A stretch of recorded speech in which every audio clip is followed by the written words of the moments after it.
Well, good evening, in fact, everybody. A very warm welcome back to Classic Billiards. It is our final session here. Slightly disappointing to say that, but we do have a bumper session of action for you. We're going to be with you for quite a long time now, late into the evening, and we are going to see the conclusion of the Florida Open. We'll see the conclusion of the Florida Junior Open and the Women's Open. We are at the last 16 stage, and you may be able to see behind me Dennis Hatch, who we've already seen a couple of times today. He's looking to go back to back. He won in Iowa. He's looking to win again here, repeat what Tom Cousins did last year. He's taken on Jovan Bustamante, who has been a former Shootout champion. It's a big match for the last 16. In fact, Dennis has been in big matches all the way through. This one should be an absolute cracker. We're going to keep you updated with all the scores going on in all the other events as well, and we're going to be bringing you quarterfinals, semifinals, and all the finals as well. Stay with us and settle back for an enjoyable last few hours here at Classic Billiards. I'm going to hand you over to the owner here, Dave Bartosiak, in the commentary box, and he's with Mike DeMarco for this first match. Thank you very much, Simon. And pool fans around the world, what a match we have here. We're in the final 16 of the Florida Open here. This is the main event. We've got Dennis Hatch and Jovan Bustamante. And I am Mike DeMarco from Ship to Cash. Joining me, owner here at Classic Billiards, Dave Bartosiak. Dave, what do you think of this matchup here? You know, Dennis is on a heater, my friend. I saw his first match, unfortunately from my phone. I wasn't here yet. And heck of a comeback. And then he gave it to Billy in the last round. So Dennis is all fired up. He loves being here. And I think he really draws off the energy here. And we're going to see some classic hatchet man at the table. Yeah, totally agree with that. And I think the vibe here at Classic Billiards matches Dennis's style very perfectly, if you ask me. So definitely not a big surprise to see him doing well here. As you mentioned, his last two matches, it looked like he was going to fail. And just somehow he got it done both times. Craig Waddingham and Billy Thorpe. So moving forward. So, yeah, that's what it takes to win these tournaments, you know. You gotta when it looks bleak, you got your back against the wall, you come out swinging. He's on one right now. Well, Jovan going to have the first go at this one. And Jovan's no stranger to the Ultimate Pool feature table. Kind of a combination of the Ultimate Pool Arena and the Classic Billiards Arena here. And Jovan's going to break the 15 out into the open. Nice, he did that early. That's what the ball I was worried about, but he wasn't worried about it. He's definitely not worried now. Yeah, now he's inspecting the 11 to see if it passes the 3 to the side. If it doesn't, you're going to see him get to it right now. He's going to play the 10, or right between the 2 and the 8. Try to get right underneath that 11 to the top corner. You know, if he plays that one up to the top of the table, the rest of them kind of lead to each other. And that's really the decider here. And remember, we're starting with 40 minutes on the match clock and 30-second shot clock. That's for the first 30 minutes of the match. And if no one's gotten there, the final 10 minutes will be 15-second shot clock. It looks like he's arrived pretty nice on this 11. He's just trying to decide how he wants to go about these final few. Yeah, it took his extension already. So he's got a plan. They just got to execute. And he's going to elect to play the 15 next. I think he likes the 9 ball as his out ball to get on the 8. So it looks like the plan of attack here is going to be 15, 14, 9, 8. Let's see if he can hold that together.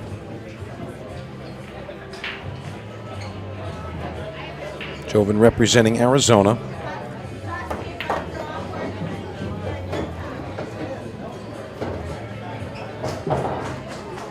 And down to the final 16, Dave. So many matches still going on around the room in all of the formats. A couple of upsets and a couple of tear-jerkers at the same time. You're always going to get that in pool, aren't we? Sure are. Saw that Hill match with Al-Qaeda and Atencio. And what a match that was.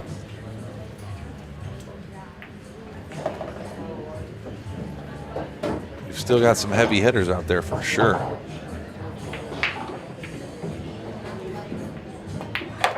right, there you have it. Jovan Bustamante takes rack number 1 as we go through this final 16 in the Open. So, Dave, this is my first time here at Classic Billiards, and I got to say, I love the vibe here. I love the look. I mean, literally everything. You guys nailed it. You know, for the folks at home, you know, what can they expect coming to Classic Billiards? You know, I could say it, but I'd rather hear it from you. Well, everybody says it's a vibe, right? So there's no, it's not a library, so it's gonna be a little bit different from some of the other rooms that you see out there. But we still keep the equipment, you know, top notch, and everything is, you know, we got a ton of diamond tables here, and we've got great food. I mean, Jackie's in there in the kitchen just delivering the best chicken wings, I would say, in the history of chicken or wings. They're pretty good. Everybody's been stuffing their face with that, so it's always a good time. The music's bumping, and you're here to have just a fantastic, pool-filled day. You can just relax, leave your stress at the door, and just get after it and enjoy yourself. Yeah, I can definitely agree with that. You know, and I'll tell you, you know, one factor I really like is that you keep the music going the whole time. You know, that's a key for me, and just because we're having fun doesn't mean the equipment and the level of service have to be on the decline. Yeah, I think, you know, that's a problem with some places, I guess. Some places are more bar than pool hall, and then some places are all pool hall and nothing else, right? So I think we got a pretty interesting mix, a decent formula, and it's resonating with folks.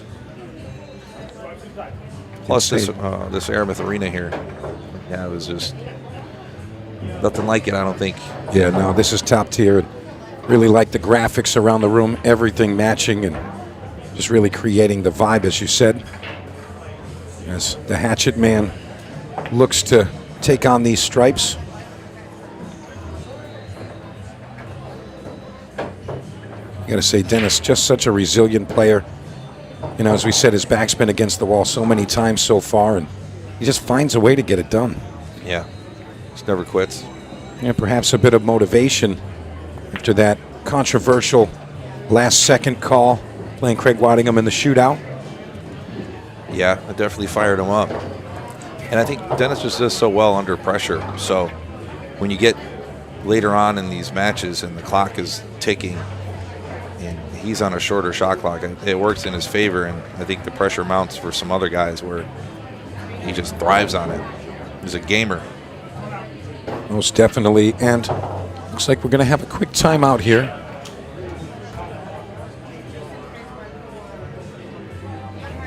And it looks like Dennis did get straight. What's going on?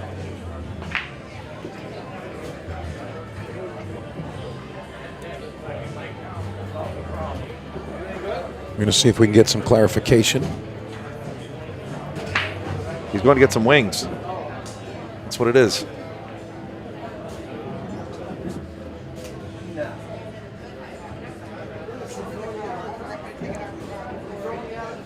Maybe I touched the ball or something.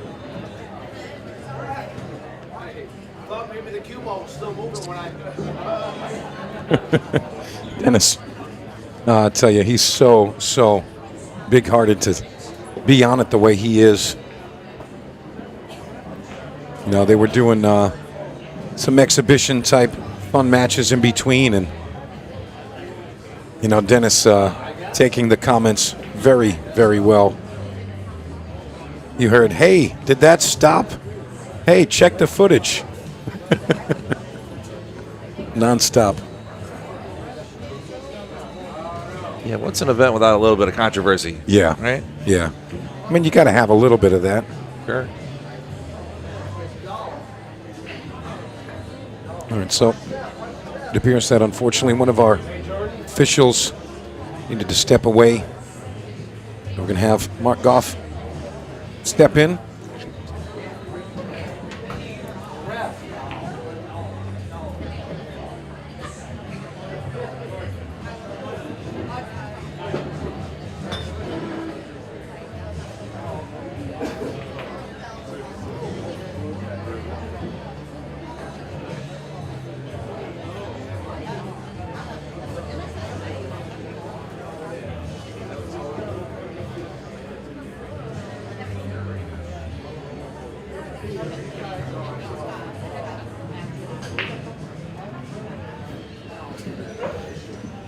Only a classic. We're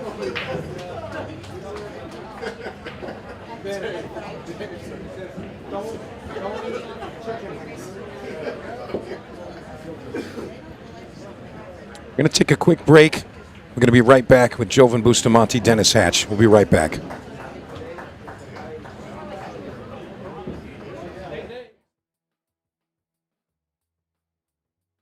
They don't hand out crowns in this game, you take them. Two-time world champion Tom Cousins steps to the table to face U.S. superstar Justin Bergman.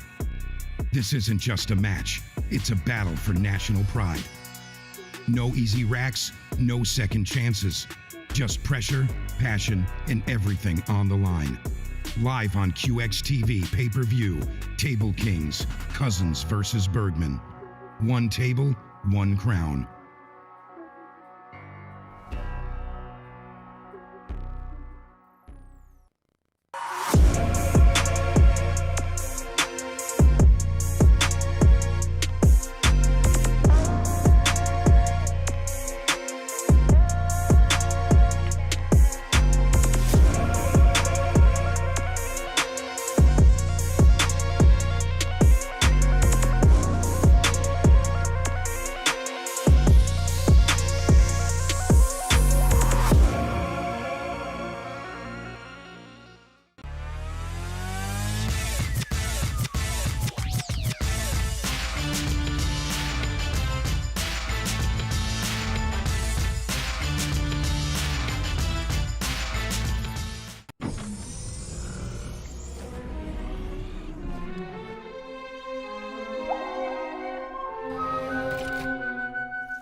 They don't hand out crowns in this game, you take them. Two-time world champion Tom Cousins steps to the table to face U.S. superstar Justin Bergman. This isn't just a match, it's a battle for national pride. No easy racks, no second chances. Just pressure, passion, and everything on the line. Live on QXTV pay-per-view, Table Kings, Cousins versus Bergman. One table, one crown.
They don't hand out crowns in this game, you take them. Two-time world champion Tom Cousins steps to the table to face U.S. superstar Justin Bergman. This isn't just a match, it's a battle for national pride. No easy racks, no second chances. Just pressure, passion, and everything on the line. Live on QXTV pay-per-view, Table Kings, Cousins versus Bergman. One table, one crown.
They don't hand out crowns in this game, you take them. Two-time world champion Tom Cousins steps to the table to face U.S. superstar Justin Bergman.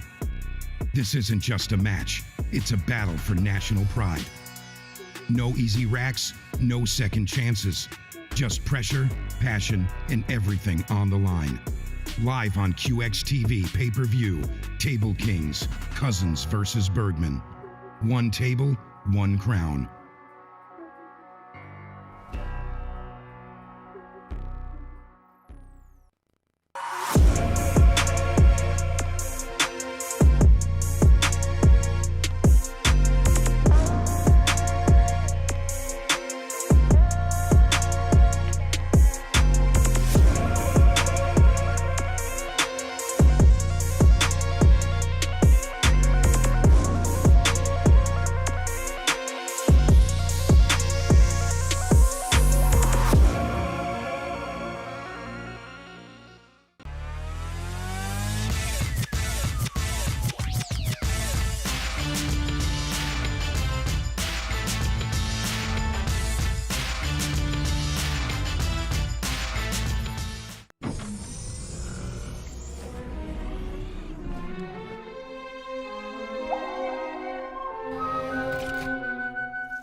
right, welcome back. Pardon our brief radio silence. Well, we are ready to conclude the remainder of Dennis Hatch and Jovan Bustamante. And it is Mr. Dennis Hatch at the table. And the clock is running. And again, if you're just joining us, I am Mike DeMarco from Ship the Cash. Joining me, Dave Bartosiak, the owner here at Classic Billiards. Well, a little bit of a break there, Dave, but Dennis Hatch back in action. And he's not going to like this one. Comes out of the break and immediately looks up here like, what did I do? I'll be honest with you. I mean, he had about 20 minutes to think about what to do. Maybe he needed 21. You know what? To be fair, kind of agree. Well, he's going to try to figure something out here. Probably a bank off the 7. Oh. Very nice swing, and he had great shape, but not going to get the ball to fall.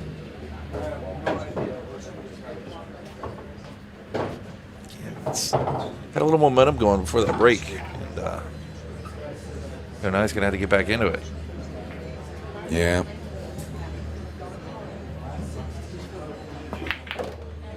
And Jovan comes with both in the bottom corner. Very square hit there.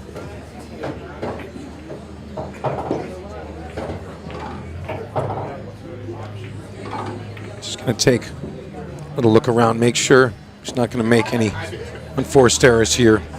This should be a simple run out. I like to use the word easy again. Nothing's easy out there. But nothing touching nothing. Yeah. Yeah, very open and available. I feel like I would be taking the 3 ball here. That's what my sort of initial thought too. You know, you play the 3 ball soft. If you can't hold for the 7, just play the 1 back between the 2. You know, Dave, we talk about that with the Ultimate Pool League and versus just normal pool that we've seen over the years. And, you know, the shot clock, the match clock, you know, we remark about how it doesn't allow you to overthink, right, you know, to a degree. And I feel like sometimes that hinders players' performance. Kind of can't make up their mind, but relying on instinct usually helps. I know you have Ultimate Pool League here at Classic. We do. We just started our first session last week, Wednesday night. And we got a ton of people interested after seeing it. You know, it's one thing to see it on a video or read about it, something like that. And it's another thing to see it live. But I think now that plenty of people down here in Southport have seen it live, they're excited about it. You know, it gives them something else to try, you know. Yeah, just kind of get the full spectrum experience. I mean, it's one thing when you see it on a neighboring table, it's a league match. Maybe you're not sure exactly what's going on, but this is definitely a feature presentation of the format, and you get to see some of the top players, you know, competing in the same league format. So, and how many nights do you have Ultimate Pool here, Dave, at Classic? Right now, just one. We're just starting off, you know, on Wednesday night. Still kind of, well, you know, I guess it used to be a slower night. There are no slow nights anymore over here, which is great. And I can attest to that every night, rocking and rolling here. Yeah, it's been good, but I think it's a great compliment, you know, to the other leagues we have in place here. And even, you know, we don't do just one thing, right? I mean, you look around the room, we've got more 7-footers now, but we have 16 7-footers and 11 9-footers, and there's different strokes for different folks, you know. So gives people a chance in this league format to kind of know, you know, not just what time your team is playing, but what time you're going to play, really. Yeah. And you know that half-hour period where you're going to be at the table, and it helps free you up and gives you more flexibility, I think, versus some of the other ones. So people are... Yeah, you get like a 2-hour match, and it feels like torture at times. Yeah, I've you know, there's been nights here where I've seen these guys. It's 1 o'clock in the morning, and they're still knocking balls around. And you know, it's like, hey, it's Wednesday. You gotta go to work the next day. You know what I mean? So they don't like that. But this is going to be. I think this is good. I can agree with that. And Dennis Hatch getting a break and scratch there. Really just not getting the better of it. after our short break there. Yeah, but that's been his MO here the last few matches where. Yeah, it looks like it's not going to happen, and pulls it out. All of a sudden he gets to work. So, yeah, I think, coming out of that timeout, having that rough first shot, not getting the shape, and then now you're scratch on this break. He's got to be a little bit frustrated over there. Yeah. Tell by the body language, he's got his arms crossed, picturing a hatchet in each hand. Yeah, literally. You might want to chop this arena table in half in a moment. And of course, Dennis knows how to bring himself out of that. He sure does. Thrives on it.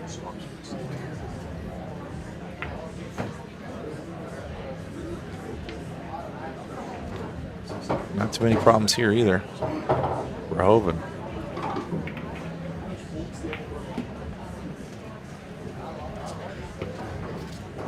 Yeah, he's looking okay.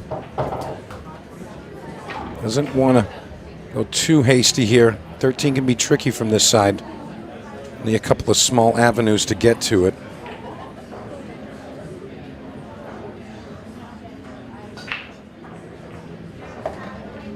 And he stalled the cue ball there. That wasn't ideal.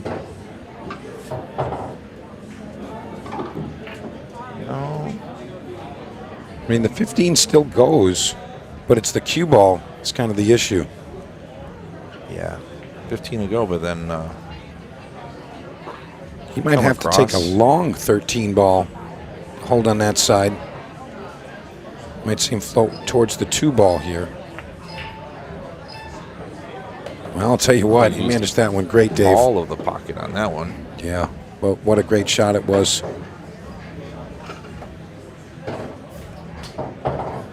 There's only really 2 ways I see him playing this. He could use the 1 to just kind of stall the cue ball, come up towards the 8, or he can drag it 2 rails and out. I think that's what he's going to do here.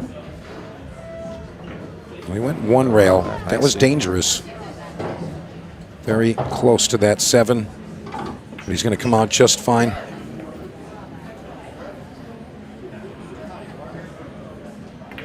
Finish it off on the side. All right, Joven. We put another one up there.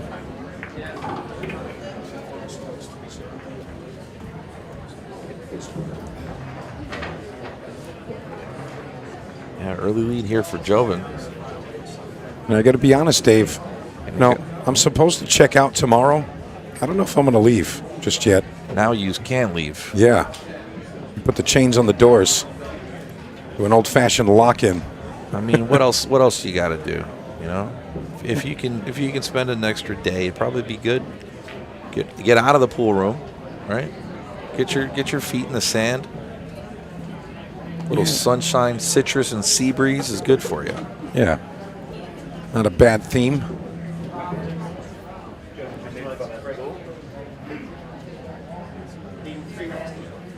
All right, well, Joven 3-0 ahead with the break. Massive advantage. But it almost seems like when Dennis Hatch gets put in these situations, it kind of fuels him to just pull off something miraculous. But Joven's not going to let him back up just yet.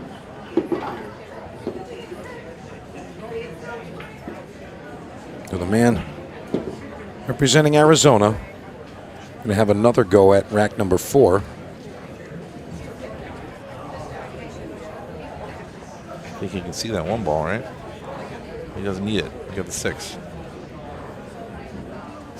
Yeah, these opening few shots so critical. And he wants to play stripes, but he doesn't have an opener. So he's kind of forced to play the solids, but don't really lie very good.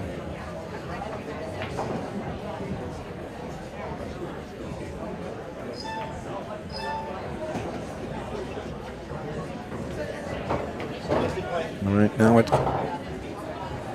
kind of seeing how this is going to transpire, but I mean the 3 ball goes to the bottom right. You just can't be bumping into balls. You have to kind of pick them off. It looks like he wants to play the 4, maybe drop down behind the 7. Going to slow it down. Cheated the pocket a bit.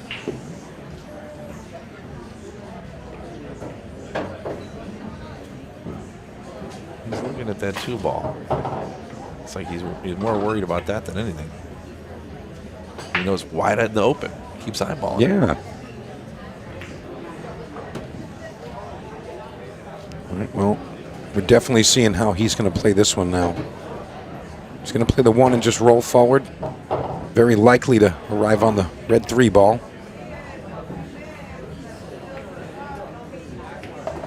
You see, he's taking care to leave an angle. He wants to be able to maneuver the ball. Get back off that bottom short rail. Yeah. Doesn't really need to use a lot of juice here. He can just kind of bump it off the bottom rail, 1 rail. On occasion, you'll see a player draw through it. I think that's what he's going to choose here. Yeah, cleared the way for that 8-ball.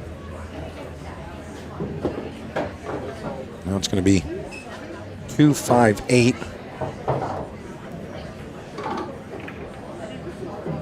Again, not likely a lot of cue ball movement here. It might move just about an inch or so.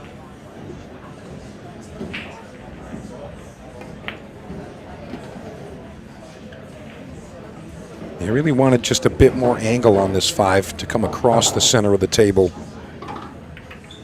But he can manage this just fine. You see, that wasn't the plan originally. He wanted to play it to the opposite corner. Yeah, we just got past that 11. And now we're home free. Yeah, he recovered nicely. There you go, Bustamante, 4-0.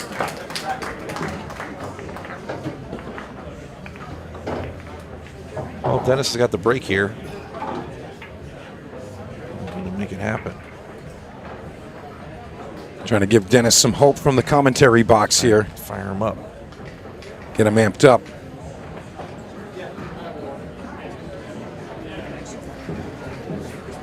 Yeah, Dennis taking down the Iowa Open, the rack, over in Des Moines, Iowa. Dave, you got to come out and see us over there? I did. Tell you what, you caused I want to say a friendly disturbance up there, and I was there for it. Got him going, man. Yeah, you did. Get the people going. Get them fired up, you know. You're supposed to have fun here. I think so much of it is like educating the fans. Like, hey, guys, it's okay. Yes. It's okay to get rowdy here, you know. Thoroughly agree. They're putting on a show for you. You know, they want you to get it going.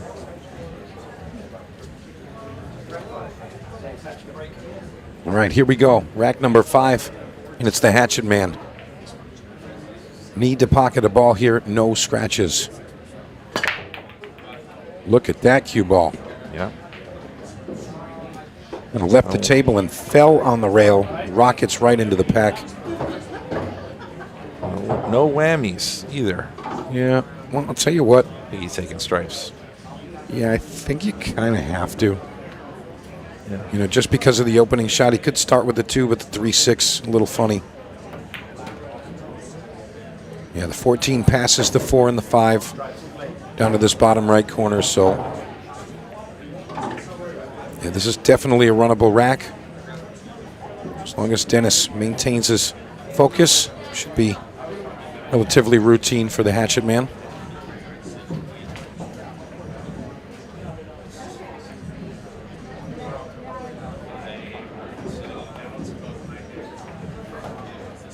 And I gotta tell you, it's the first time I've been up in this booth while we had several tables going. And it's pretty neat because I can check in on Brianna Miller over there from this angle. Yep, she's playing Mary Talbot. One of the top UK females. Looks like I see Jordan Helfrey playing Emily Duddy. A great matchup there. Yeah, Duddy got past Ashley Benoit last round, I believe. Yes, it was, yep.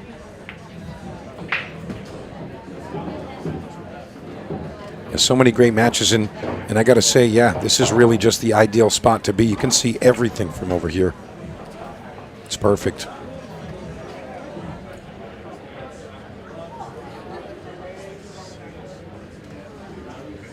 All right, Dennis himself into a little bit of work, or added work, I should say. get under the 12, and he's going to be just fine. He's going to drag this one right behind the orange stripe and shoot that one to the bottom right corner. You can see him indicating where he'd like to arrive. Just going to play a low cue ball here. Don't really need a ton of side spin. Maybe just a touch. And he's going to be perfect here. Well, that's just what the doctor ordered. Yeah, the Hatchaman finally going to be on the board after this one. 4-1 now. And it's going to be Bustamante to break in rack 6. No. Yeah, I got to love that Dennis Hatch energy. Definitely matching the classic billiard vibe. Oh, yeah. Love seeing him fired up. So, Dave, do you guys have weekly tournaments here? Or I know you guys do some things throughout the month, but weekly-wise, do you have a weekly recurring tournament? Yeah, every Monday and Friday we have a tournament open for whoever wants in. So open, anybody can play, and that's Monday and Friday. And what is the format for those? Those are 9-ball or 8-ball? Or? So they've been, he switches it up every once in a while. I heard there might have been like a Lagger's Choice type of tournament. Yeah, we like doing, I think it's the Monday one. The Monday one is just like a really quick races, because the whole point of it is like anybody can win on that day, right? So they usually do, he's been doing handball, I think, recently. For whatever reason, that's become popular over here over the last few weeks. But 9-ball's a big one that we do a lot. Usually our big monthly tournament's a 9-ball tournament. And then with Ultimate Pool, coming here, we've been sprinkling in some 8-ball. But that kind of bookends the week, and then we'll do a big something on the weekend. Sometimes they're 2-day events, and we put everything on our Instagram and Facebook page. People can keep up with it. So you can stop me if I got some bad information, but is it okay to talk about the possible vampire tournament? Because I heard about it, and unfortunately I'm booked somewhere, and I can't make it, and I'm so disappointed because I would definitely be here for it. But is that a real thing? The vampire tournament is a real thing. Okay. So it is a private event. I just want to say that. It is officially a private event. It's an invite-only private event. Where we're officially closed. The doors are locked, and we have a tournament that starts at around midnight and ends sometime the next day. So it's a marathon. We use both the 7-footers and the 9-footers. We play different games too. So the whole point of it is just to be mentally exhausted at the end of the tournament. And whoever's still alive gets paid a bit. Yeah, basically. So that's the vampire. That's a fun one. Oh, Dennis scratched there. Not going to be happy about that. No, he's not. Well, Dave, hopefully we can do another vampire tournament at some point. I want to make it to one of those. Yeah. That's like right up my alley. It's perfect. Yeah, Dennis not really liking what's going on right here. 4-1 right now. Jovan with ball in hand. And we've got just about 21 minutes left. There's still plenty of time to make something happen, but we've seen players come back from 5-1 down and come back to win. Yeah. So stranger things have happened. Yeah. So you can't do the vampire, but we have a couple other unique tournaments. The shark doubles. Okay. So you are encouraged to shark your opponent. Oh, I've done some sharking tournaments. That's also right up my alley. Those are tons of fun. People brought props. They were dressing up. Oh, that's perfect. We banned air horns. We can't do that, or any real noise-making device. Super loud. Yeah, I did the same thing. We also took away the laser pointers. Yeah, no laser pointers. Can't make physical contact with anybody. They need like a little bit of space. And it was a great time last time. And I think we also said no nudity. Yeah. Right? Yeah, you got to keep it not because I didn't like it, but sometimes you don't want the wrong people to get the wrong idea. Yeah, totally. And there's some things that are better left unseen. Totally agree with that one, Dave. I'll tell you what, you're definitely keeping it fun for the players in the community around Classic here in Lauderhill. That's what it's all about. Yeah, totally. And I think everybody recognizes that. As Joven cleans up these final few solids. And this is looking like 5-1 for Mr. Bustamante here. And Dennis Hatch, all he can do is wonder, how did he get in this position? You know, it's tie game, and he's at the table with just 3 stripes and the 8 ball. We take our short break, and he just can't find it right now. No. Out of sorts. Yeah, and that can happen. And I'll be honest, you know, when Dennis has an opportunity, I would tell him, you know, go do like a quick bird bath. Don't stay in the same momentum. You know, just go in the bathroom, wash your hands real quick, splash a little cold water on your face, wipe them dry, come back refreshed, and, you know, take it as a new start. Yeah. You know, sometimes you need to kind of reset yourself and get your mental back on track. You see our friend Josh Steele in the crowd, and he's having a great time out there. Yeah, he is. Busting out some shirts out of the back of his closet, I think, right? Yeah, and I'll tell you what. Hasn't gotten a war in a while. That shirt that he's wearing was the same shirt he wore when he eliminated John Mora from the event just 2 rounds ago. Pretty strong there. Yeah, Mr. Smooth. He was honestly one of my picks to click. I'm not going to say I brought some ringers, but I brought some ringers. Oh, absolutely. And I thought that he was going to make some real noise. But hey, listen, that's part of the appeal of this game with these shorter races, and you know, on the bar box, you just never know. Yeah, you know? and the intensity of the clock, you know, really just changes, you know, how you can keep your mental composure, and sometimes the instinct of, you know, perhaps a lower rated player elevates the game, and just, you know, miraculous things happen. Yeah. We had one of our locals, Jaron Hilton, beat Billy Thorpe. What a win there. Yeah, it was huge for him. He was super excited about it. I think that was in the group stage. Yeah, I'll tell you what, though, you know, just like you say, you know, getting put into these positions, you know, that's really the platform that some of these up-and-coming players, especially the younger players, you know, they need that stuff, you know, to kind of remind them what they're capable of, and, you know, what the future can be like. You know, sometimes, you know, just playing the same players, it doesn't really give you that energy and that motivation to, you know, kind of climb the ladder. But having a win, a local player from here, beating a player like Billy Thorpe, Moscone player, I mean, that's going to stick in his mind for his entire pool journey. Yeah, it's huge. It's huge. That's what makes these tournaments so much fun. So if you have an Ultimate Pool League tournament coming to an area near you, I highly suggest checking it out. Grab your cues and go to work. So you never know who you're going to play. You never know the opportunity you're going to have at the table, and you just never know how good it might go for you. Yeah, that's right. And if you're just a beachcomber in the Miami area, Fort Lauderdale, just come to Classic Billiards. Have some fun. Check this out. Play some pool. Eat some world famous wings.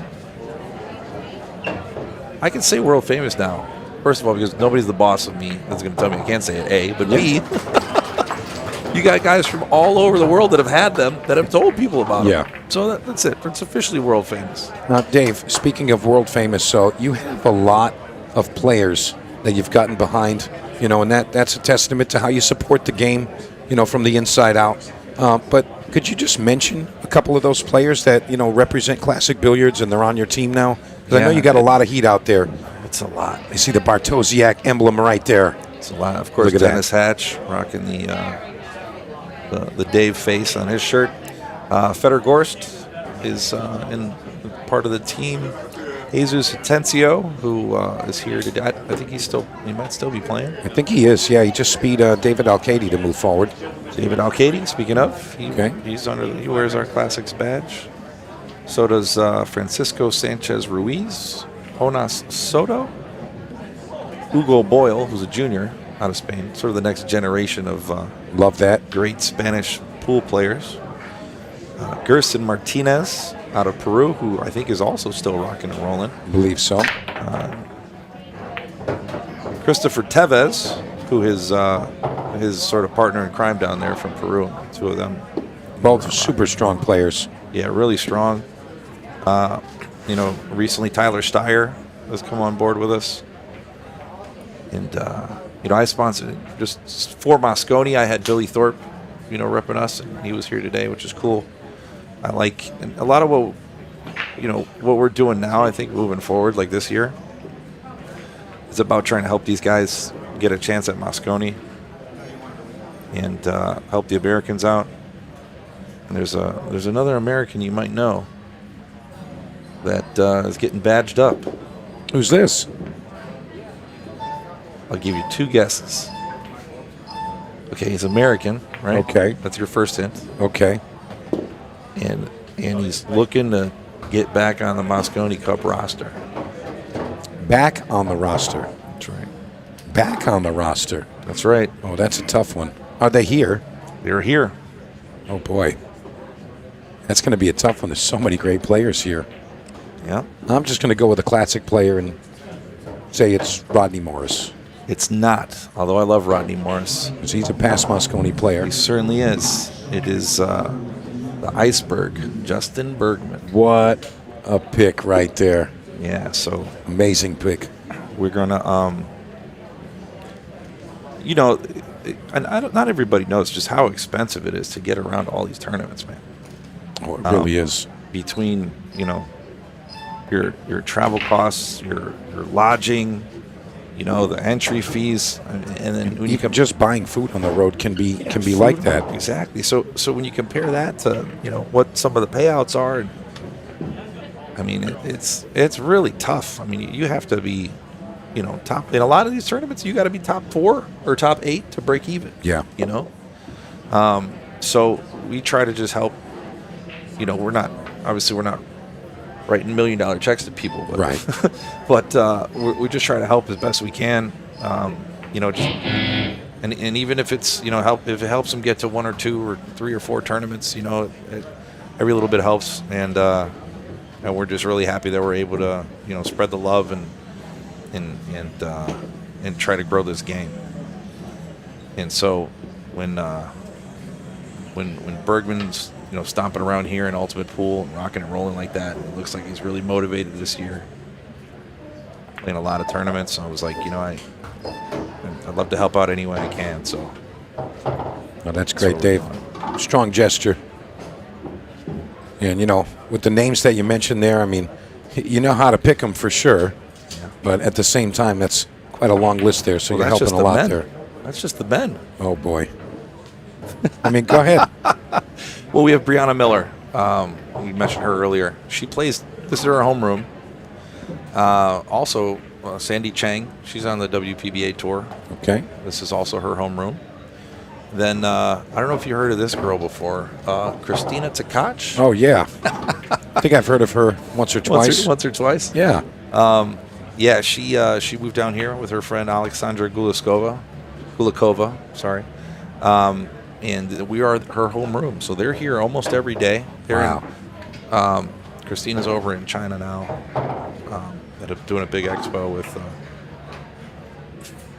with Predator. But when she's here, she's around. She teaches people in the arena, has lessons, and it's great to be here and just look up and you got a world #1 just hanging out. Oh, that is spectacular place here and great team as Dennis Hatch barely makes the ball before that there. And he's going to get 5-3 now. Yeah. And he'll have the break. Getting close. Yeah, it is. And Little Dennis magic. yeah, we've got 13 minutes, 12 seconds left. Then he's fired up. Get the crowd going. Yeah, that's right. Yeah, part of the atmosphere here. Yeah, I can't yell from the booth, but point to it. That's right. Yeah, Point baby. to the Dave sticker. Love it. So there's a contest, my friends. Okay. With the Dave stickers. Okay, All right, I'm let's sure hear you've it. seen them. So whoever sticks the highest profile person on earth, right? So whoever that most famous person might be, what this gets stuck on, take a picture, post it on our Instagram. At the end of the year, the person that has the highest profile person with a Dave sticker on them and a post, I will send you $1,000 US. All right. You heard it here, folks. If you know people in high places, yeah, come grab yourself. Hit them with a sticker. One of these stickers. Take a picture. There's a QR code in the sunglasses that goes to our Instagram. It's all built in right there. Oh, he scratched it. My goodness. Yeah, that's bad luck. Yeah, Dennis. And it wasn't even really natural. It was heading close to that corner, but it definitely got kicked in and helped. Yeah, that's bad luck. Yeah, and that's twice he's scratched on the break. It's tough to mount a comeback with stuff like that, you know? Yeah, it really is. Jovan's going to have his way with this one. And hey, that's a really big swing. You know, Huge. Dennis making it 5-4 and a little closer to Jovan there. You know, Jovan's going to feel that, and still a fair amount of time left.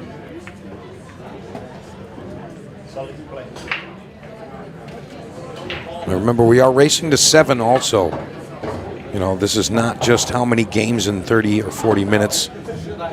You know, this is race to 7. So if you get to 7, the match is over. And this would put Jovan on the hill. Yeah, he's still got a chance, though. Yeah, we can never count out to hatch a man, but Jovan coming with a lot of great shots. And he's one of the more consistent players. Kind of know exactly what you're going to get when he steps to the table.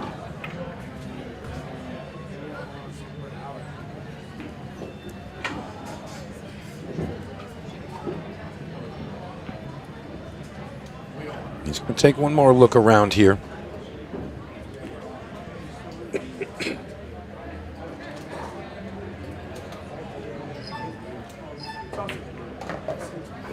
Yeah, just wanted to move that.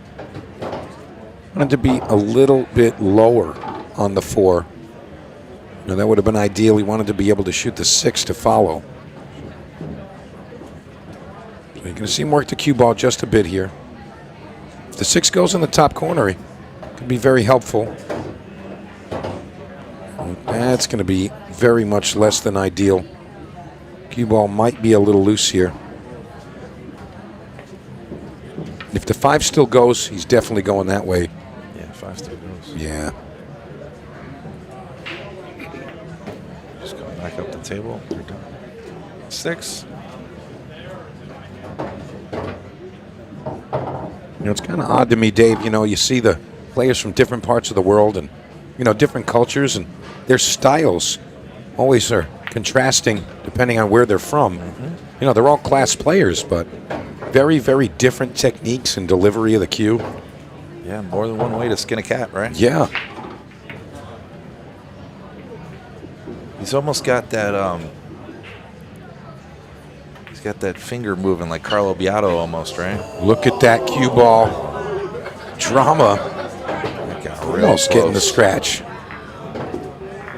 It's dangerously close. You can say that again, and Dennis looks on, wondering, just what did I do? Incredulously, right? Just what is going on?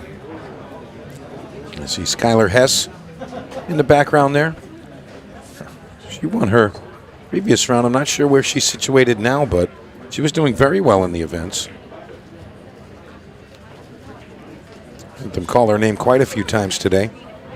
Another young, up-and-coming female. Yeah. Now's a good time for a break and run, right? Yeah, well, for Jovan, yes.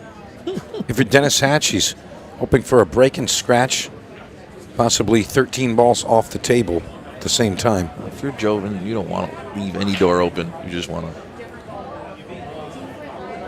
take care of business here. And the longer it goes on, the momentum can swing the other way. All right, here we go. 6-3. Bustamante on the hill.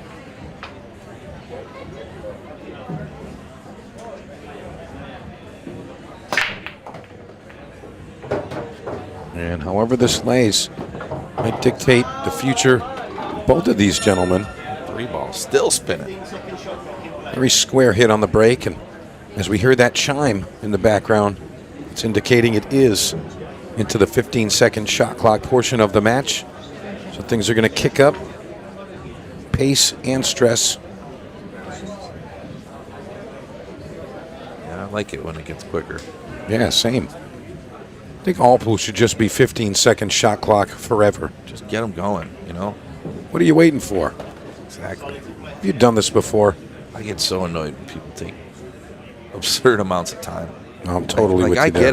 get it. You don't want to rush it, right? But the balls ain't moving. Yeah, I think there's a reasonable compromise there, and it's not 2 minutes. Yeah. 30 seconds, I think, is a fair amount of time to, you know, figure out that pool shot and be able to execute. And on occasion, you can use an extension. But it keeps the players engaged. You know, I had a nice conversation about with Dennis Hatch about that a ways back, and you know, it really does elevate your game if you're normally a slower player. You know, just not giving yourself a chance to overthink, like we said earlier. Yeah. And you know, just keeping you engaged in the game. There's a mistake. See, this is what I'm talking about, though. You get these mistakes sort of later, now that the clock went. Dennis can capitalize here. And it's 6-4, and then he's on the break. This thing can get interesting in a hurry. Real interesting in a hurry. Yeah, you can say that again, and tell you what, we've got just about 8 minutes for Dennis to figure that out, and he would have the break in the next rack, so chance to make it 6-4 here. And if you can follow up for the combo there. Yeah. Well, he's within range.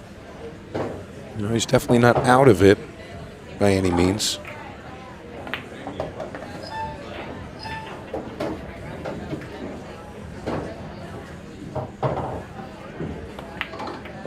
He wanted to hit that 3 a bit more full, but the 15 does still happen. So either a stop shot or just a soft draw here. 8's going to go to the side. There it is. Solid break from Dennis here. Without any funny stuff happening with this cue ball. It'll be all right. All right, 6-4. The hatchet man's going to break. And we see the scratch from Joven. Just a soft tickle off that 11. Scratches in the side. And Dennis Hatch takes full advantage. Joven saying, that pocket, it did it to me. He's pointing him out. Well, we would say don't point fingers, but perhaps he was pointing at that 11 ball that helped the cue ball fall. Yeah. Well, Dennis Hatch really needs to get himself within 1 and put some pressure on Joven. So a break and run is the order here. It looks like Dennis has adjusted his break. He was breaking from the corner earlier.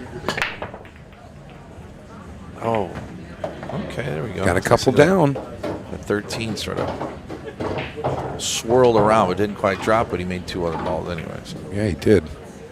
1 each.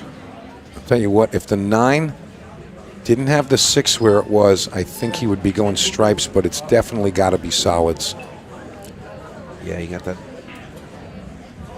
He's looking at this 2 ball, trying to figure he's going to go, what, rail first into the 13? Or no, into the 13 hard? Then over Yeah, he's going to play it off the 13 yeah. soft. Yeah, he just wanted to make sure he could still make the 7. That was the big deal with that. And he looked underneath. The 7 goes in off the 13 as well, so he doesn't need to play the back cut here.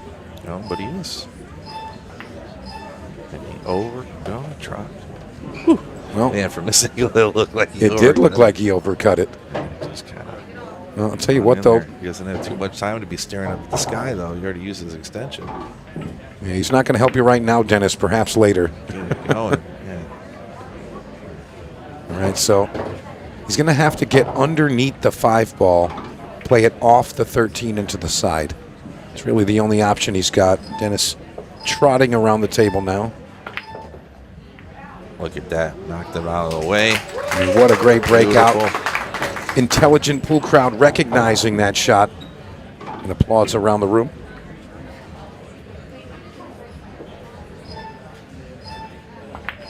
And 15 seconds. Get out of the way. 13 ball. That's okay. Just have to get on the other side now. Yeah, that's right. And Dennis isn't going to be so caught up about what pocket he can't make it in. He says, do I have one? It's good enough. Great cue ball control. Fantastic. All right, Dennis Hatch looking to make it 6-5 here. And he delivers. That's getting tight here. Puts the pressure on Hovind here on this break. He's got to make something happen.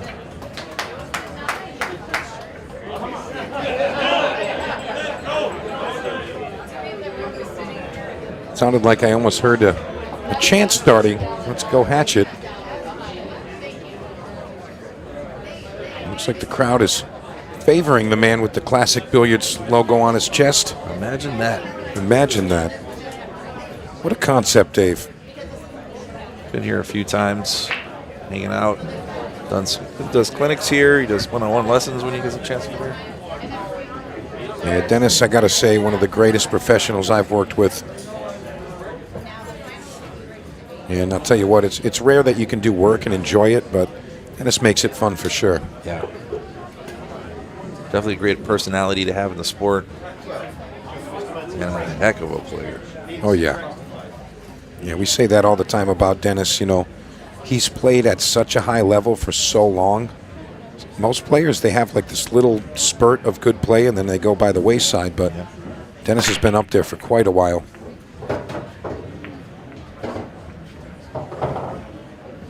All right, big break for Joven. Be honest, this is not looking good for Dennis. I mean, Joven's got to make a critical error somewhere here. And I mean, there's still just about 5 minutes left, so fair enough time to get us perhaps tied 6 games apiece. I don't think we can go to 6-6 and then still get an additional game. Perhaps might just be able to start it. It depends on how long this rack takes. How quick he's knocking these around here. Yeah, but if he gets out, remember racing to 7, so That'd be it. yeah, this would be it. And I'll tell you, everything is out in the open, and Dennis making the face like he knows what's about to happen. He's thinking about those scratches on the break. You know what else he's thinking about? Chicken wings directly after this one. I knew that. I knew you were going to say it. I know you did. Making me hungry now. You know what? Just save me one. I just steal them. Like, if you're Just having a walk chicken by wing in my random- place, You I'm just getting- go grab I'm one? yoinking one up. Perfect. You gotta love it. You just look at them longingly, and people are like, would you like one? Yup. Yes. I would. Find 10 people, you get yourself a nice order. Exactly. Well, Joven Bustamante is 3 shots away, and he got himself nice on this 15. And Dennis Hatch knows exactly what's about to go down. Joven Bustamante going to roll through this one and defeat Dennis Hatch 7-5 with the deposit of this 8 ball. Nothing's going to stop him here. He's going to give it to him. And he says, hey, nice job. Great sportsmanship from Dennis Hatch. Congratulations, Joven Bustamante. He's going to move forward into the top group of the Florida Open. Dave Bartosi, I thank you so much for joining us. Yeah, man. Thanks for having me. Absolutely. All right, folks, we'll be right back with more tournament action from the Florida Open. On our TV table, we have a quarterfinals for the Women's Open. It is going to be the dark horse, Skylar Hess, and the Pink Dagger, Sophia Mack. They don't hand out crowns in this game, you take them. 2-time world champion Tom Cousins steps to the table to face U.S. superstar Justin Bergman. This isn't just a match, it's a battle for national pride. No easy racks, no second chances. Just pressure, passion, and everything on the line. Live on QXTV pay-per-view, Table Kings, Cousins versus Bergman. One table, one crown.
Welcome back to the Florida Open, and we turn our attention to the women's. Sophia Mast versus Skylar Hess.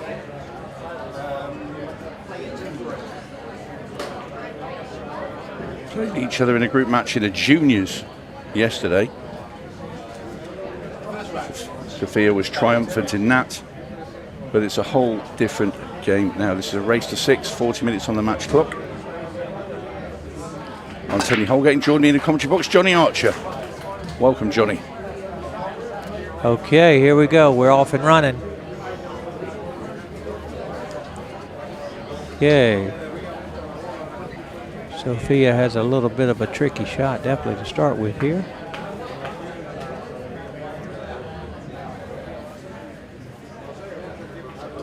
Yeah, I definitely consider that 12. If it's anywhere close, she can shoot away from it.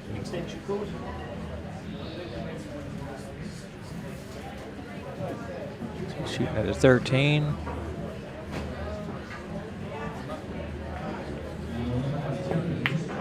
Good shot here she just made. Nice opener.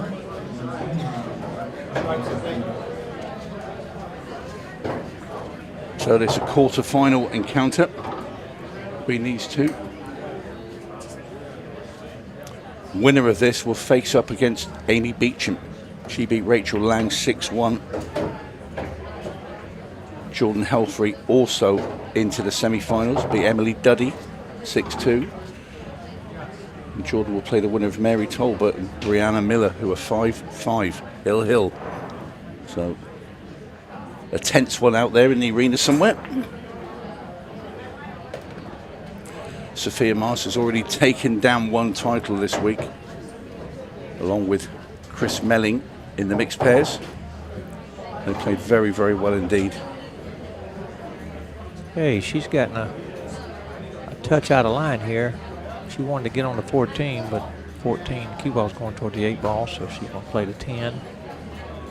Hope she don't knock the 2 over there toward the 15. Okay, she's done well there. Came up a little high. I don't know if she'll be able to hold it down there for the 15. Looks good. You know how fast this table is, Tony. Yeah, really fast. Okay. Oh, that was a good shot. Yeah, she played that one really well. Played well with a lot of inside there to hold on to the cue ball down there. So.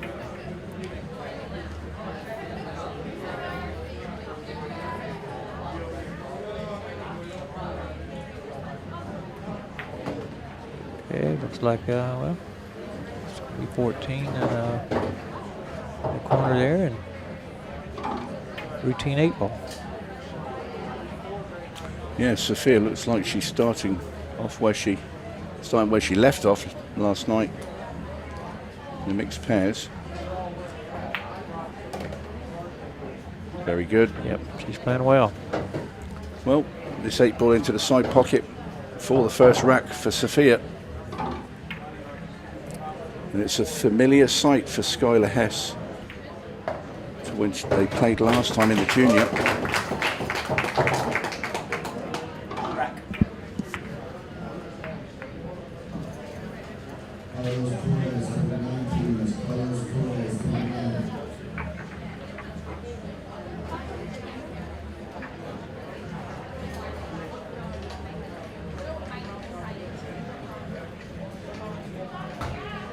So Sophia leads 1-0 against Skylar there.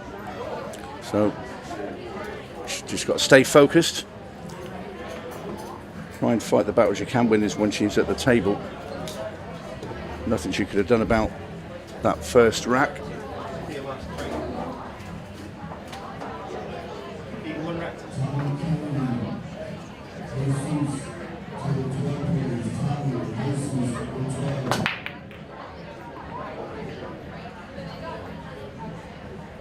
Dry break for Sophia, so Skylar is going to get her hand on the table.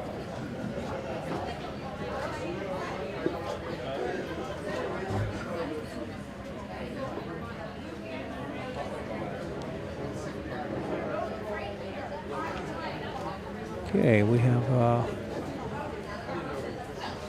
well, ain't a great choice, but solids would be the choice here.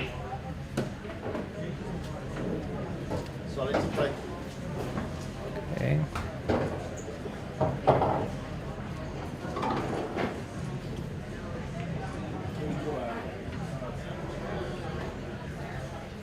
This can be handled. The 4 goes in the side, I hope. Assumed, and then she can shoot the 4, roll up. She's going to get a little bit of an angle on the 2.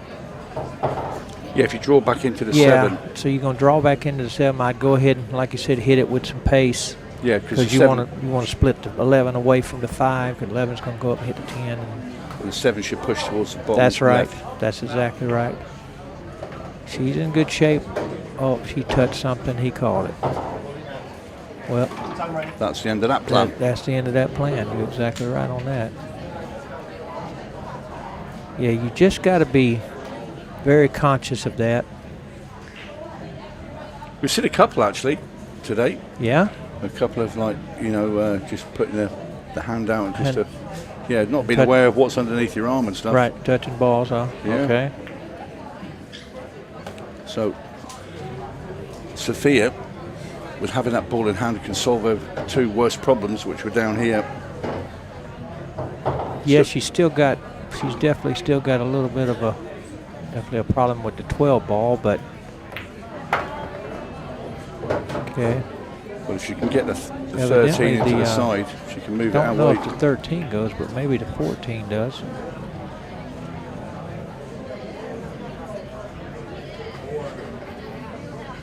Of course, myself, I would have rather slowed, shot the 13 in the top left and go into the 12 that way, because it kind of ensures you to get a shot. Yeah, she went. Wow, that one. How's your form? Wow, there's a huge slice of luck there for Sophia Mast. Yes, that was. Because she missed that one into the jaws and it shot into that bottom left-hand corner. Not only that, she still kicked out the 1 away from the 12. That's right. So now she's she definitely don't want to play the 14 after this. She wants to play the 9. Okay. Because she can use the 14 to still get to still get on the 15. It would be very difficult if she was going from the 9 to the 15.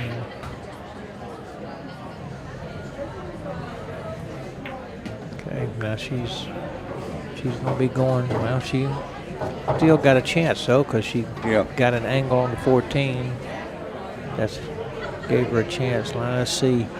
She's gonna need some a stroke bit of action on this as well. She's gonna need a stroke of luck here, because the one ball is gonna hit the 15. It's gonna go toward the side rail, and see, that's what I thought. Yep. Still has a bank. I knew she had. She needed to go ahead and hit that one. Still has the bank shot into the side pocket. Yes, she does. And it looks like it lays fairly straight too. It's not I mean, it's definitely not much of a cut, if it is any. Here you're just forced to shoot at it and go. Okay. It must have had a little bit of a cut, because she kind of drew it out 2 rails, but she didn't leave. Wow. Okay. This is wow. What she's going to do here, because nothing really goes.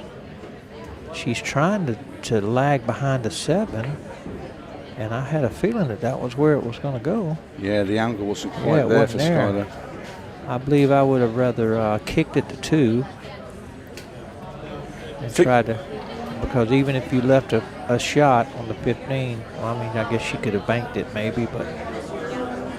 A bit of danger here, Johnny, because if you play this cut with the 15, you're guaranteed to be going into that 8 ball. Yeah. And you'll be going in at a bit of pace. The 8 definitely has there's a chance that it can go, if you cut the 15 in, there's a chance it'll go cross-side, 1 rail. So keep an eye on this. Oh, wow. Okay, it was thinner than it looked. She controlled it nice. So this 8 ball now for Sophia Marston to go 2 racks up in this race to 6.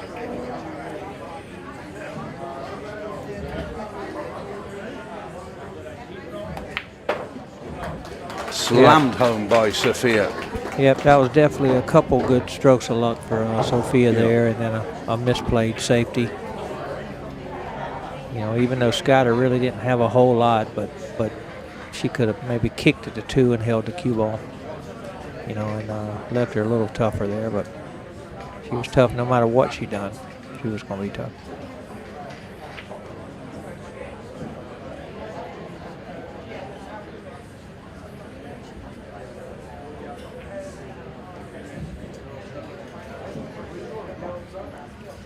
So it's a race to 6, correct? That is correct, Johnny. Okay. And I can tell you, Mary Talbot came through that 1 rack decider against Brianna Miller, and she now joins Jordan Helfrey in the semi-final. So Jordan will take on Mary Talbot. Okay. Amy Beecham awaits the winner of this, so we're down to 5 girls left. Okay, so Amy will play the winner of this the match here. Indeed, okay. she will. Okay, there goes to 3. Well, they got cut out. Okay. So both semi-finals will be USA versus England. Sure will, won't it? Yeah.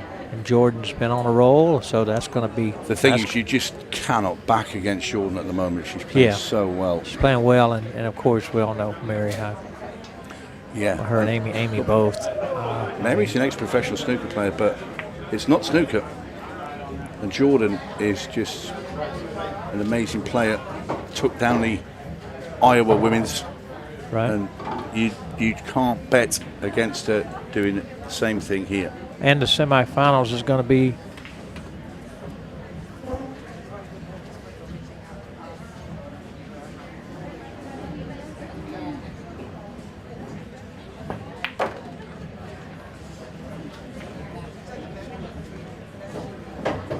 so Sophia now with the stripes all in the open.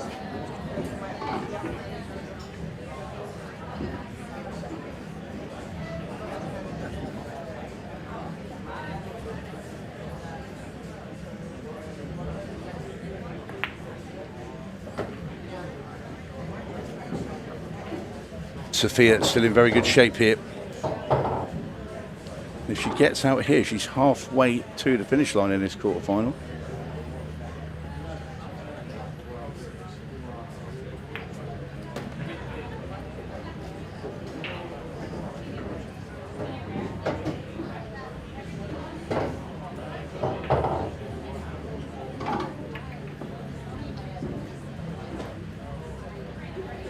And one thing it will be here in the semifinals, you're going to have the women against the juniors, no matter what. Yeah.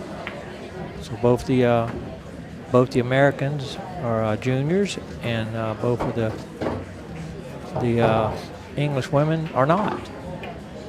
This is correct, yep. Amy Beecham landed multiple world titles, but that's at the UK version, so it's a smaller ball. Sure. Mary Talbot, like I say, pro snooker player. Oh boy. Oh, hello. She's still going to have sight of this 10 ball, yeah, but it's really tricky now, Johnny. Yeah, I think she could have hit a lot of spin on that ball, maybe followed it full to go into the 7. She tried to draw into it, so that made it the speed a lot harder. Okay. But it does look like if she makes this ball, it looks like it's going to be pretty natural position, because the cue ball will come back out for the 8, 2 rails across. All about the pot, and that's fabulous. Very good. Yep, deserves a round of applause. Yes, that was a very good shot there. This one's still one you got to really aim on, but it is easier than the last one. Yeah, slightly easier. Yes. But like you say, you've still got to give it all your concentration. That you do. And she did. Can't fault Sophia at the moment. She's on a roll. Sophia Mast 3 racks up. And she can afford a smile. Yeah, she's definitely taking care of business now.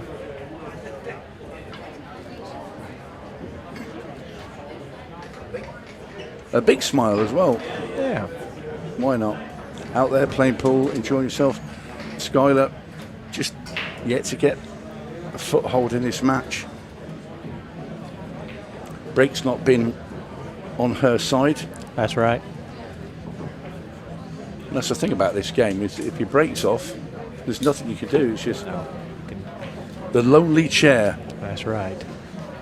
And especially if your opponent's break is on.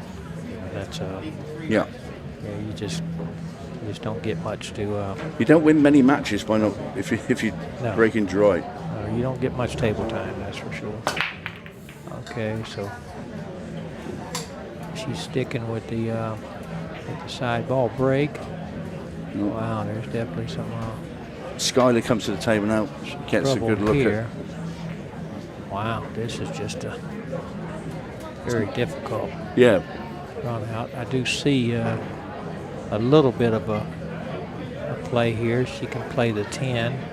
She needs to get an angle on the 13 in the side, but that's not going to get it. And so I was thinking of then she can make the 13 in the side, draw into the 5, knock the 8 loose.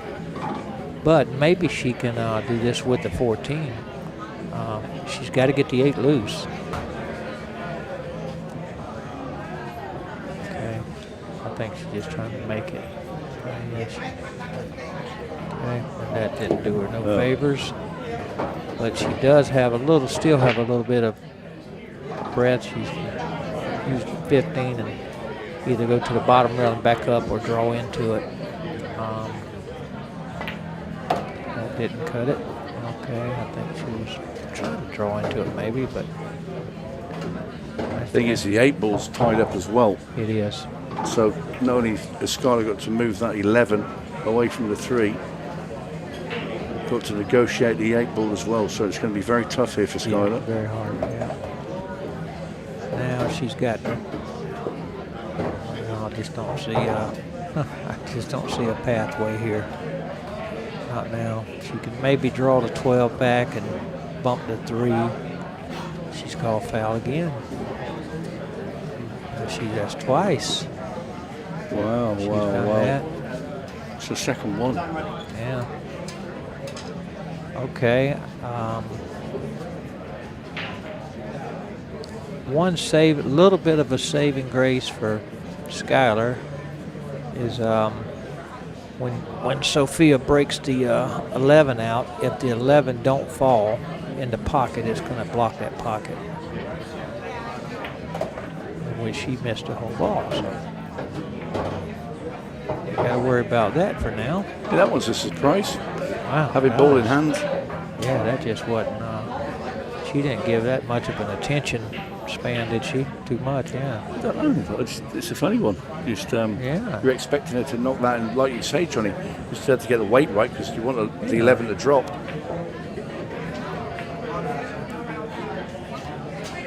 Okay. Well, Skylar can still fight a little bit in this game.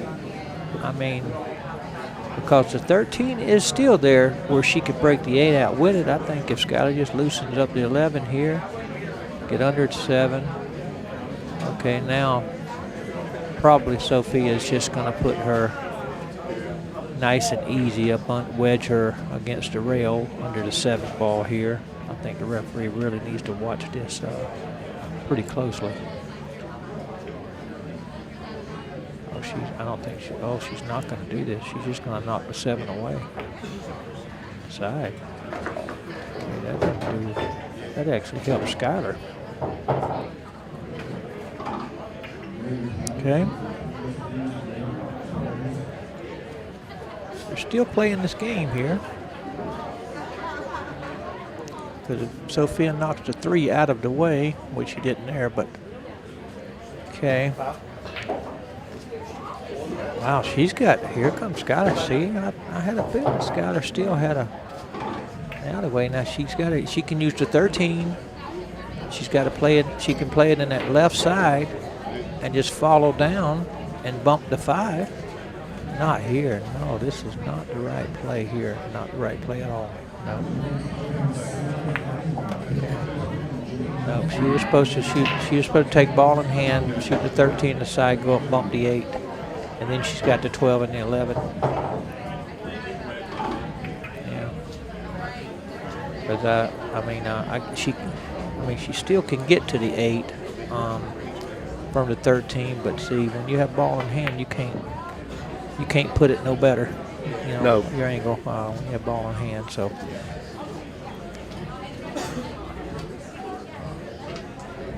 Okay.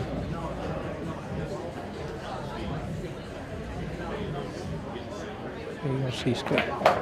Okay, Sophia knocked that one loose. She's not going to get really a shot here. She may have come in the gap for the 4, maybe. I'm just wondering if she can get that 6 ball. Will it go top left? It's close. It's definitely close. And if she does, well, yeah, she's not shooting at it, so she's not even looked at it, I don't think. Okay. So she can make the 5 here. She can make the 5, and that definitely will loosen the 8 and the 6 up. Yeah, and if you run through with this, it pushes the 6 sure. towards the bottom left. Oh, maybe she can't make the 5. She decided not to shoot at it. Okay. Maybe she is. I don't know. I think she is shooting at the 5. Yeah. Oh, wow. She hit it with low. She should have rolled through, like you said. It's nice and easy and just control the 6. She's still on the 3. I mean, yeah, she's done made a couple of these same shots, so she's definitely familiar with these shots right now. Yeah, she does look comfortable with this type of shot. Yes, once again, very nice. And nice position. Right on the end. Yep. Okay. Well, when it really matters at the end of a rack, Sophia is strong. Pretty solid. In goes the 8, and it's now 4 racks to 0. And it's going to be a tough way back for Skylar Hess.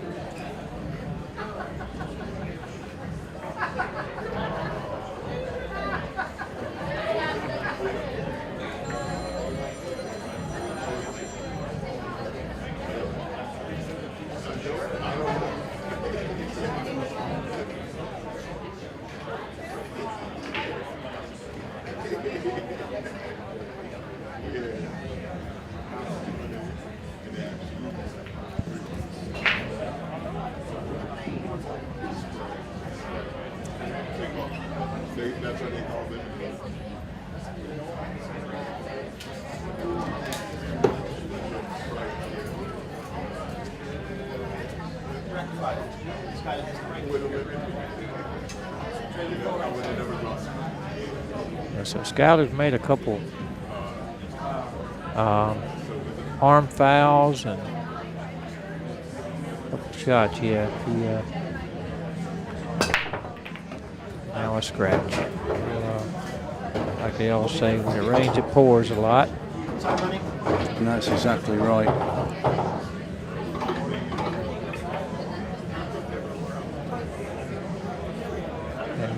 Sophia definitely has all the momentum, and it's just she's steady going with it because now she has ball in hand. Stripes. Yep, definitely stripes. Just you get on the 2 center ones here now, don't you? This ball. I may shoot the 10 just because you don't want to save the 10 unless the 8 goes pretty clear to that bottom left corner here, which it does. Yeah, I could tell it's above the 6.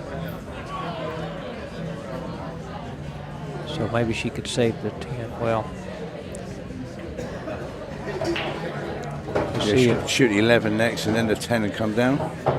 Yeah, that could be a play here. The main thing is I would 8 ball in the top right. Top right, but I would use you want to use the if you're gonna shoot the 8 there, you want to use the 14 before the 8 because it's much harder to get the 15 over there. But just like I said, the 8 could clear anyway.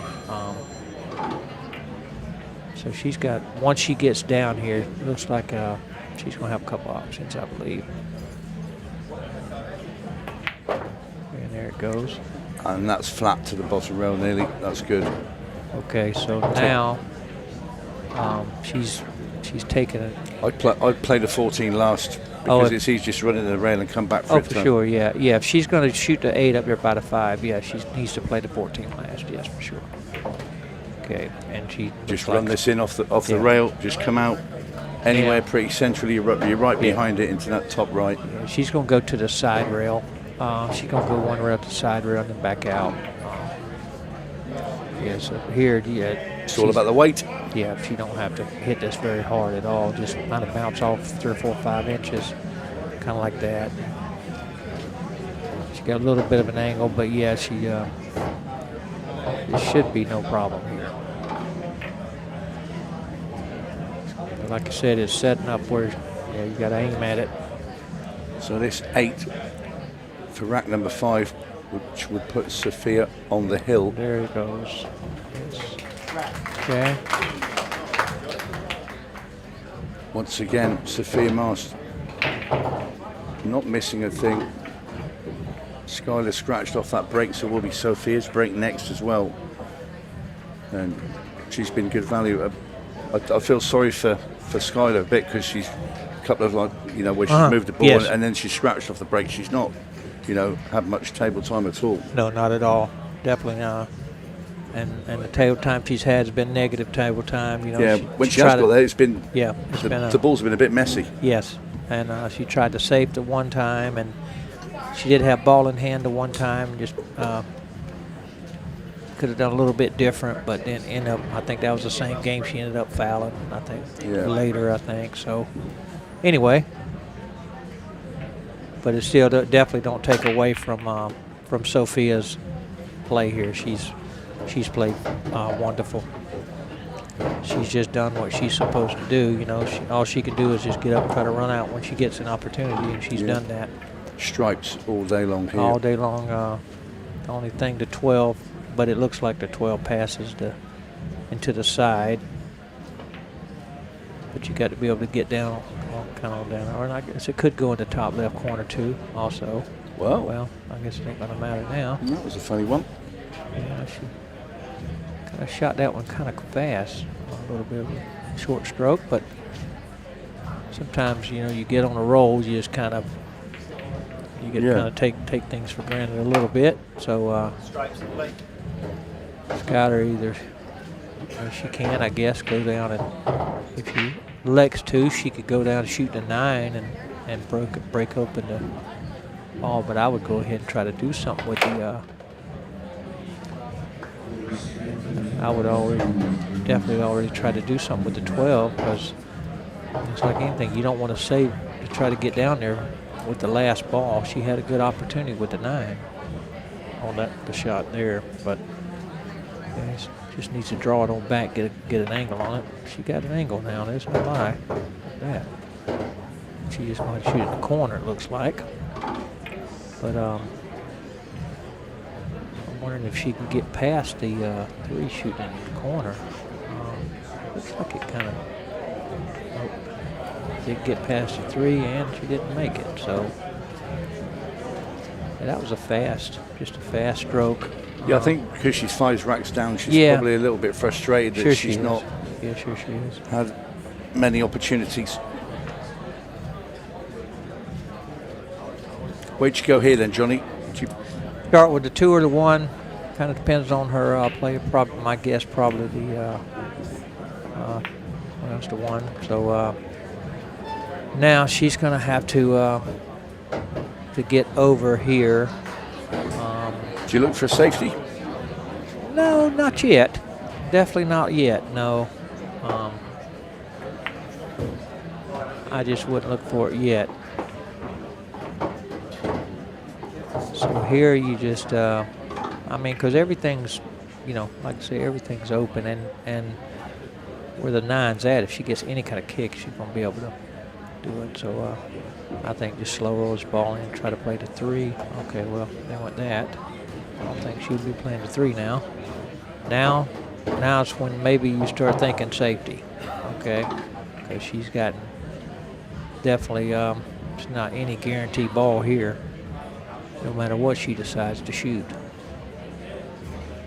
So, and the thing is, I don't know if the safety's is any good here. Because it looks like there very well could easily be she's trying to cut the 3 over on the 9, I believe.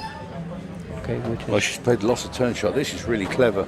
And she went behind him. Very good that shot. Is absolute beat shot. I'll tell you what, that's the shot of the week for me so far. That was a nice played shot. Very nice played shot. That's my favourite shot this week. That is such a good shot. Because if you look at it, even if she would have left, Skylar a shot on the 12, it was going to be a very difficult. Cause good hit here. And wouldn't you just know it? Man, that was her best shot of the match, for sure. Okay, well, I think you'll see Sophia just shoot this and kind of, I got a feeling you're going to see her, should draw up the rail. Oh, she's playing for the... Bet you pick from that. Yeah, I might have got to try to get a little closer, but... I think I'll play the 6 now. Yeah, you just don't want to fall. Definitely don't want to fall straight on the 4. That's the only bad thing that can happen from here, which she didn't. She made sure she popped it hard, so she knew better. Very good. So now she's just going to come out anywhere out in the center. Where her hand is, just below that. Yeah, anywhere out in the center of the table. That'll do. Worst thing, get straight on the 2, which she didn't. So. Yeah, just pop this. It's a little full, but she's got to stretch, and she needs to watch the shirt foul herself. But she's going to have to pop it kind of firm, come over a little bit. Yep. Well, I have to say, this has been a Sophia master class. That's exactly right. How about that? Very good. She has played brilliantly all the way through this. Feel sorry for Skylar Hess. I know I've given her this April, but the way she's playing, she's not missing it. No, Sophia Maas will go through to the semi-final. She'll face Amy Beecham later. Fantastic performance there from Sophia. Yes. When we come back, we're going to have more action from the Florida Open. Don't go away.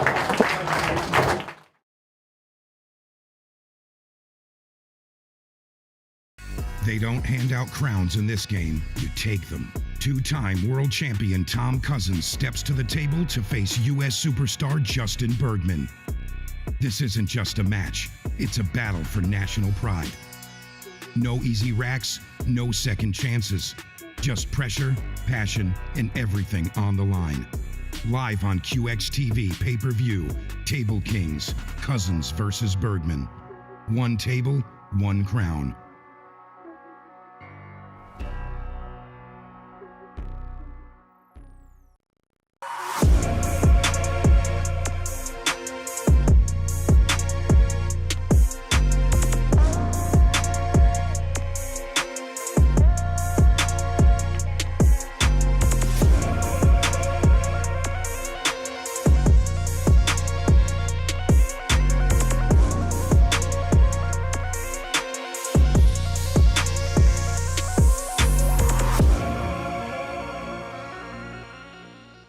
Hey, we're back.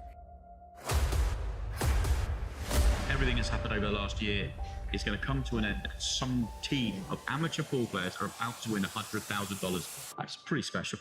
Eight runners southbound are your national champions.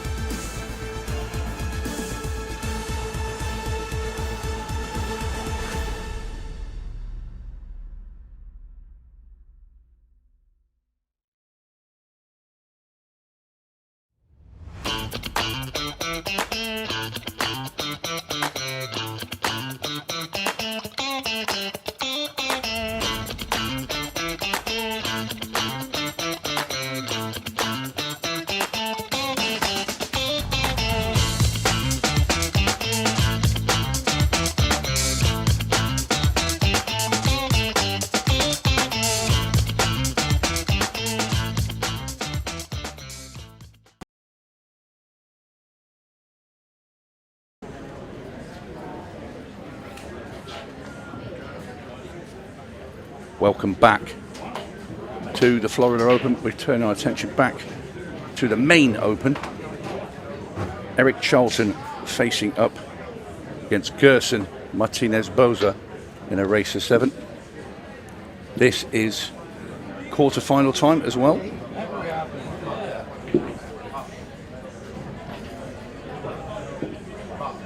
The other 3 quarterfinals are underway.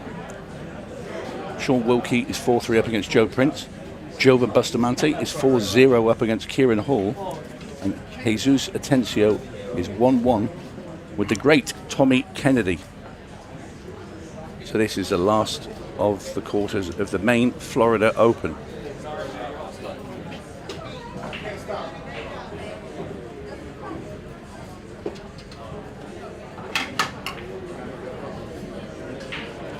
Players are about to lag the break.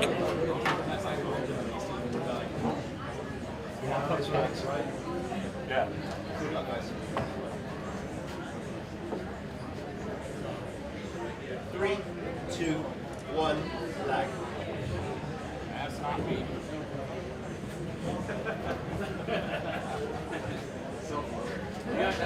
Anybody got a ruler?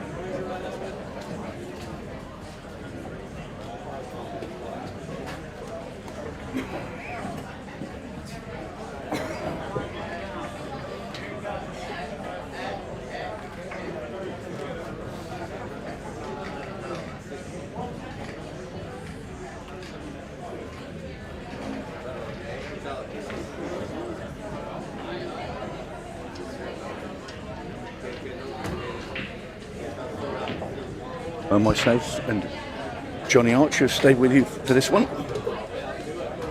Johnny's brought a big friend in with him as well, the big cheeseburger. To get through this. My friend Cheeseburger, yes sir.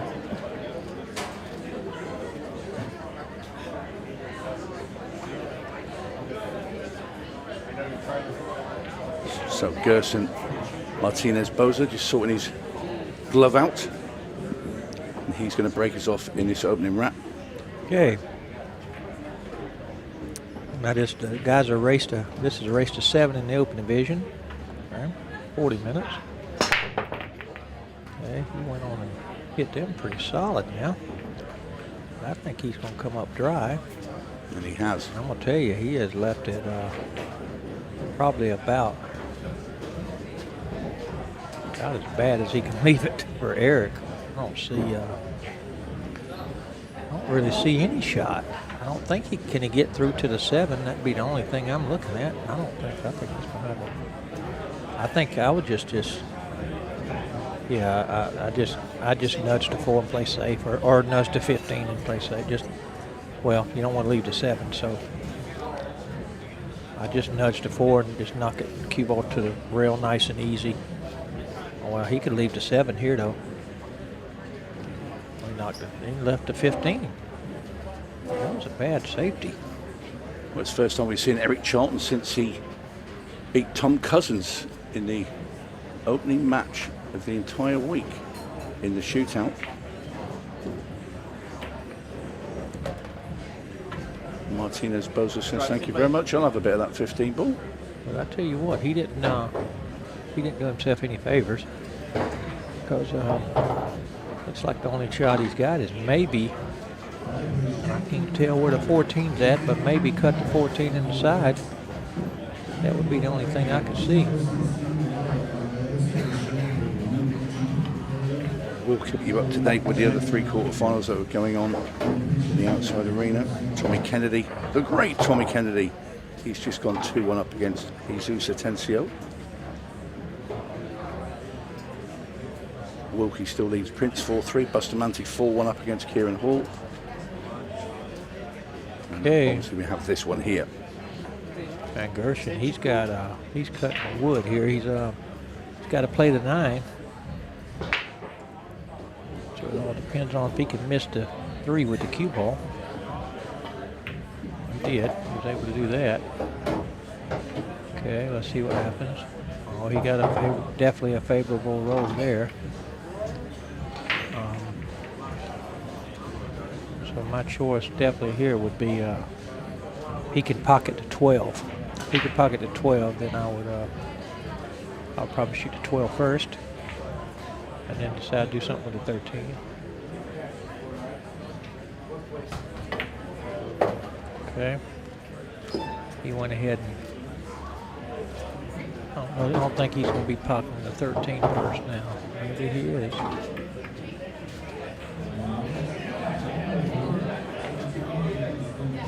Okay, he's just going to go off the edge of the 11, nudge it over. Watch yourself. Well, he got full on this ball too, Tony. Yep. This is not exactly ideal. He's got a touch bit of an angle, but... Would you play this cushion first? I might do that cushion first. Because you're going to bring the cue ball out. Yeah, cue balls, you just hit it softly too, so that means the pocket's going to be awful big. But he's not. He's going to try to force it out a little bit. See, I'm like you. I believe. I'd have liked to be in a lot nearer that. You ain't lying there. I don't think it was an incredibly hard shot because you were very close to it. Just to come off, just roll in. I think you so. Slow roll it, the cue ball comes over anyway. Sure it does. Yeah. I mean, and he didn't put, even shooting it that way, he didn't put a lot of spin on it. I mean, even if I'm going to shoot that way, I'm going to put more spin, try to spin toward the 13. But he's got, like I said, he makes this. It's Well, what do we know, though? Well, we don't. Well, you know, but I don't know a whole lot either. So, but anyway, very good. Okay. Yeah, Martinez Boza takes the opening rack. That game was making shot after shot there. Nothing was much in line, just about the whole rack. Yeah, Eric will be disappointed with that safety because he just handed the table to Martinez Boza. Yeah, I really thought he should have. I just really thought he should have just nudged the 4 ball just a touch, because I think that's the ball he was up on. Just kind of nudged the cue ball to the rail. Touch the 4 and nudge it to the rail, and because the one he shot, even if Gershon didn't have the stripe to shoot straight in, he had the 7 in the side, so either one was not good. So okay, here we go, Eric. Oh no! Hello. And that's going to be a ball in hand anywhere. Yeah, Eric not happy. Yeah, that's not the start he wanted to this quarterfinal. Not at all. So this is a ball in hand anywhere. See, he's thinking he needs it behind the line. Yeah, no, he doesn't. You're right, Johnny. He doesn't understand, does he? Anywhere on the table. the referee tell him? No, the referee can't he tell can't him. tell him. That's right. He's got to know the rule himself. Because I'm telling you, right, I tell you what I'd do. If it was me, I'd take ball in hand and I'd shoot the 4. No, he's still. I'm saying ball in hand anyway. I'd shoot the 4 because you open the 4 up. Because it looks like the 4 may pass, or at worst case, shoot the 5 and knock the 4 loose. And look at his frustration that he's thinking, oh, I wish I could put this anywhere on the table. Well, you can. Wow, he's getting ready. He just don't know because he didn't do anything. I mean, I know the 9. He still does have. I mean, if the 9 goes, he does, and even there he can still go over and bust them open from here. The 12 goes. He's probably going to play the 12 off the rail. No, he's following down.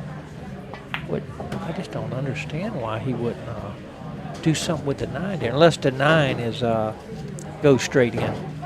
If the 9 goes straight in, yeah, then he would. I think it does, but it is fairly tight, and I think where he was there on the 12 a second ago, you're not going to miss the part. You're definitely going to come into those balls, and you're going to be on the stripe in the side pocket. Yeah, he could have maybe made it a little bit easier, maybe, but I don't know. He like I said, he wouldn't want to be this one jacked up, but.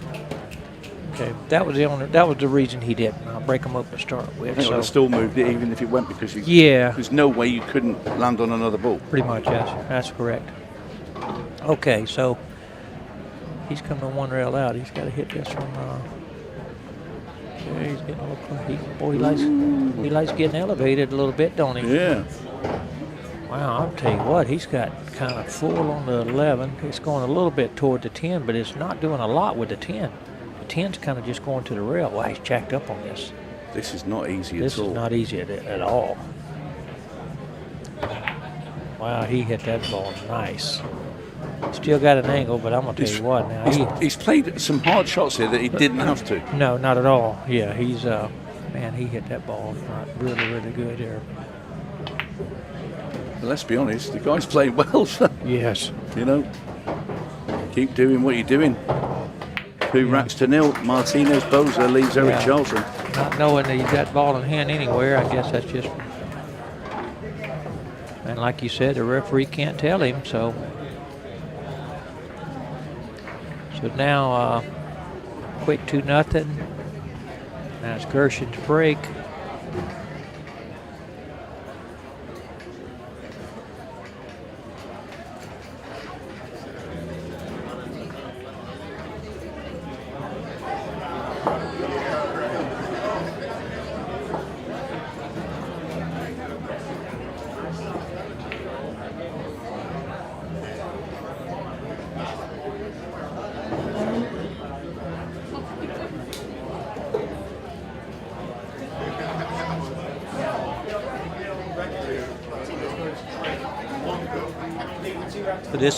So this is the quarterfinals here? All 4 quarterfinals are being played at this moment. Okay. Obviously this one, and I will keep you updated with what's going on the outer tables with the other 3 quarterfinals. Jovan Bustamante, I can tell you, is 5-1 in front. Looking very comfortable indeed. Very Kieran solid break there. Yes.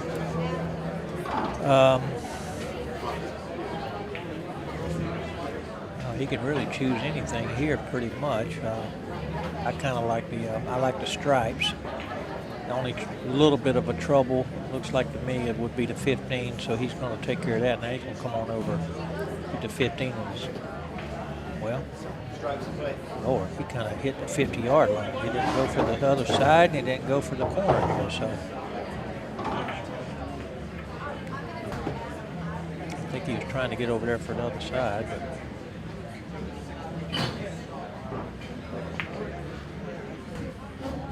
Okay, so now he should be looking at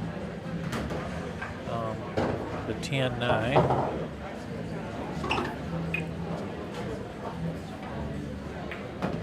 Okay.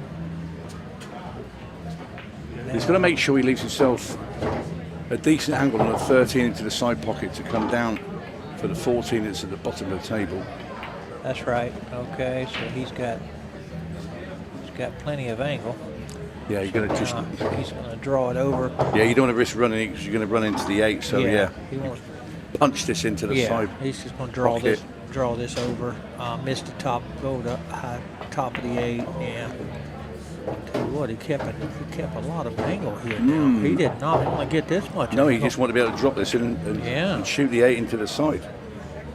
Wow, he likes to make it hard for himself. Oh, he does. I don't know if he can slow roll this ball enough to hold it down there on this end. I don't know if you generate enough spin to kick into the 1, but it's a bit well, tight angle. Yeah, he could. He held it good, yeah.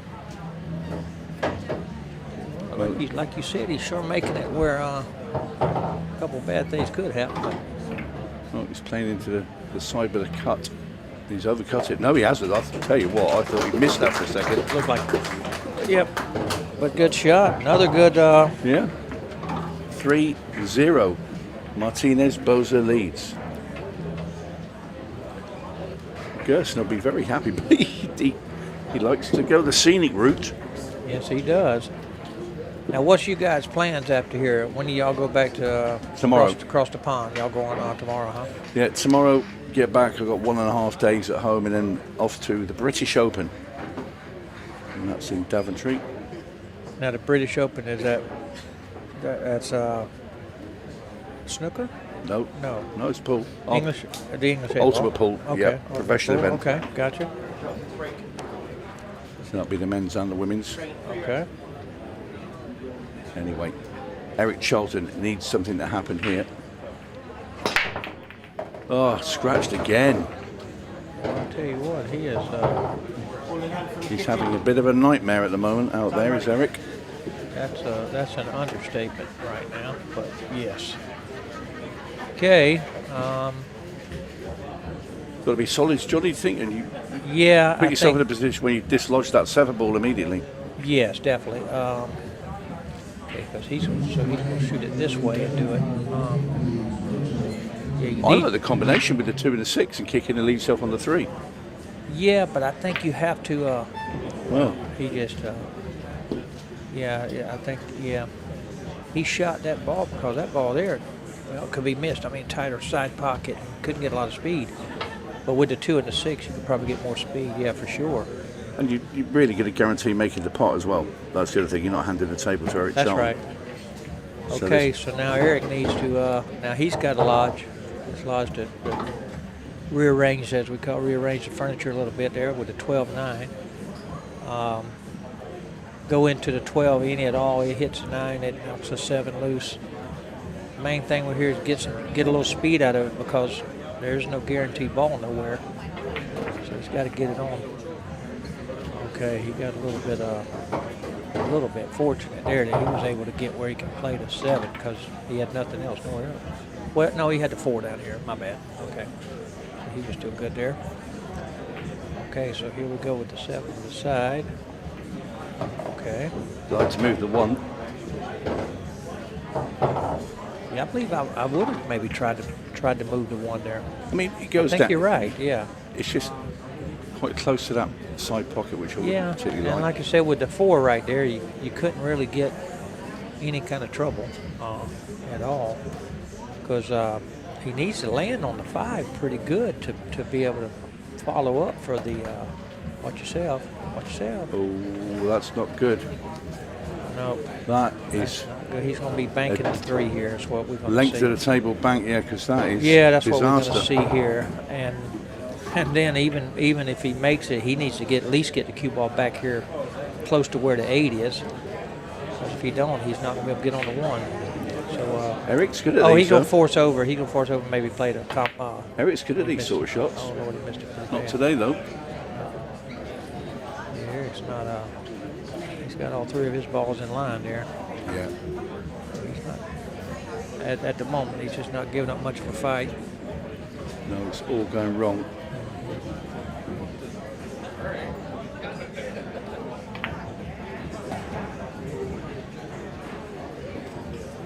Yeah, because he finally got his first good chance to do something and run out, and because Gershon he missed with ball in hand. Okay,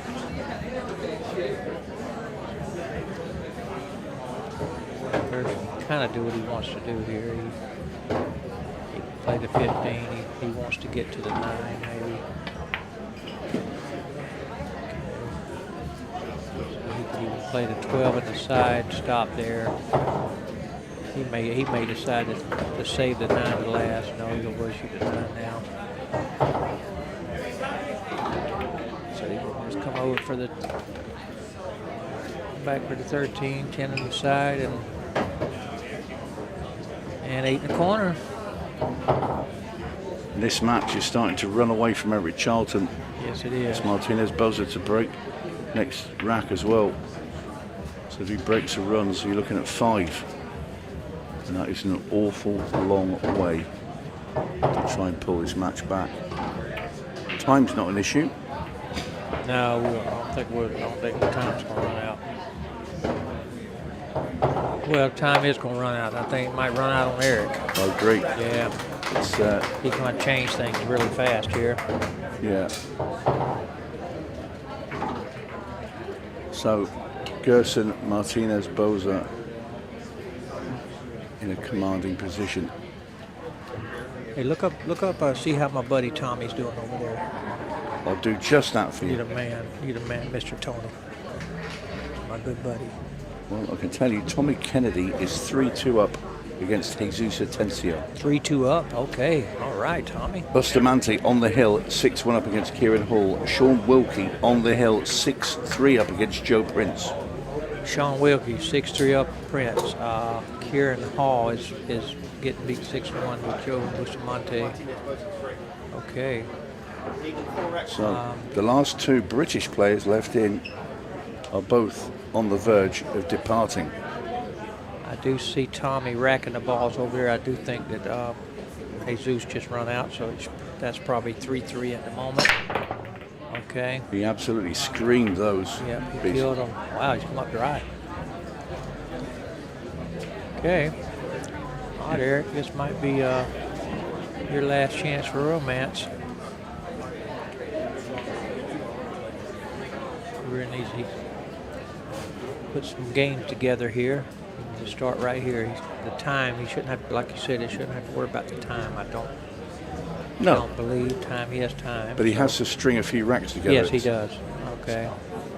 So he's going solids. I think that was a good play.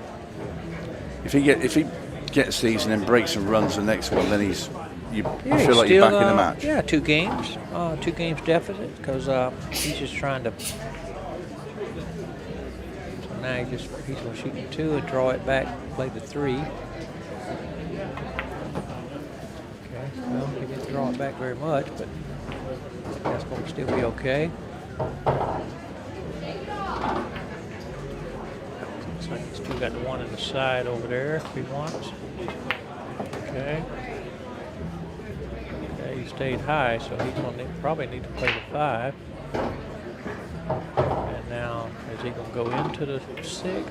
Looks like he's going to go into the edge of the 6. Okay, very good. Kind of a bad angle on that 6 now. Now he's got to travel. Wow, he's going to have to do a little bit of traveling here, I believe. Maybe he could draw it back and get on the. Okay. Ball's traveling. Okay. That was friendly, a friendly nudge because it's also giving him the angle to get back for the 7. Yeah, that could have definitely turned out bad. But okay, so we got the 1 on the side.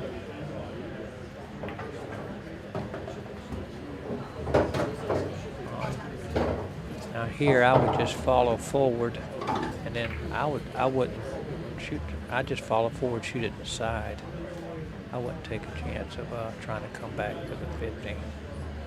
There you go. Yeah, just follow forward. Okay. Eric's fixing to get on the board here.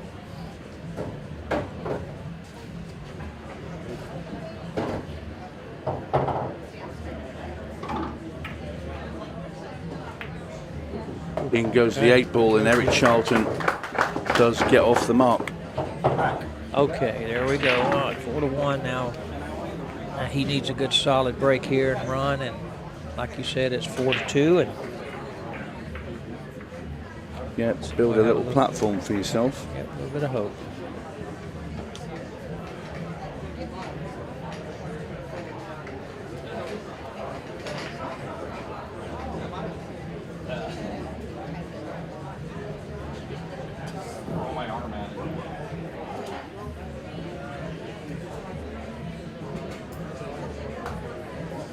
Yeah. See, Eric put the one up as he looks up into our commentary position. He's off. Lovely guy, Eric. Comes to all our Ultimate Pool USA events.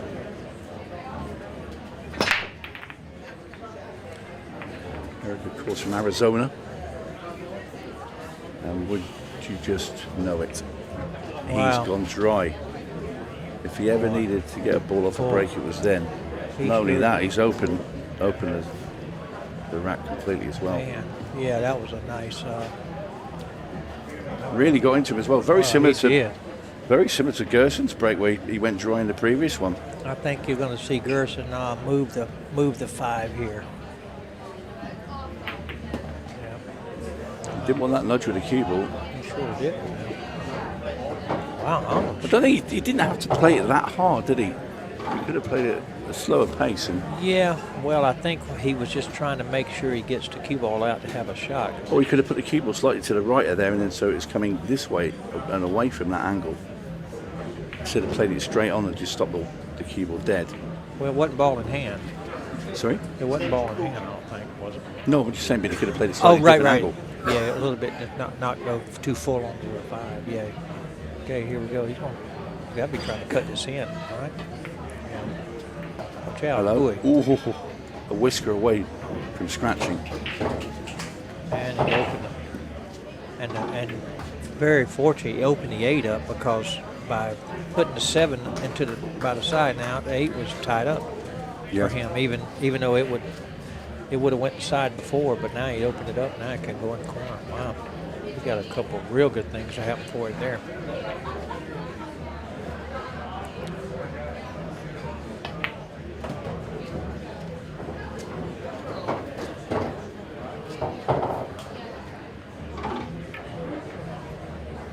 Myself, I would say, I think I would save the 15 for last. I don't think he will be now. No, it don't look like it unless he's. Yeah. I mean, it's not a massive thing. I mean, you could put the 15 under 14. As long as you leave yourself an angle down here at the bottom. Yeah. You get up for the 8. Definitely would be easier, to get on the 8, but he's stayed a little higher than he wanted, so I think you're going to see him hit some left English, try to get all the way to the bottom rail here. I got a feeling. Well, we have our first semi-finalist in the Florida Open, and that is Sean Wilkie. He has beaten Joe Prince 7 racks to 3, and he is in the semi-final. He will play the winner of Jovan Bustamante and Kieran Hall, and Bustamante's on the hill, leading 6 racks to 2. Okay, Sean Wilkie, a blast from the past a little bit, showing his 8-ball skills. He's took a few scalps along the way today. Sure has. Who did he beat earlier today? He beat Chris Milling. He did indeed. That's right. Chris said he beat him pretty bad too, I think.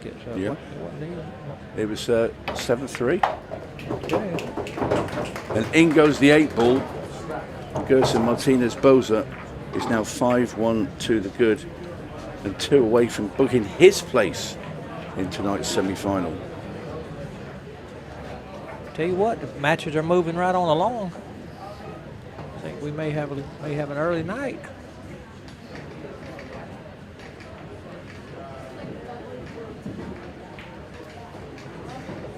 So Gerson playing very well indeed. Lady Luck not smiling at the moment on Eric Charlton. He really needs to find some form now.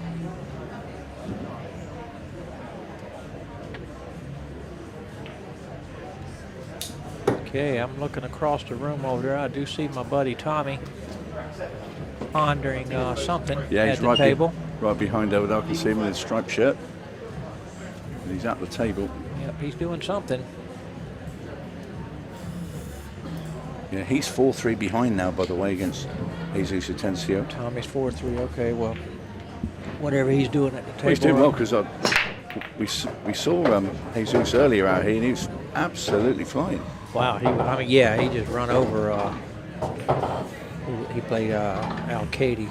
Yeah, that's right. That was just they did come close though. Al-Kaidi did come back to it. Me and you were talking about that. That was at it's a brilliant match. That was a Hill match where he got the last break. One of the best matches of the week, I'd say that one. I think so, yeah. Okay. Atencio pulled out some brilliant finishes from nowhere. Anyway, back to the action here. Gerson Martinez-Boza is looking to get himself on the hill, and these stripes are begging to be potted. That's right. He just has to get over on the right side of the table for the 12. That's the only thing I see here, so it kind of depends on how he wants to get on it. Okay. Yeah, he just follow forward just a touch. Make sure you don't get elevated on the one, and then you'll have a little bit of cut. And the only thing that I see coming across, you just got to want to try to make sure you don't come over and hit the 8, which is full now, so I don't think there's no way to hit the 8 now. It's not that thing. No, he sort of comes below it, doesn't he? It's going to be below it, just natural. Yeah, that ain't hard enough. That's slow. That ain't even close to being hard enough. Wow. Well, I'll tell you what, he's gotten out a lot of time, but he sure has, he could have had his stress level a lot lower, right? Okay, he's shooting jacked up over the ball. Can he come into the 7 ball if he cuts it right? No, he's going inside, so he's trying to hold the cue ball. Yeah, he's coming to the 7. Yeah. And that's what's giving him the buffer. That's right. Okay. So this 8 ball to put Gerson Martinez-Boza on the hill against Eric Charlton. He's going to sort of punch this in, come past the side pocket in the 1 ball. Very good. Once again, he does it the hard way, but Gerson Martinez-Boza is on the hill, 1 away from a place in the semi-final. He's been good value. Another semi-finalist has arrived. Jovan Bustamante, 7-2 victor against Kieran Hall. And he will play Sean Wilkie in the first semi-final. Jesus Atencio 4-3 up still against Tommy Kennedy. And Martinez-Boza on the hill. But my man Tommy is shooting over there. I can see him down at the table. He don't look happy though. Whatever it is, he don't look happy. And he always looks happy normally, Tommy Kennedy. Yeah, but he don't look happy right now. Where he got on whatever. Oh yeah, he's really not looking happy. So Eric Charlton. Eric's made him a ball on the break. He just wants a little bit of table time. Okay.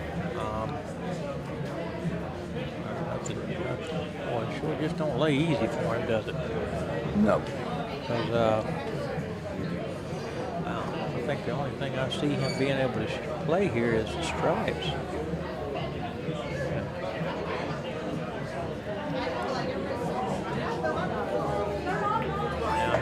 Now he still has 2 stripes that are tied up now, being the 15 and the 11.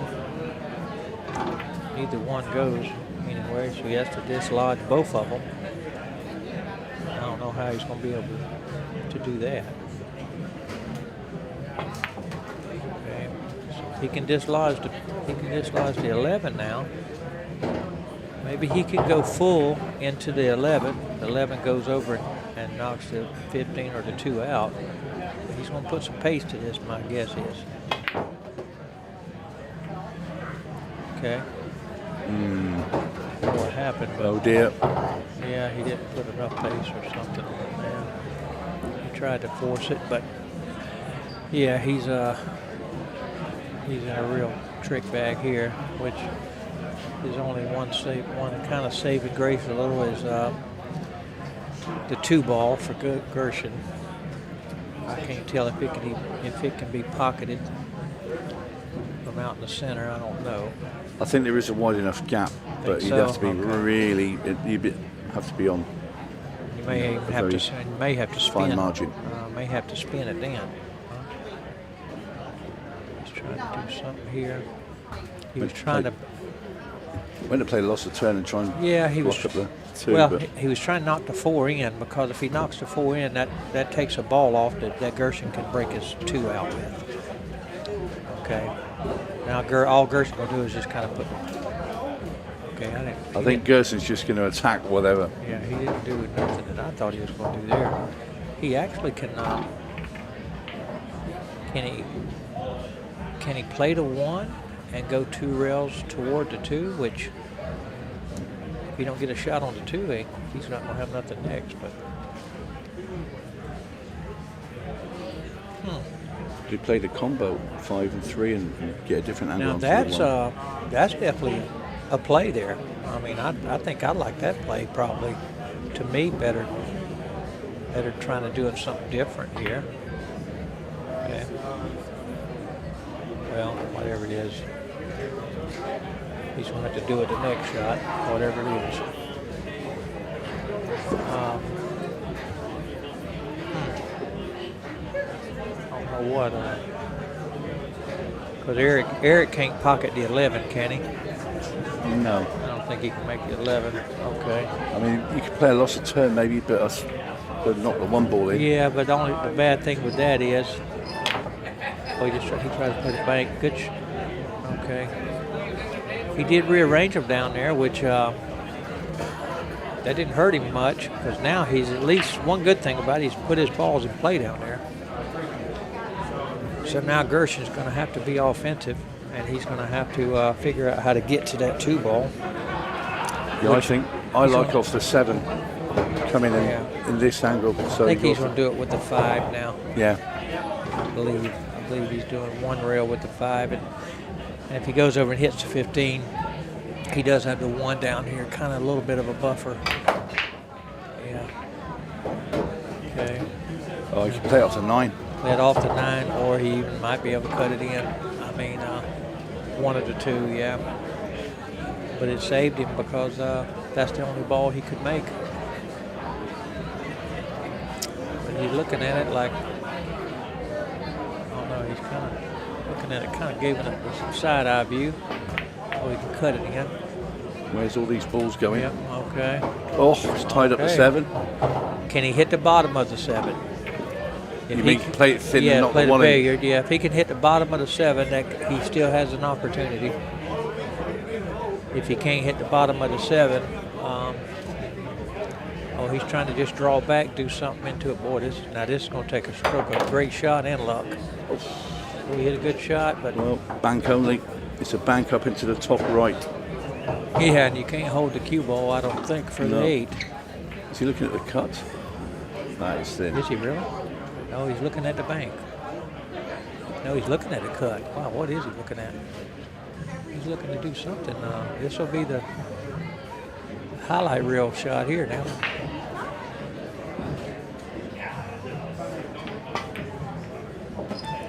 Okay. Well, I think the bank was a better shot. I think you could have played that bank and still played it quite slowly and still held that cue ball. Certainly an easier shot than the one that Gerson attempted. So Eric Charlton. Okay, Eric needs to stay in it. Play real soft here, hold for the 15, I think. Yeah, nice and soft. Okay. Don't get careless, that's the main thing. Running into the 9 a little bit. Oh my Lord, don't get careless, man. Not left it easy. I mean, you've got to play the bank this time, surely. Well, definitely he's going to play the bank here. He's just going to. He's going to warp at it as hard as he could. I mean, just kind of best he can, and then take the best chance he got. And he's made it. Oh, and he's going to be perfect onto the 8. Yeah. What a shot from Martinez Boza. Yeah, but Eric Charlton should never let him have it. No, not at all. This for the match.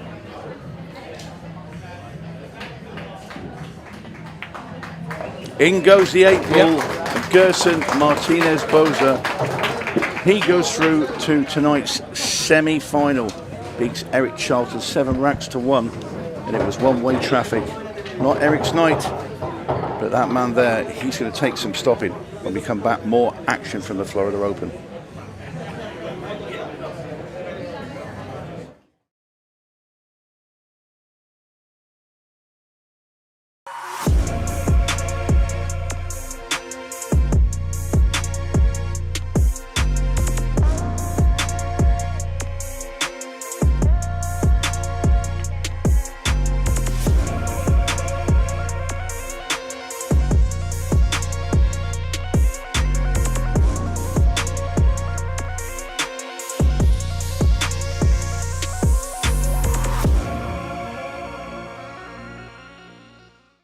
They don't hand out crowns in this game, you take them. Two-time world champion Tom Cousins steps to the table to face U.S. superstar Justin Bergman.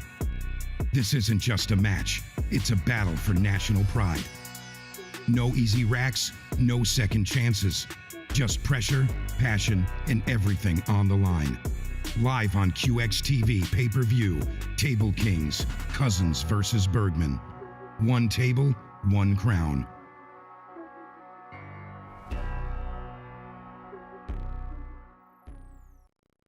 At APD Studios, we don't just design pool rooms. We build experiences around the game that we all know and love. I'm Adam Pfeiffer, a licensed architect for 10 years and a nearly 25-year pool player. I bring nearly 2 decades of real-world experience designing, setting up, and optimizing pool rooms and tournaments, both locally and nationally. Whether you're upgrading your pool room to host larger tournaments, planning a full-scale event, or just looking to perfect your home playing space, I design with purpose. From traffic flow and lighting to vendor zones and spectator comfort, every detail is considered, making it efficient for staff, welcoming for players and spectators alike, and compliant with local building codes.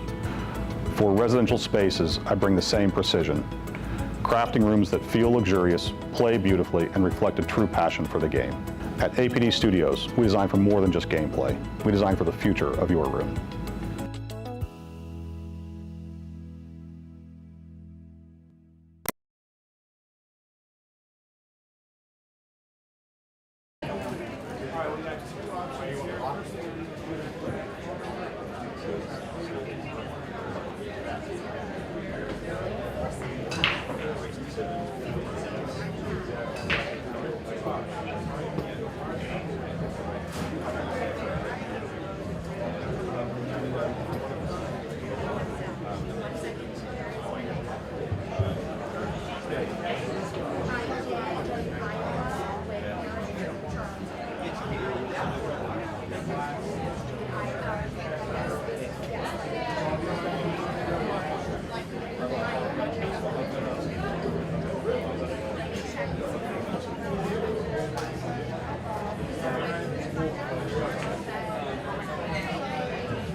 A very warm welcome back, everybody. We are ready to go here in the semi-finals of the Florida Open. Jovan Bustamante with the opening break. He's taking on Sean Wilkie. Both players have only just finished their quarterfinal within the last few minutes. Jovan in particular pretty much just came straight from his other table to this one. Sean maybe had 10 minutes. Will that be a factor? We'll find out. Both players certainly will be in rhythm though, as they have just come off the table. Excellent opening break from Jovan. Race to 7 here for a spot in the final.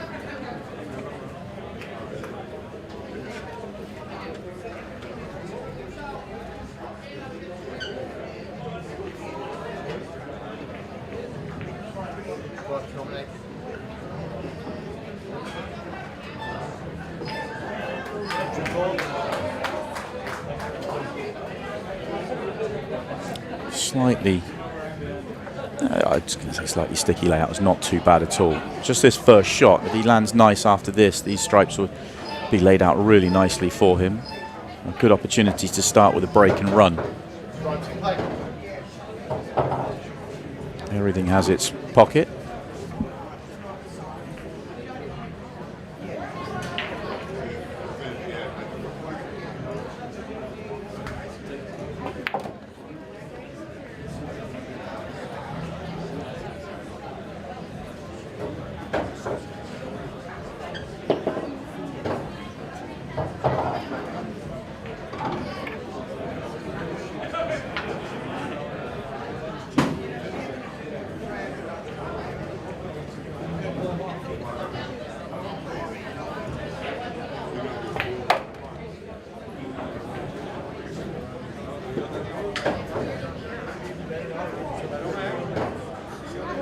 Play the combo here, shouldn't really be any issues if he does.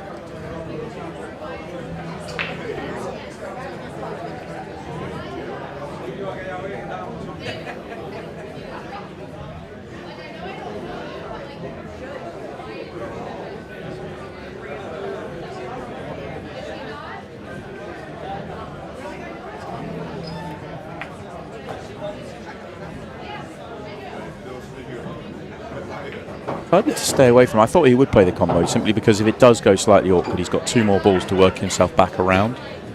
They do look just off. So it's one of those that he's got to be very careful about how he does it. He may not now, he may do it a different way, but he's certainly analysing it from all angles. As I welcome Mike DeMarco back into commentary. Thank you very much, Simon. What a match we have here. Sean Wilkie and Jovan Bustamante. Haven't seen Sean in this arena just yet. Yeah, that's certainly going to be a big factor, is how well does he take to the arena, the match clock situation. The cloth obviously does play differently. Everybody's commented on that all weekend long. Plays beautifully, but you've got to get used to it. Yeah, I think Sean's going to have some experience, with this type of condition. Perhaps the heat of the crowd and the cameras all rolling may change things a bit. This is a somewhat new format for Sean, but obviously arriving in the semi-final, he's taken to it very well. Yeah, incredibly well. Good victory over Joe Prince in the last round. Former champion. Jovan's been to a final before and won a shootout, so he's no stranger to this. And that is the opening rack. Break and run. Good start for Jovan. Yeah, very nice indeed. Jovan very consistent thus far in the event. From what we've seen, he's had more experience on the arena table. We've seen him a few times here over the course of the long weekend. I remember Sean Wilkie exclaiming to me months ago, I want to get into the Ultimate Pool regional events, and told him about the Florida Open. He says, please, I need to get in there. And here we are in the semi-final. So good decision there. Yeah, also, just to update you, as Sean comes to play his first shot in the match, we will have a new champion, as the other semi-final is now complete. Jesus Atencio has beaten Tommy Kennedy 7-3, and we've just seen Gerson Martinez-Boza get that victory over Eric Charlton 7-1. So they will match up in our second semi-final, and the two out there and those two, well, three debutants and Jovan, nobody's won one before. Yeah, that's great. It's nice that we'll get someone new in the winner's circle. It's always nice to kind of rotate through the winners and get some new faces. And of course, new winners, once you go the distance, likely that they're going to want to get back into the same action. And I've heard a lot of these top players talking about the grand finals and what's on the agenda there, so I'm sure we're going to see a lot of these top class players over at Harris and Cherokee. Yeah, as well as the big money for the league play reported, well, it will be over $100,000. Yeah, remarkable numbers there, Simon. Yeah, the Open itself essentially doubles in size. There'll be better part of 500 players in the Open, and therefore the Open first prize also becomes a good number. And Sean Wilkie going to go behind his back here. Very nice control. Yeah, Sean's got some firepower in his arsenal, and he's even got some viral videos out on the interwebs, shooting some insane shots in match situations, so we know that under pressure he can perform. And an unknown fact about Sean Wilkie, or a little known fact I should say, loves to play ultimate frisbee. He'll actually go to competitions and travel to the facilities, and tell you what, if you want action in frisbee, that's your guy as well. Sorry for knocking your action, Sean, but just want to exclaim your talents. He came up to an event in the Boston area, and he said, yeah, I was going to be up here for a frisbee event, and I figured why not play the pro tournament that was there the same time.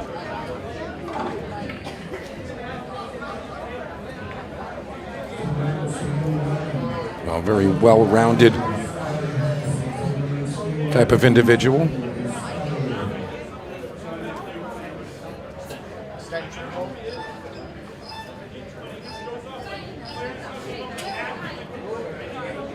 right, he's going to use his extension. Going to spin this one. Oh, he just checked it right in there. That was a tough shot to make in that way. Kind of stalled it straight back into position, but how does he get on the 8-ball? That's the question. Maybe just go towards the 13, stay above it. Oh no, he can make it by the stripes. I was going to say it must slide in. Yeah.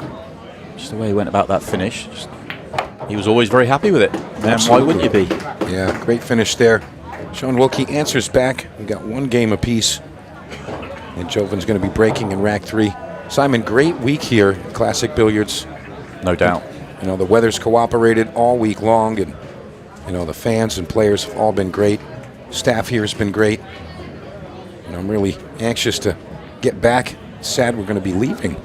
Yeah, it's come around quick actually. It's been very, very long days, as you can all imagine. But yeah, it's going to be over in the next few hours. We've got 4 more matches for you after this one. We will, of course, see the other semi-final of the Florida Open, and then we'll turn our attention to the finals. We will have the Junior Open final, the Women's Open final, and the Open final. 3 trophies to hand out here in the main arena. We'll also be handing out 3 trophies out in the outer arenas as well, as the 3 second chance Opens all conclude. So there's still quite a bit of pool playing in the background. Yeah, I'm looking at one of the women's matches there. I see Rachel Lang and Emily Duddy, 2 of the top females in the room. They're still keeping things moving over there. Very familiar with both of those players.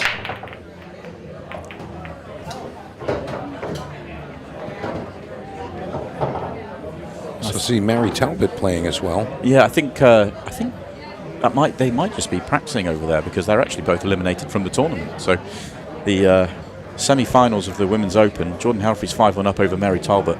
Sophia Mast will play Amy Beecham, but Sophia's currently playing in the junior event right now, so that match is being held. So there's a lot Sophia's got a lot to do. A lot of matches to play. She's running deep in a couple there. We'll keep you updated on that as we go through the evening. Right now, we're focusing on Jovan Bustamante and Sean Wilkie. And Jovan's got himself another nice layout. Not as nice as the opener, but certainly doable. Work required. Yeah, it's kind of nice that most of these stripes are situated in the same area of the table. Not going to need to move the cue ball too far around. You know, you can definitely get into trouble. But I think he's not going to have any issues with this at all. Just has to, probably the trickiest shot in the whole rack will be just playing good shape on the 8-ball. It's wide open, but he doesn't have the perfect ball for it, so he'll be travelling a long way for it. But certainly well within his capabilities. Yeah, it looks like Jovan's decided to go kind of back and forth the top of the table here. He played that one to the top right. Likely going to go with the 14, follow with the 15, kind of back and forth, side to side here. I know he doesn't want to brush into the 11 so much. He wants to keep it clean. Just draw straight back with the 15. And you know, the 11 does lead to the 13 a bit cleaner, depending on how he wants to get on the 8-ball.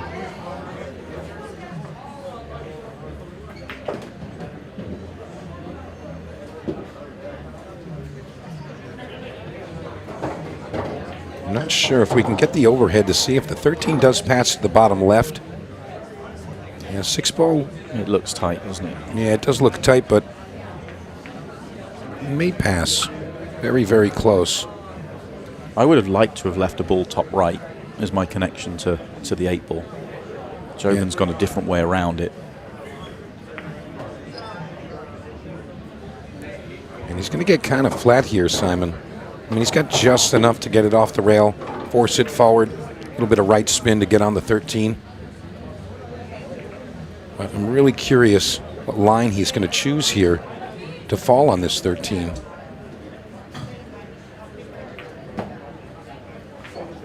Okay, so he's just going to stun it down towards the right side of the table, but that can be tricky. I don't think he wants to run into it. You know, it does have a pocket. You can land a little funny with this one. Needs to play this well. He did play it well. And he hits the target perfectly. Bullseye for Jovan Bustamante. Perfect on the 8-ball. And he's going to go 2-1 ahead. Very nice finish. The crowd recognizing. Well, 2-1 here. Sean Wilkie going to be breaking our rack number 4. As I look around the room, see lots of smiling faces and lots of folks really just enjoying the show here. I mentioned the situation in the Women's Open. I might as well update you with what's going on in the Junior Open as well. I said that Sophia Mast had plenty to do, and she is busy in the Junior Open semi-finals right now, but struggling 4-3 down to Gavin Matthew. That's a race to 5. The winner of that one will play Gage Smith in the Junior final.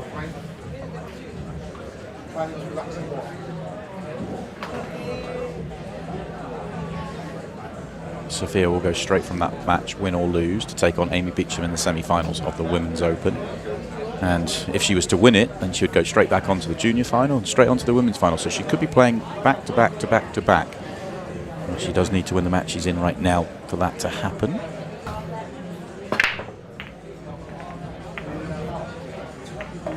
Needs something to fall. The 2-ball finds its way in the side. So, I mean, at first glance, they're kind of 50-50 for me. But I do believe he's going to go with solids just because of the opening shot. Solids are good here as well, though. I mean, both are good here. Yeah, he's going to clean up 3-ball, then to the 6, just so we can kind of finish with the cue ball staying down table. You know, we always say that it's best to kind of clear up one side of the table and then work your way down table, you know, kind of finish wherever the 8-ball is going to be. You don't want to have to travel back up and down the table. You know, minimal cue ball movement if possible. That's the recipe for success. as Sean arrives on this yellow 1 ball. Does need to get this shot right. Easy just to run a little awkward. You're likely going to see some left-hand spin. Going to hit it just a hair fat, throw it into the pocket, stall the cue ball on the backside of the 4 and the 5. You know, ideally, he'd either leave himself on the 4 with an angle on the 5. He held that really well. I actually didn't know whether he could hold it as well as that. Sean's looking like he wants to play the 4 to the left side. And I'm curious, I mean, it looks like he's got enough angle to just come right back above the 4 and shoot the 4 in the same pocket, meaning the bottom left.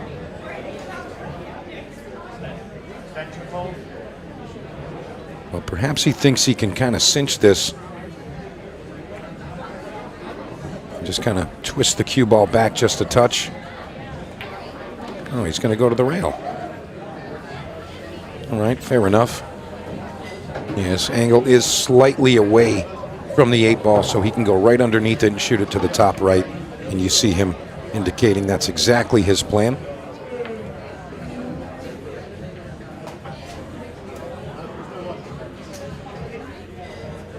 Again, not a lot of cue ball movement for this one. Very nice. Simon, Sean Wilkie, and Joven neck and neck, keeping it very tight. This 8 ball for 4 straight break runs to start.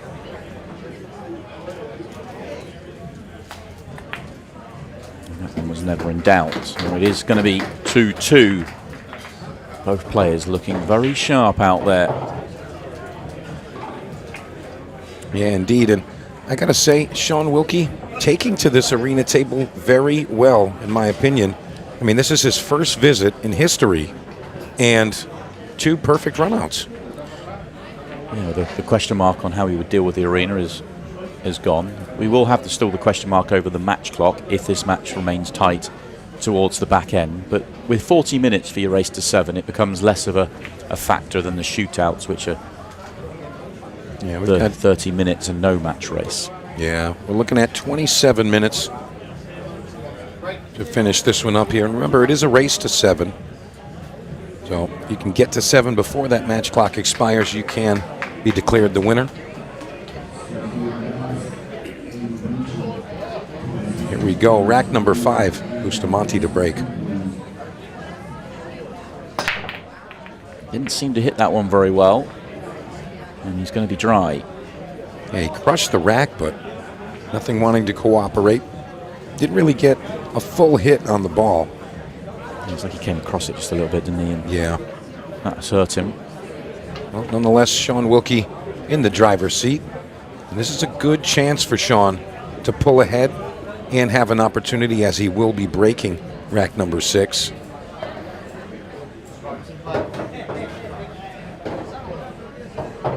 Yeah, Sean looks really fired up out there, Simon. Really looking determined to go the distance.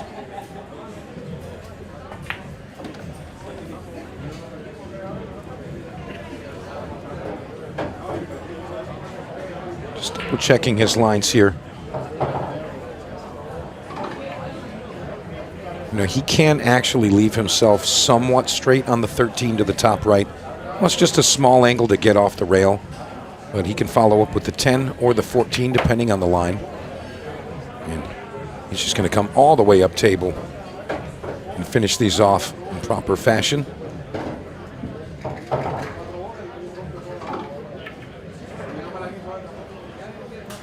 As I look at the lay here, curious which ball he's going to use to get to that black. I think he was actually trying to put the 13 in position to be that ball. Ideally, it would have sat in front of the side, but bottom corner could work as well.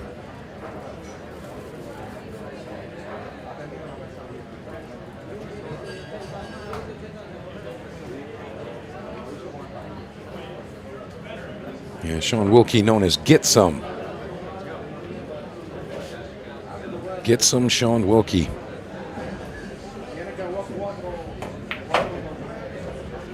All right, so it's been decided. He's going to play the 15, get above the 13.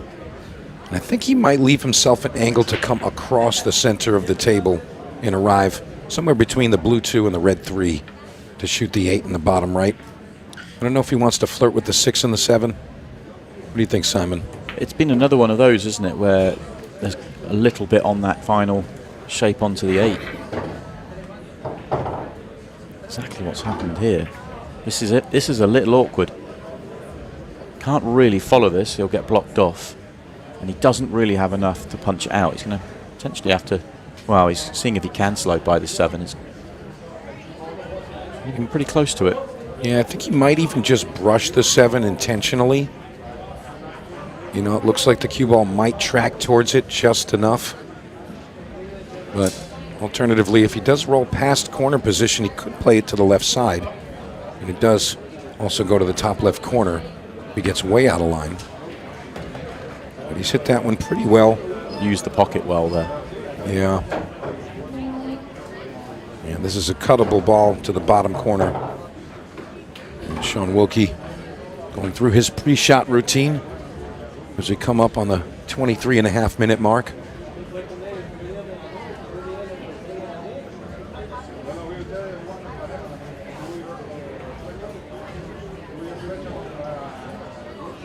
Big shot here to go ahead 3-2. He's made it happen, and the cue ball is safe. 3-2, Sean Wilkie. Strong start this. Yeah. 3 visits to the table, 3 racks on the board, has the next break. Very, very strong. And for a veteran in the Ultimate Pool arena, Jovan Bustamante, I mean, he's holding strong as well, but faltered there on the break. So, huge opportunity in a possible 2-game lead for Sean Wilkie if he can repeat what we've been seeing. 3 perfect runouts, 3 visits. Sean Wilkie truly on fire right now.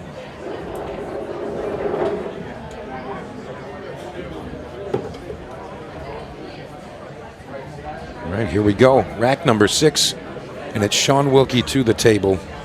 And he's up 3-2. Let's see what he delivers and if he can repeat the success.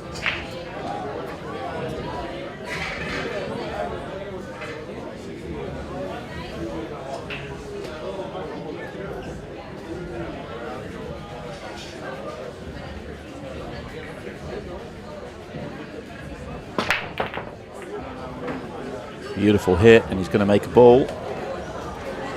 Yes, he is. Now, first shot's going to be a tricky one here. Doesn't have a great first shot. Both suits are great here. There's no issues whichever way he had to go.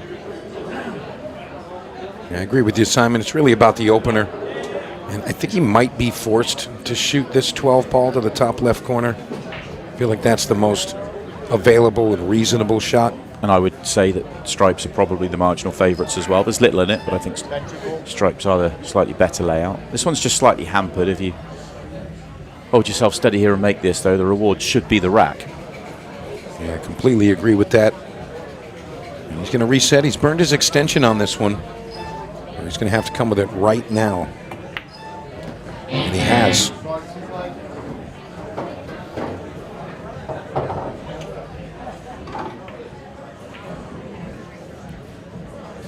Right, so not completely out of the woods yet, but everything does have a pocket open and available. So pure execution from this point. Pretty good connections as well. Yeah, it looks like he's exploring the 9 to the 10.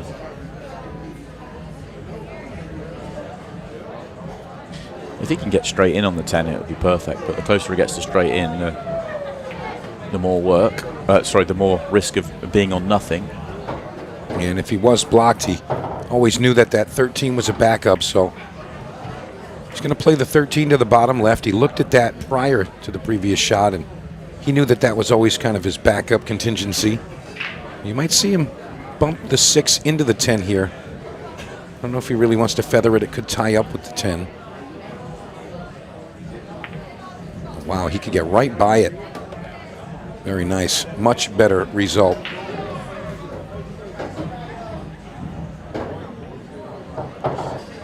Not landing on the 10 previous, though. It's just making him think a little bit here. Yeah, I mean, if he can actually bring the cue ball into the 6 here, I think he'd be free and clear. Avoid it altogether and get above it. Yeah, that one's really going to do it. Sean Wilkie really impressive thus far in this semifinal.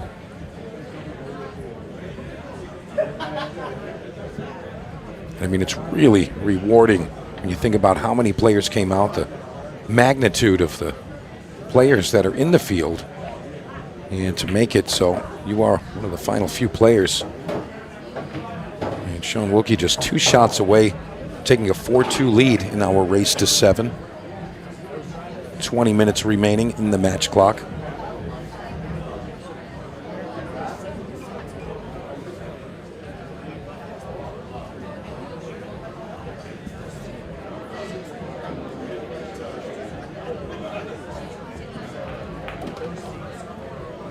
Nice speed there, and 8 ball to the bottom left to take the lead, 4-2.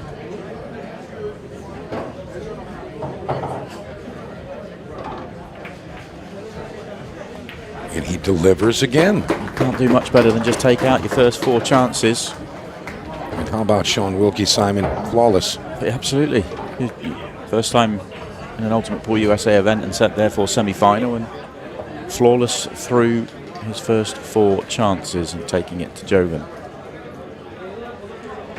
I have to know, Simon, are you familiar with Sean Wilkie? Have you seen him out there competing in the past? Or? No, I think it was you actually that sort of pointed him out to me and said, watch out. Yeah. Yeah, he's been kind of a household name in American pool for quite a while. And, you know, like I said, he's kind of dabbled in some other things. But, I mean, he really is just a super strong player and lots of firepower. And when you put that with an exciting format and something that maybe calls to your style, you know, the potential kind of unlimited. Rank Joven, this is rack number 7. He's trailing by 2 games, but still just under 20 minutes remaining. Had a very good look at the rack there. Just looking for gaps, looking to see how he should break here. Of course, the only thing that's gone wrong for him so far in the match is that dry break on the last shot he took.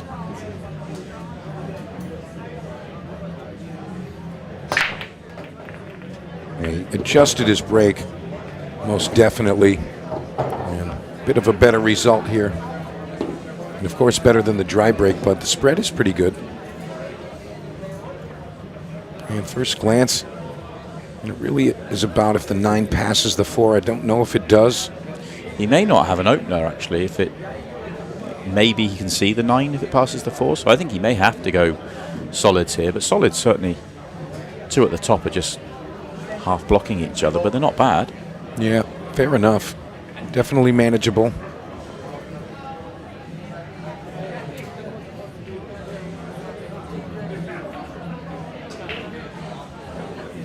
All right, he's made the decision. He's going to open with the yellow 1. They're trying to arrive on the 7, I would think. And, you know, Sam, it's interesting. You know, we were talking about this earlier. I mentioned it with Dave Bartosiak and also with Dennis Hatch. You know, the different styles of players in the different areas of the world. You know, just their technique and, you know, their approach to certain shots. You know, I feel like an English 8-ball player wouldn't have hit that in that manner. He probably would have hit it and just rolled forward. You know, a different style of cueing. Yeah, difference in the balls, I think, more than anything else. You know, just...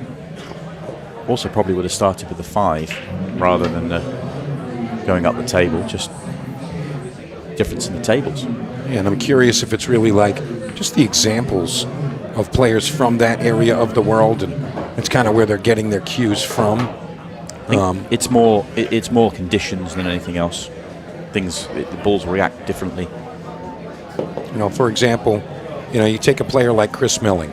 He's been a top player for such a long time, and you know, you look at, you know, players that are up and coming, and you know, even some of the top players, Tom Cousins and Craig Waddingham and Shane Thompson, Declan Brennan. You know, they have a very similar style of cueing, and when they apply it here, they apply it in a certain manner, and then we see, you know, Joven here, you know, playing a lot of stroke shots, you know, the Filipino style of pool. And, you know, it's just, it's a totally different animal. And the same with a lot of the Americans. Yeah, it's a very different hit, that's for sure. And Joven's going to use the 5-ball to finish this run. And aside from that poor break, Joven's really been kind of flawless himself. Yeah, this is going to make it 7 racks, 7 from the break. Just 4 of them for Sean, 3 of them for Joven. As you say, the one dry break from Joven that was run out from Sean, the difference in the match so far. That's why he holds the advantage of the break, as Sean has the next break. Well, the bar has been set very high for the Florida Open. And as we said, we have this semifinal going right now. The next players into the arena are going to have to perform at the same level if they're going to want to play one of these 2 gentlemen in the final. The junior final, which will follow that, is set as well. Sophia Mast lost to Gavin Matthew, which means that Gavin, we saw out here earlier today in the Open, will take on Gage Smith in that junior final. A great run for Sophia, winning the mixed pairs with Chris Melling. And that puts her as, what's that, top 4? In terms of number of titles, it's, yes. Might be top 3. We'd have to consult the record books there. All right, here we go. Rack number 8. It's Get Some, Sean Wilkie.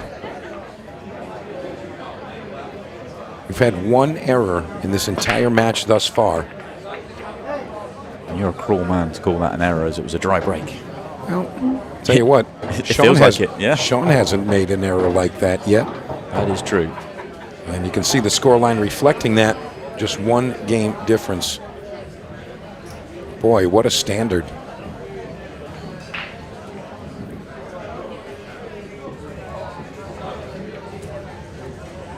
And it's going to be the 11 ball for the opener.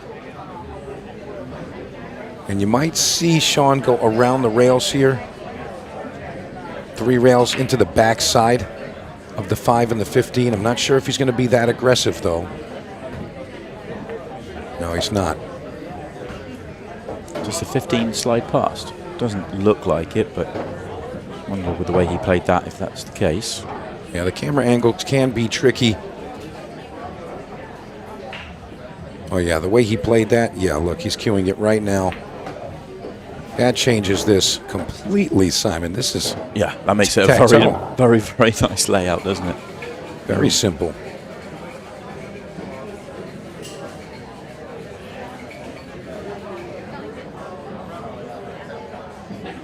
Check side here.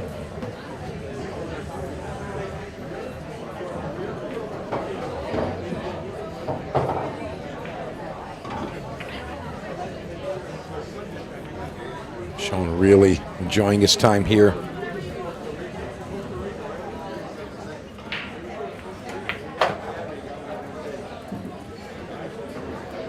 Powell right in the kiss or the crack of that Brunswick pocket. Just thinking exactly the same thing. Such a lovely sound.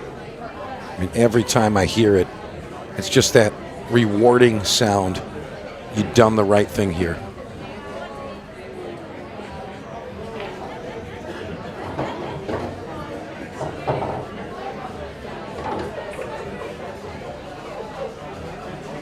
And you see Sean burning a bit of time. If he can stay in this type of advantage, it is going to come into play. 14 minutes and change remaining currently. And he's going to give himself a very simple shot here, 9 to the 8.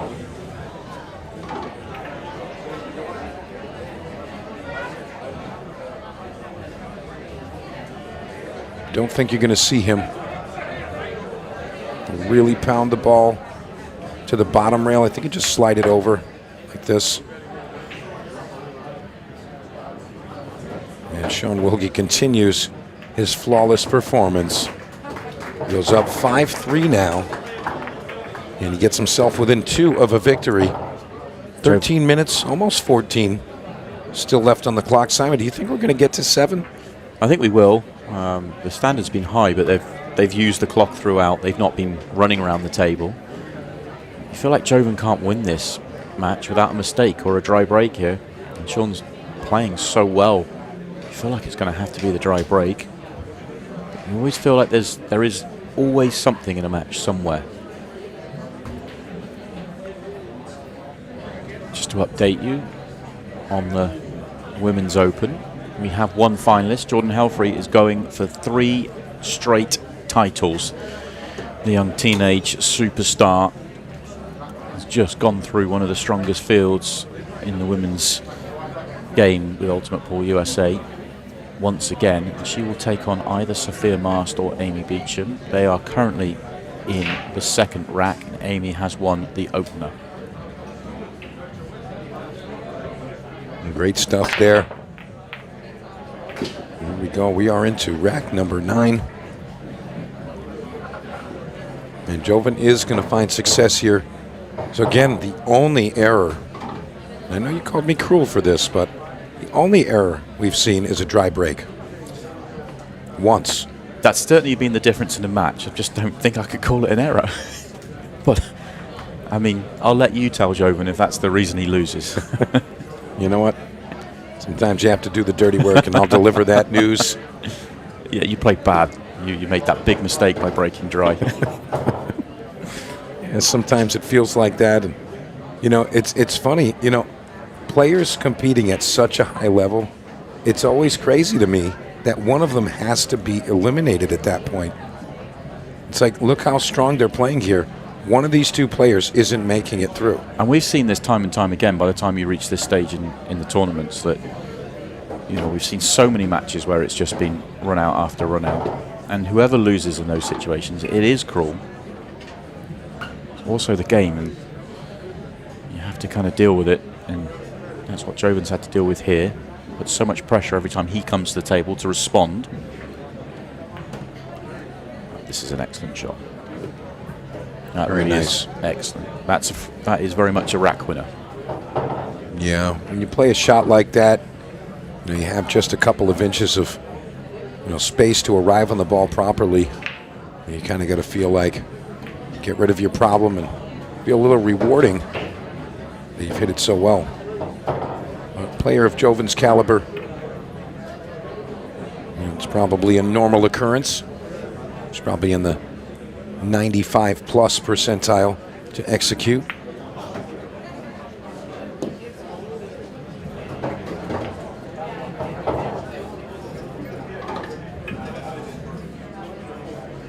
Jovan shaking his head like he doesn't like it.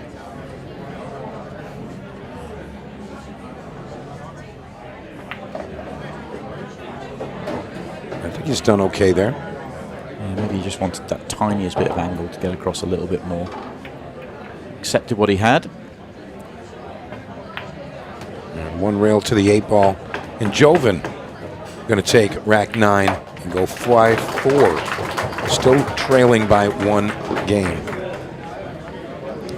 Keeps doing what he has to do, which is taking out the chances he's got. That is every chance in the match that's been taken out. Incredible standard. Yeah, it truly is, Simon. I mean, both players continuing to just run out rack after rack. And if you look back just a short time ago, Jovan playing Dennis Hatch, they had a lot of back and forth in those games. Makes you wonder what changed on Jovan's side. Yeah, he's found some form, that's for sure.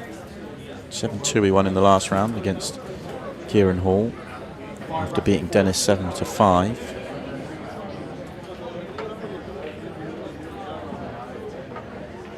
He won a round before that. So, playing some good stuff, as you have to make a semi-final with Ultimate Pool USA. And here we go. This is rack 10. Sean Wilkie, your breaker. And he's up 5-4.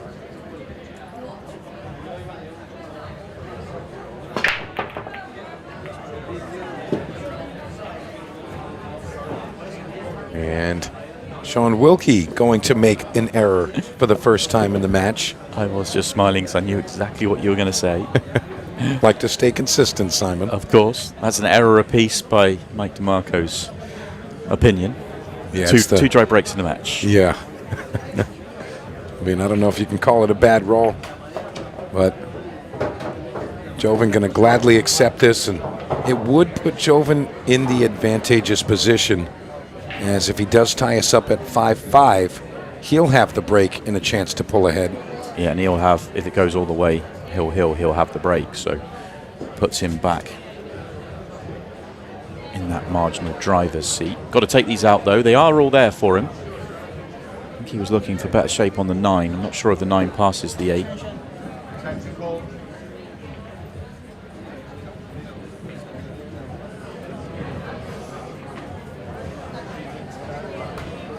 All right, and watch the cue ball here. Okay, a little fortunate to come out there. Could easily have stuck on the top rail. And he's almost re-racked Sean Wilkie's solids on the opposite corner. And hitting that solid so full. Very easy to stick. And he hit it firm enough that he was hoping to get that movement. You know, good things can happen the pace he played it at.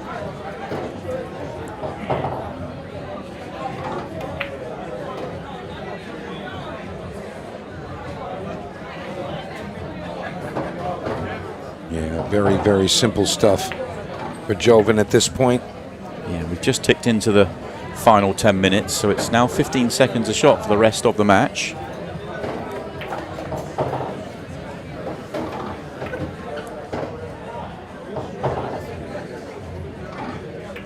Just needs to come across to the center, and he's going to be very comfortable on this 8 ball.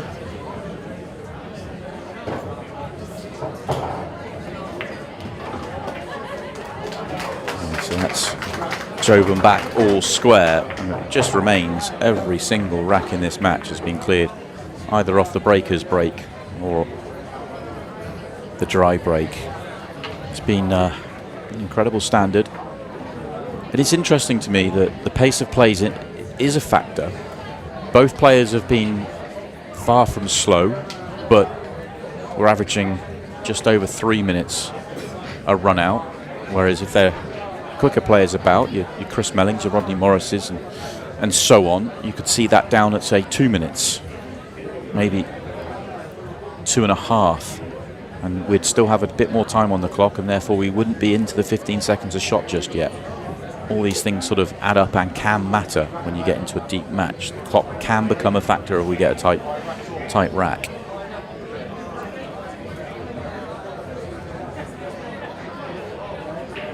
To be honest with you, I feel like the time in these matches is kind of spot on, Simon. It keeps it so it's right at the buzzer, really. And I feel like that's perfection by design.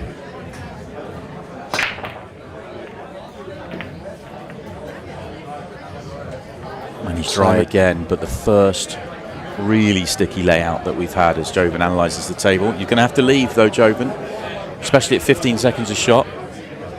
You need to clear the way for Sean as quickly as you can. And this is the question mark. This is the first time Sean Wilkie, I suspect, has ever played on 15 seconds a shot. Well, he's got the back cut on the 10 ball to open. That's really his only option.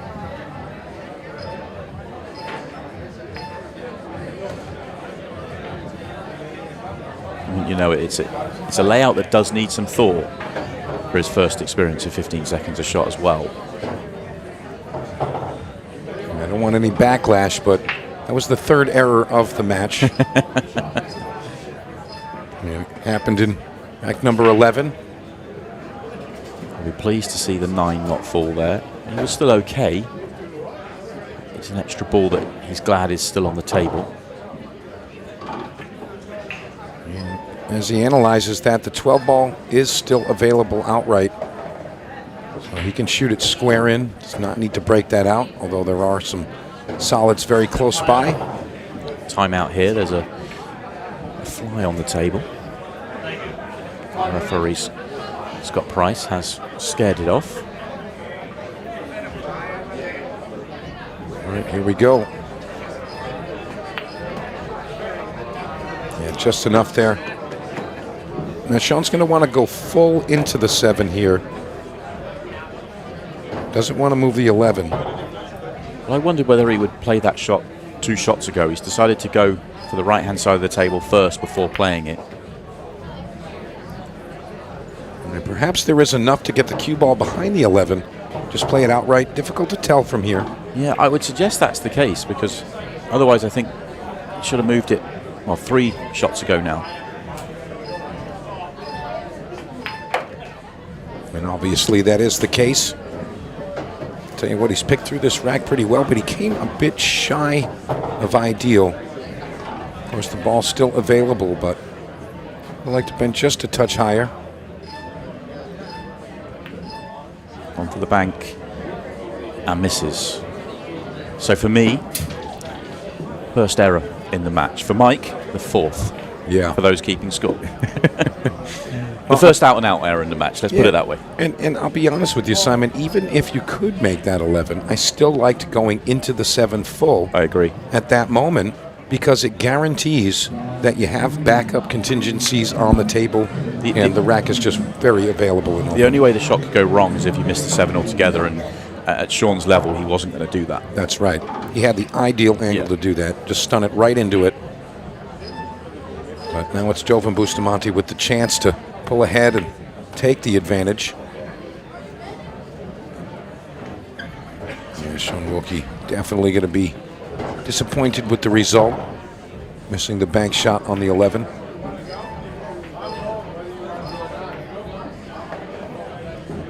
So 3 dry breaks and a missed bank. That's all we've seen as far as errors in the match. And I'll tell you what, our other 2 semifinalists, they should be taking notes of the level of play from these 2. And I do see them standing by table side. You know, they're being very cautious and very aware of what's coming. Both have been in the arena throughout the weekend, so not the same as has been for Sean.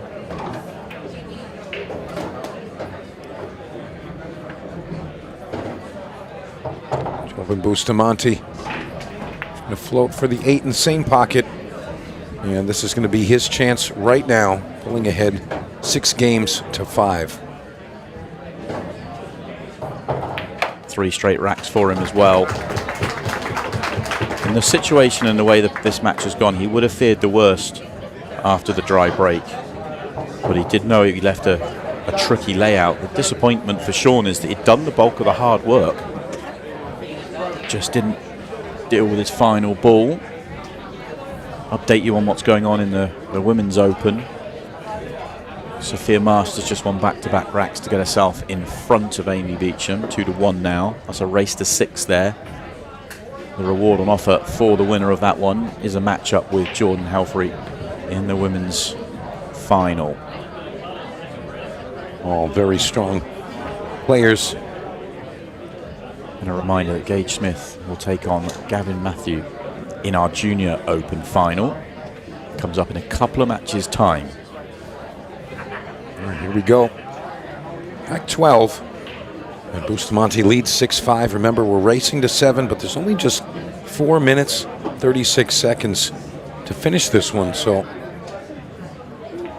going to see some clock management here, Simon. What do you think? Well, I think if you're Sean, do you want to gamble on another dry break from Jovan Bustamante? I think first and foremost, you've got to try and make the run out if you make a ball, which he has not. So it's not going to be Sean to worry about it. And for Jovan, he has to make the run out here. He will leave enough time for Sean to counter clear if he doesn't get the run out. So essentially, Jovan can just take the match clock out of his mind. If he makes the run out, he wins the match. If he doesn't, it gives Sean a chance. Sometimes clarity of thought really helps. Looks like he's going to go rail first and drag this one over.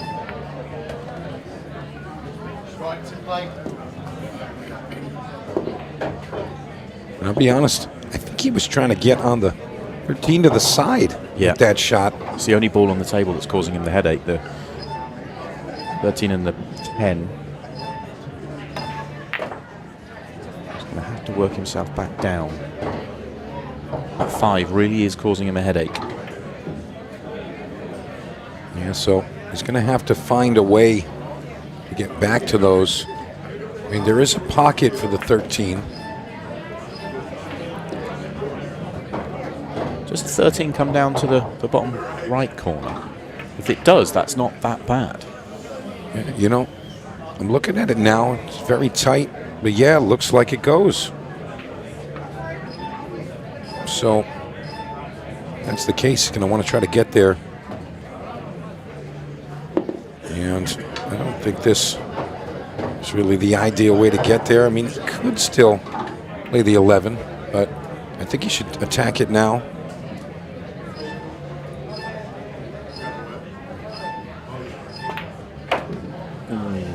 Was trying to get the 10 there. You have to believe he was trying to get a nudge on the 10. And look at this. Doesn't break the 10. Still has a very thin cut on the 11. The 10 ball does go to the same side pocket we said earlier, the left side and also the top left corner. Can you get underneath it though? No. Where's it going to go then, Jovan? What have you got for us? You've got 15 seconds to come up with something special. Otherwise, Sean Wilkie's going to have an opportunity for a buzzer beater to tie this one up. He's going to try to bank it between the 5 and the 1. Just on. Gap's not big. And the gap's not there. Sean Wilkie, big opportunity. He's got 2 minutes here.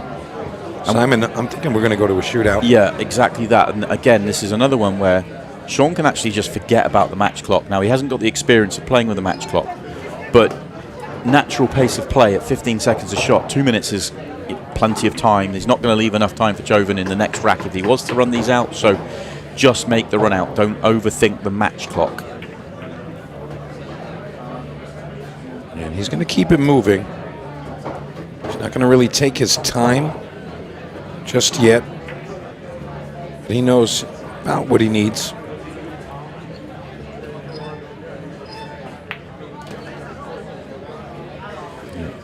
Down to a minute 15. 4 balls left. I would suggest you just make sure he is actually running the clock just a few seconds here.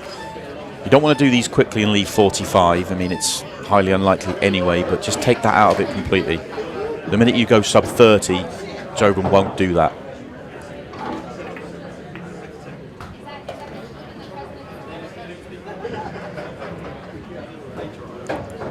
And he's doing exactly the right thing here.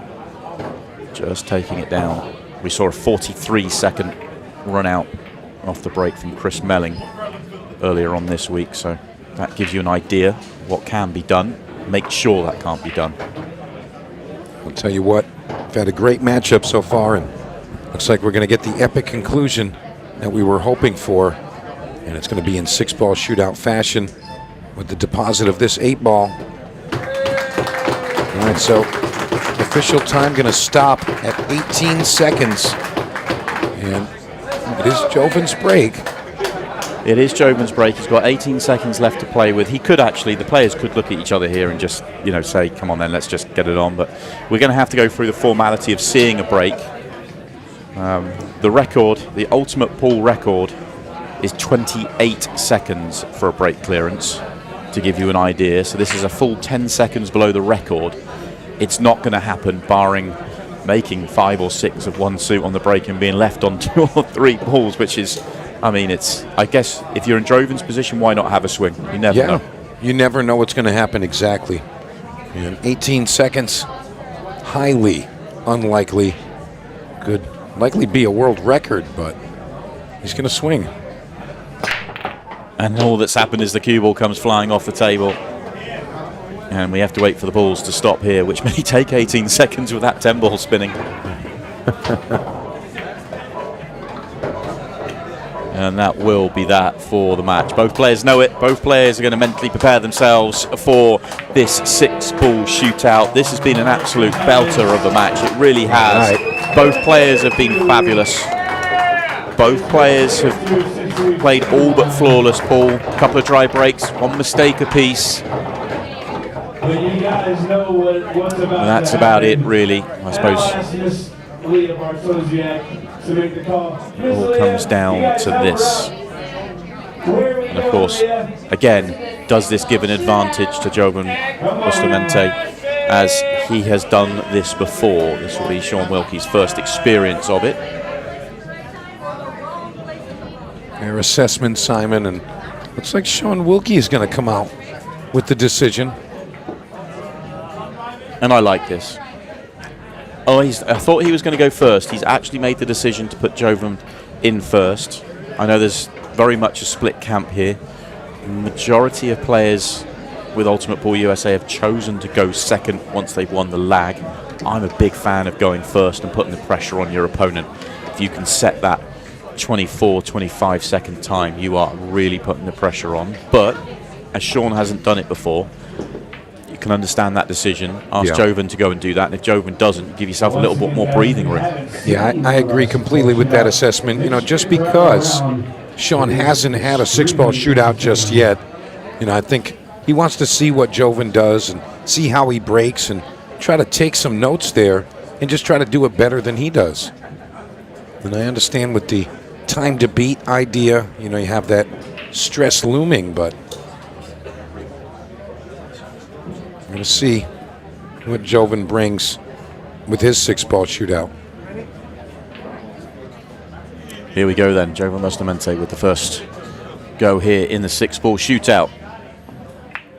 The balls have stuck. It's not terrible, but he's got to wait for that first shot. Remember, he can play as soon as the ball he's shooting and the cue ball are stationary. Other balls can be moving. Oh dear. And Sean's face is going to light up just a bit. Still got to set that time here for Jovan. You never know. Make sure, put a time on the board. At least make it be beaten.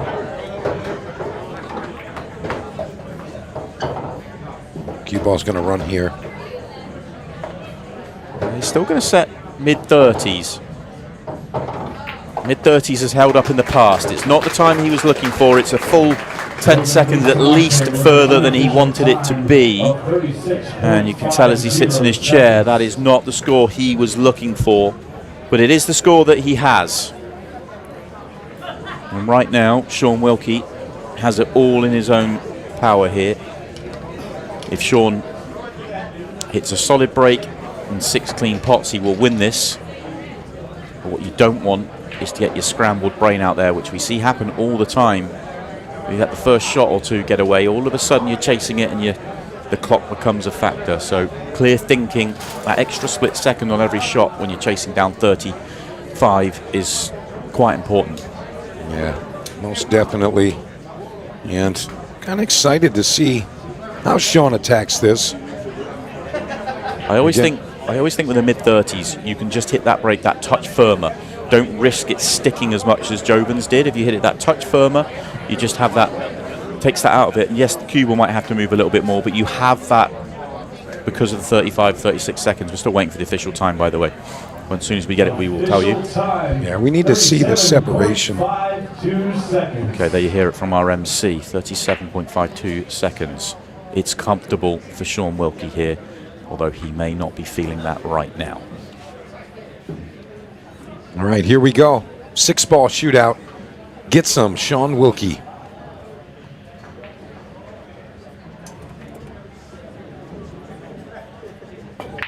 He does hit it firmer, and he makes a ball. That helps, but he has had to wait quite a long time for his first shot. He's going to get stuck here. He's going to get stuck. Got to hit a cushion. That's going to be a 5-second penalty. This has all of a sudden got really interesting.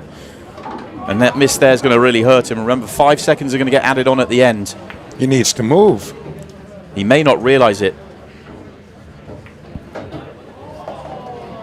He's got to move here. He's already out of time because 5 is going to get added on. So he's already out of time. So somehow, some way, Jovan Bustamante has made his way through to the Florida Open Final. Sean Wilkie just got a little bit scrambled out there in the 6-ball shootout, doing it for the first time. And that really showed lack of experience out there. But still a great run for Sean Wilkie as he made his way through to the semi-finals. But it is Jovan Bustamante that will make it through to yet another final for him. He did it a little while ago in Iowa last year. He is back in a final. And up next, we will find out who he will play in that final.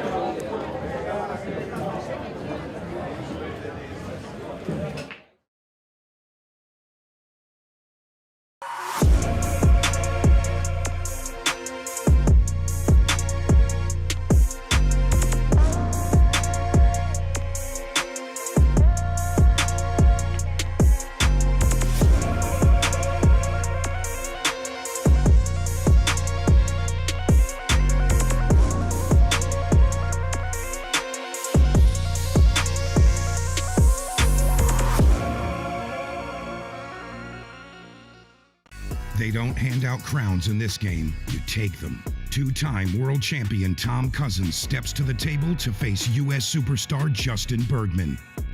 This isn't just a match, it's a battle for national pride. No easy racks, no second chances. Just pressure, passion, and everything on the line. Live on QX-TV pay-per-view, Table Kings, Cousins versus Bergman. One table, one crown.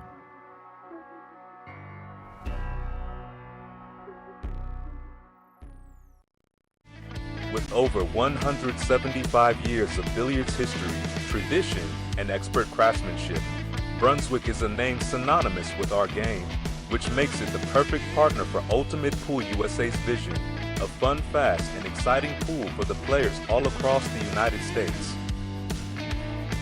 Brunswick, Ultimate Pool USA's official table partner.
Next up in our arena, our second semifinal. And it is going to be two Classic Billiards sponsored players. It is the Golden Boy, Jesus Atencio, and Gerson Martinez-Boza.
Welcome back, second semi-final of the Florida Open. Jesus Atencio versus Gerson Martinez-Boza. Jesus is going to break off in the opening rack. Race to 7, 40 minutes on the match clock. And he is going to break dry.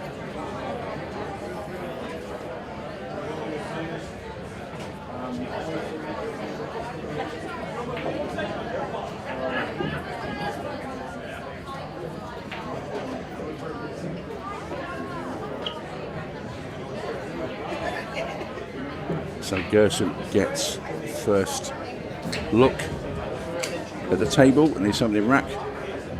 Strikes look very pleasant.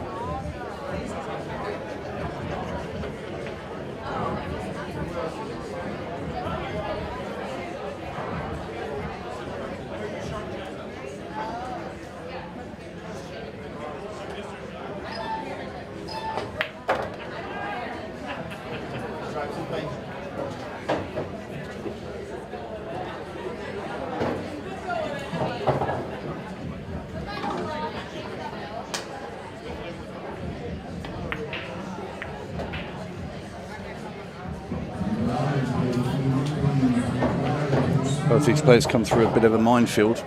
But they're here in the semi-final. Joe Bustamante waits to play the winner.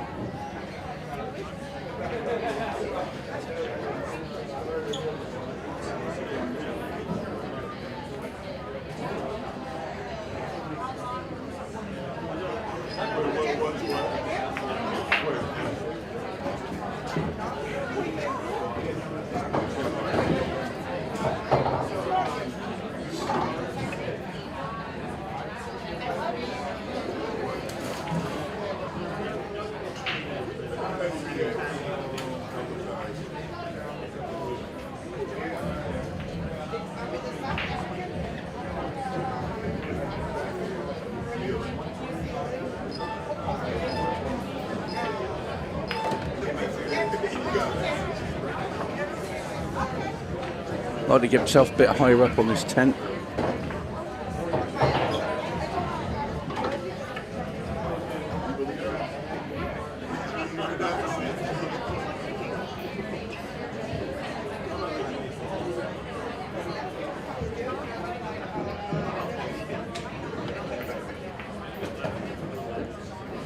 Oh, and that couldn't have worked out any better. Bit hampered bridging over, but he's got clear view. But be careful he doesn't put them both in the same shot here. That would be an absolute disaster. And that's fine. So he can easily get to the 11 now, just slide down for the 8 ball.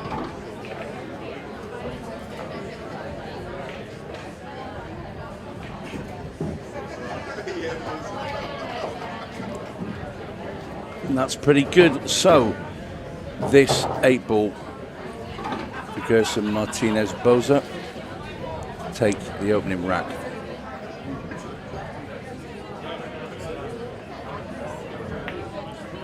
In it goes. The dry break punished by Gerson.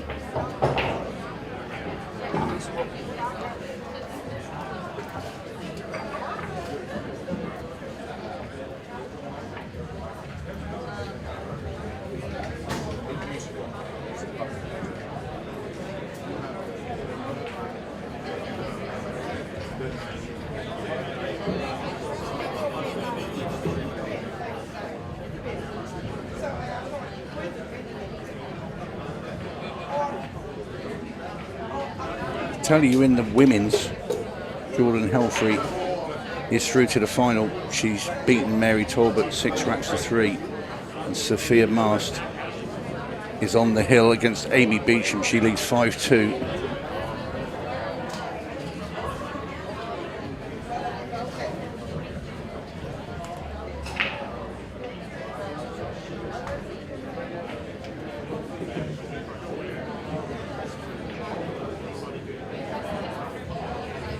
So can Gerson double down make a ball off the break and run. Get 2 in front early on.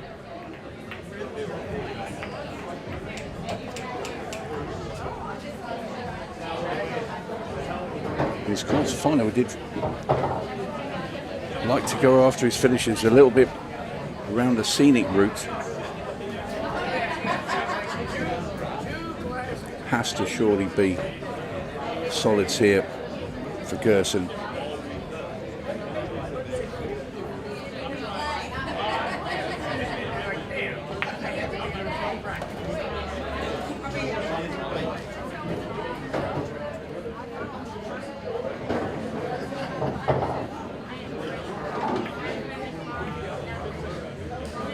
Ideally get rid of the 2 solids at the top of the table first.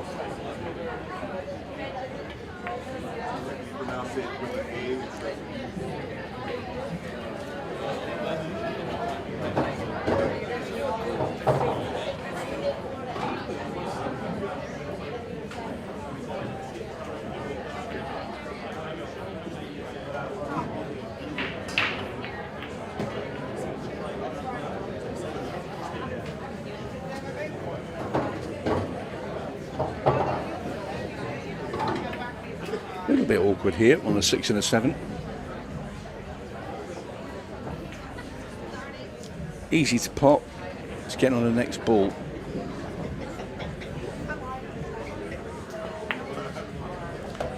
And he didn't want to hit the knuckle of that side pocket. I'm pretty sure he could still get to the 5, but now this is not the way that he wanted to go.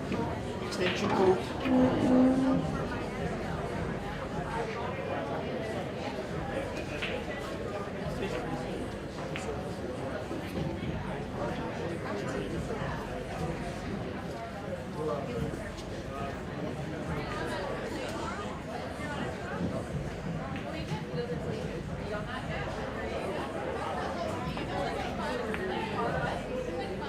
Overcut it,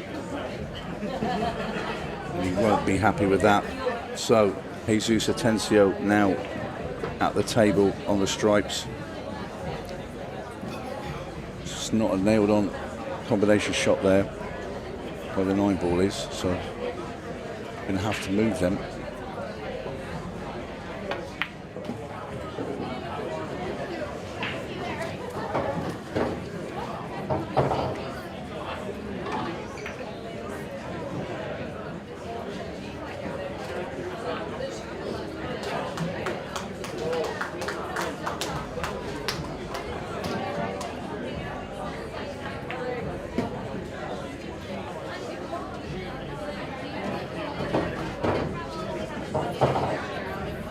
Maybe do it here.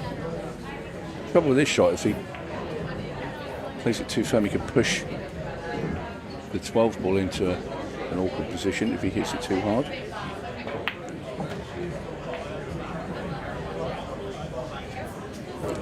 Now then, no other option but to play the 14 at the top. And this isn't easy.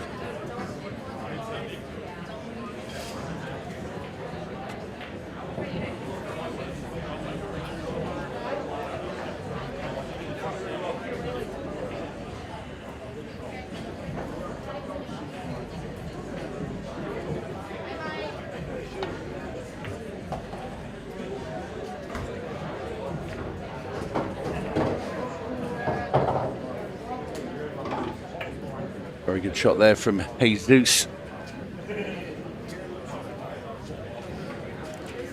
That was tricky.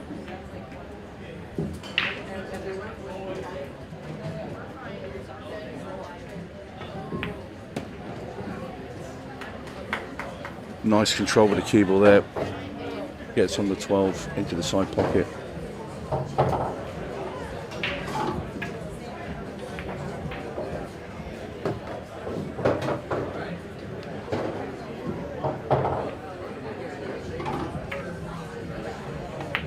Eight ball into the bag, and Jesus Atencio levels things up here at Classic Billiards, Lauderhill, Florida. Fantastic venue. Good crowd in for these last matches.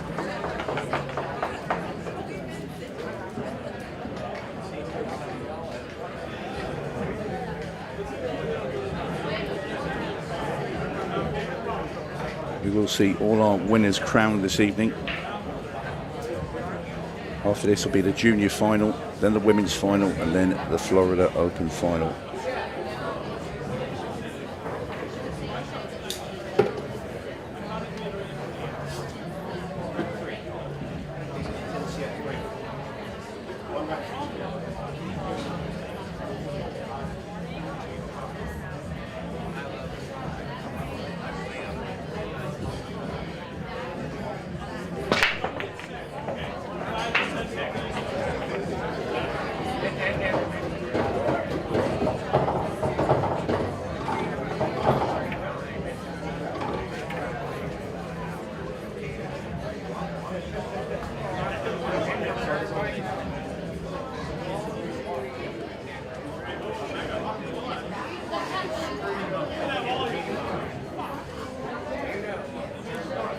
So coming up after this second semi-final will be the junior final. That'll be Gavin Matthew taking on Gage Smith. Following that will be the women's final. Sophia Mast has got through to that final and should be taking on Jordan Helfrey, who is bidding to win 2 in a row. She won in Iowa. And that'll be a great women's final. And then it will be the Florida Open final. Jovan Bustamante taking on the winner of this. Tony Holgate and Mike DeMarco for you with this. Tony, glad to be back. And I'm glad you're back. You know what? I'm happy you're happy, Tony. And what a class finish we have here with these two. With Atencio. Well, Martinez Boza made he should have gone 2 ranks up. He made a bad error. But now Jesus striding into the lead by the looks of it at 2 racks to 1.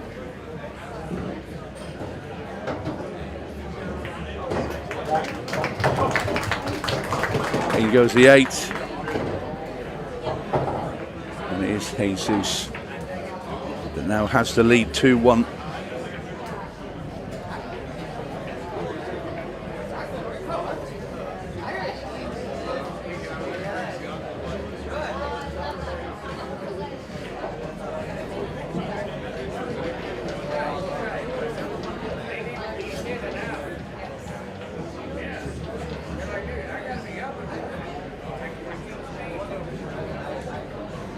Nice clean finish there. Jesus going to go up 2 games to 1.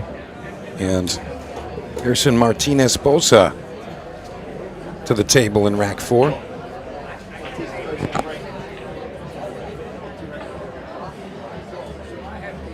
And it looks like this has become the sweet spot for the break as this tournament has gone through. On this arena table, this seems to be the place with the most success. Some players choosing either side, just about a ball or 2 to either side of the center diamond. I can tell you it is 2-1 to Jesus Atencio, and not 1 each. 2-1 Jesus.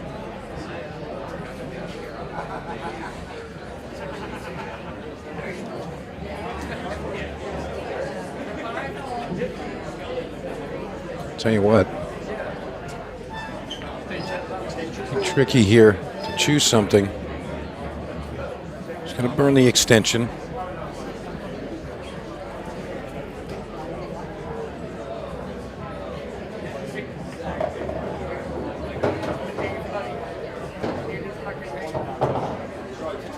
He's arrived pretty nicely here, the 15 to the corner.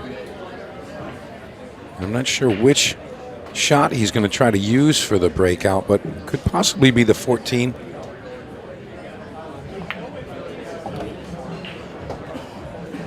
Yeah, not enough angle now, though. really have to rifle this one.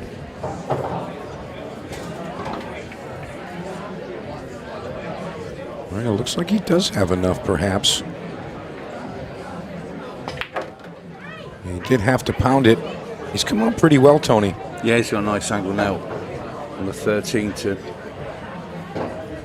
get down onto the bottom. And a 12 ball. Not in the greatest of places on the table, but he's going to be able to slide it behind the backside of the 2.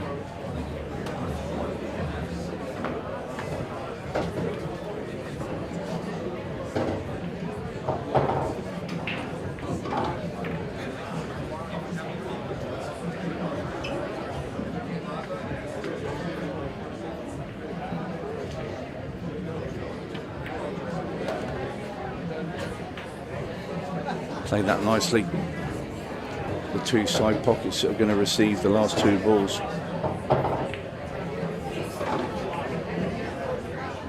Yeah, 9 to the right, 8 to the left. Stuck in the middle with you. Gerson going to tie us up here. And that's going to be 2 racks apiece.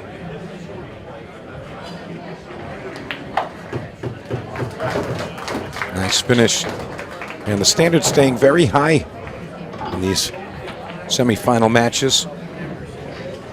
You know, I'm not sure if you caught the Sean Wilkie and Jovan Bustamante saga, the previous semifinal match, but both players breaking and running non-stop. Very close to perfect match. Very few missed shots. I'll say they traded perfect racks for maybe 6 of those games, maybe 7. It came down to the break, couple of dry breaks. Jovan getting through with 37 seconds as well. So yeah, Sean Wilkie's unfamiliar with the 6-ball shootout, so kind of his detriment there. And he had a huge window to make that work. Yeah, hit the little break, with the break hard, didn't he? As soon as I looked over at Jovan when he finished his 37 seconds go, and his face was nearly on the floor. He was like, I thought that's the end of me. But it wasn't, and that's a fair break. Jesus has got both have got a tremendous break, but he was really on it earlier today in the quarterfinals.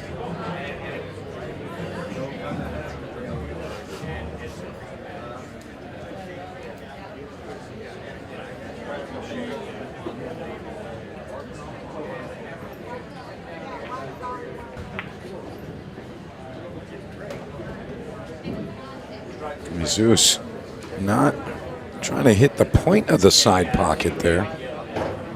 He's still got plenty of options, but if he was trying to arrive on the 13, he might have to play the combination now. Yeah, it's exactly what he's going to do now. It's handy because as long as the 9 doesn't get away from him too much, and it hasn't. So you shoot the 9, the 2 at the top, 11 into the side pocket will be his last strike, 8 into the bottom left.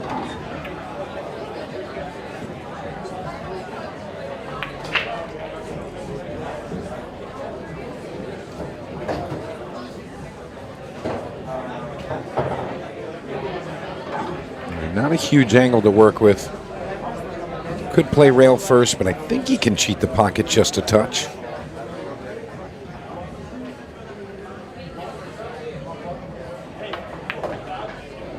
Yeah. Well, he's going to have a little reroute now. I'm sure he wanted the 11 last. Most definitely, Tony. Can't do now. He's going to have to play it now into the side.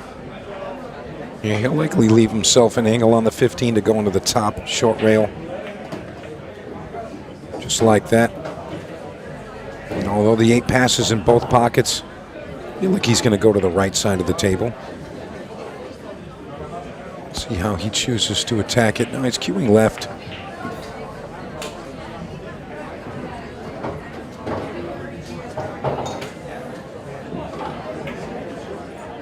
And it's going to be Jesus Atencio pulling ahead with this 8-ball. And 3-2 it is.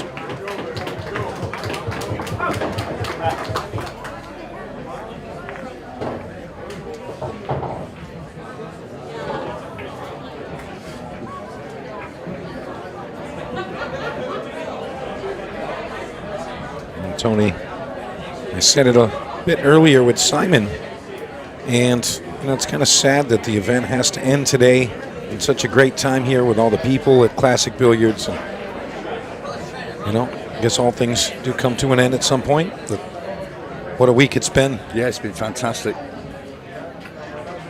Had a lot of fun here at Classic Billiards. Dave's been a great host. So Ricky, who does all the pool organising, Dave Bartowski here at Classic.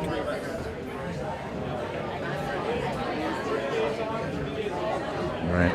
Looks like Gerson is ready to break off in rack number 6. And he's down 3-2.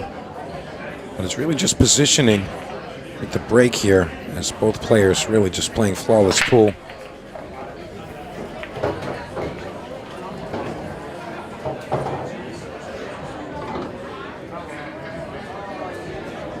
All right, he's got options here. I feel like he's almost forced to take solids, considering the open table here and really a favorable stripe to shoot at.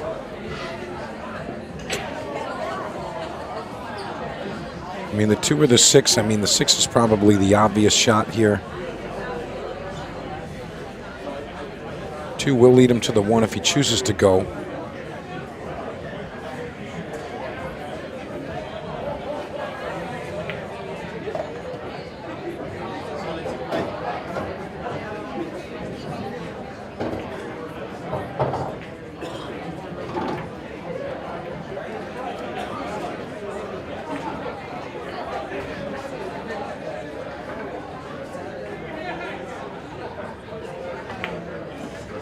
You see Gerson checking that one with some inside English, or left English in that case. Just trying to stay on the left side of the table, or really just arrive on this orange 5-ball. And he's going to take the 3 first. It does go.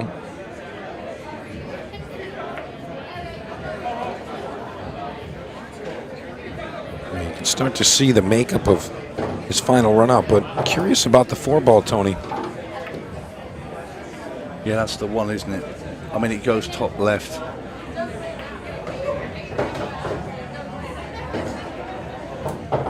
So he wants to come down the right side of the table, get onto the 1, into the bottom left, which will leave him on the 4, top left, 8, bottom right.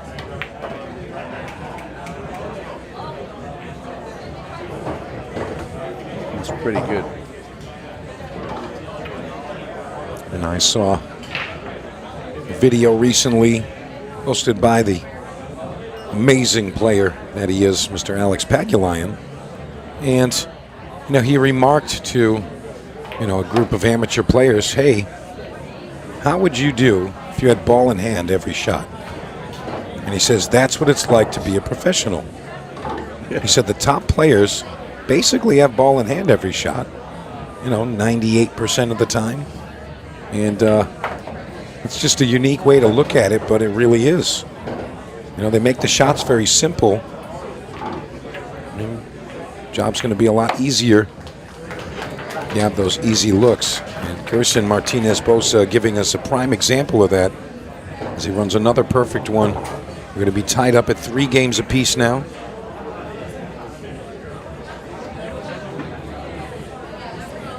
These 2 guys, absolute monsters on any equipment, in any format. Very well-rounded players. And again, I have to say it, it's crazy to me that one of these 2 players is going to be eliminated here. Yeah. Absolute powerhouses.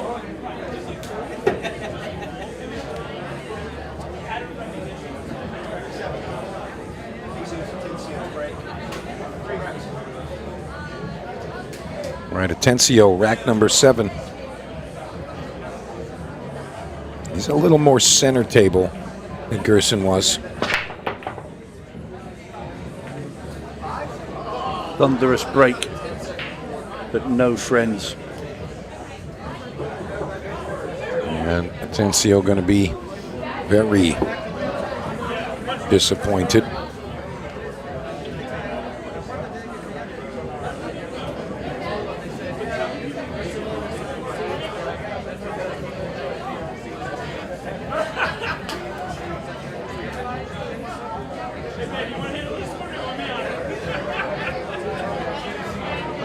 You know, that classic crowd starting to get a bit boisterous. Yeah, they've had a couple of drinks down them now and settled down for the evening's pool. Yeah. Like I said, the 3 finals will be on after this. And what a great show they get to watch.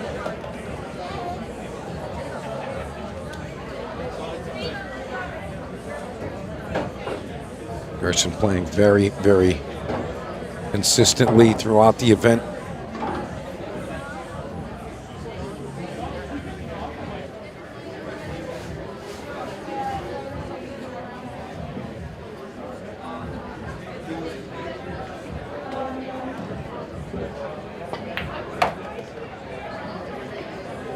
Big swing of the cue ball. Yeah, these two players, they like to hit the ball quite firmly.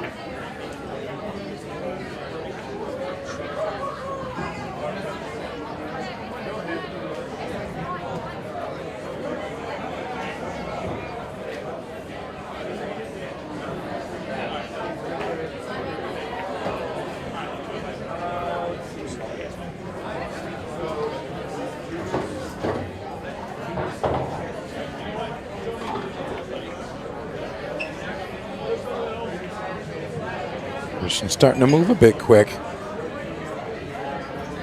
Just past the halfway point.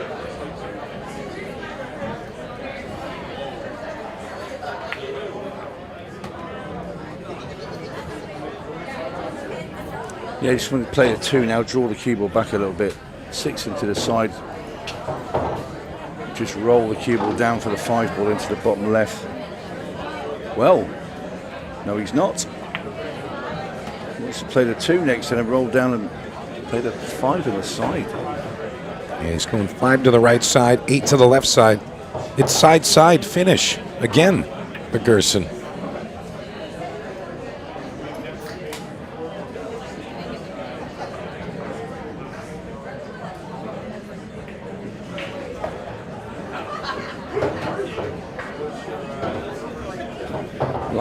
Yeah, just rolls this in. The 14 takes care of the cue ball.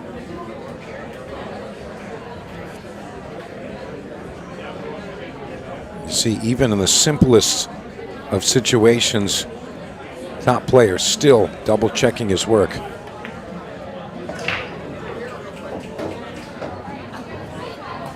And he went through that extra just because he was kind of on the wrong angle.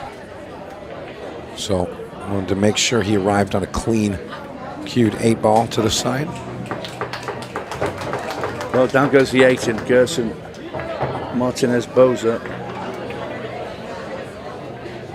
It's 2 in a row and he's now 4-3 up in racks.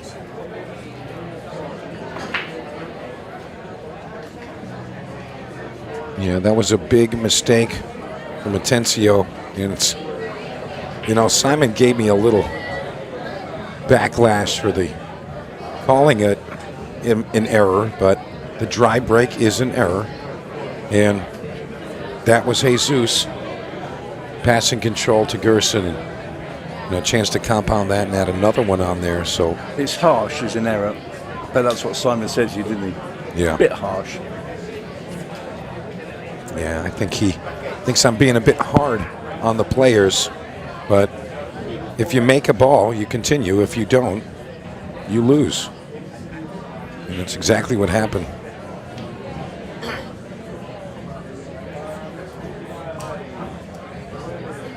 Gerson just making that mental adjustment before getting down on the ball. But a nice line here This has been having a lot of success, especially today. It's almost that the players kind of figured it out and, you know, word spread. This is how you do it. Because we saw a lot of dry breaks and mishit breaks, all kinds of different attempts and styles. Well, this is the time to break clear. If Gerson can run this rack, you know, get to 5-3, got 2 rack cushion.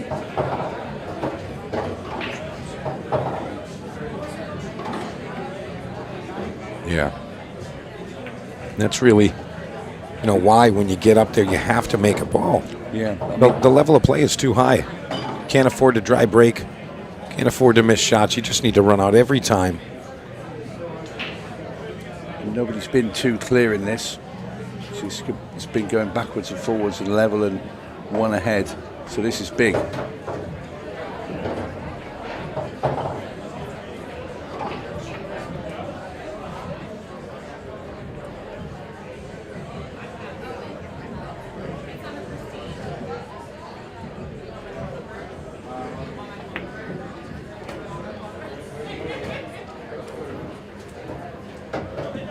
Yeah, Gerson.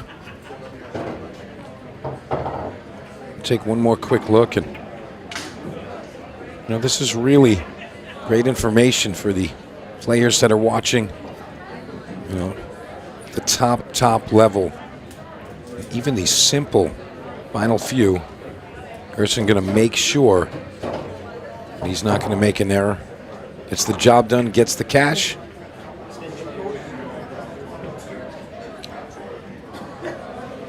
You want that cue ball on that side rail where he is now, should be okay. Splits the gap. Yeah, just great control again. When he's been presented with difficult shots, and this has been all day really with Gerson, he's always produced at the right time.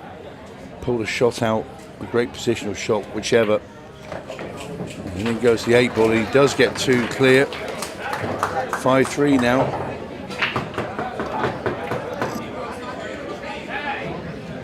Gerson very confident out there and really just delivering a phenomenal performance in the semifinal here. Remember, it is race to 7. Got 15 minutes, 48 seconds, I believe. 46 seconds. But still plenty of time to get a win here. I mean, Martinez Bosa only needs 2 games. And it's very likely that we're going to see at least a few break-offs from Gerson. So Tencio going to be chasing for a minute. What about this? If Gerson was to get over the line, it would be the first time ever in Ultimate Pool USA history that there would be a player from either the USA or Great Britain in the final. Yes, I haven't remarked about that. You know, that's kind of a testament to how it's growing. Yeah, absolutely. Yeah, it would be Philippines against Peru.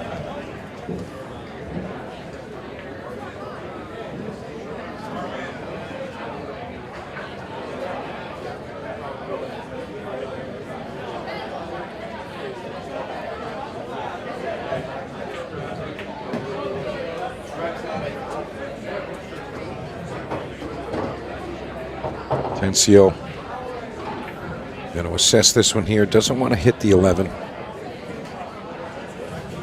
Just barely grazed it.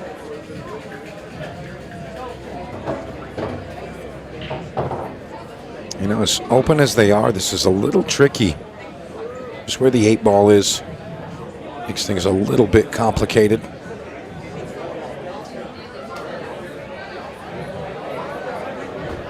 And it does look like he's decided to use the 13 next, and then it's going to be 12, 15 in the 9, along with the 8. So it's a little tough to navigate that. That's not as straightforward as he'd like it. I mean, I think he's going to be okay here, but Even so, you got to contest with the 2 solids and the 8.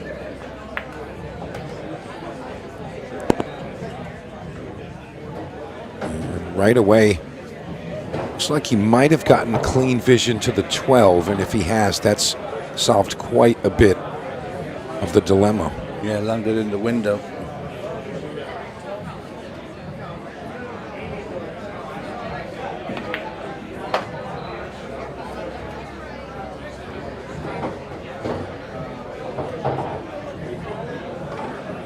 He's also going to decide now, if he does play the 15, can he leave it for the 9?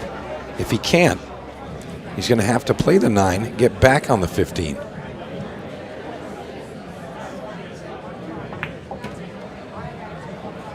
And that right there solves the finish of this. She's going to tap this in, play the 8 to the bottom right corner. This is going to make us 5-4. But again, Martinez Bosa still very much in control with that 1-game cushion and the break.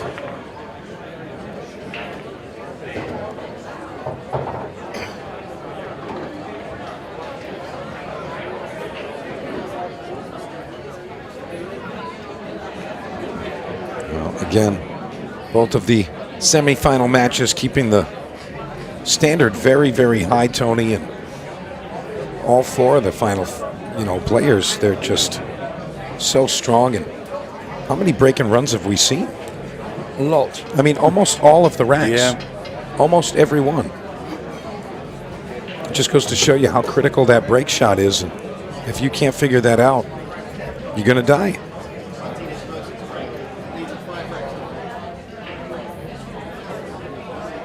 Look at the precise placement there from Gerson. Desperate to get ball here. Restore his 2-rack cushion and get himself on the hill. Here we go. That's 11 ball in. It's a great break. 14 ball, gonna stall. He'd have loved that 14 to drop then. Solids would have been fairly easy. Absolutely. And that does change things just a bit. I think what we're going to see is the 10 ball is the opener, and he's going to flick the 9 and get that 7 out of play.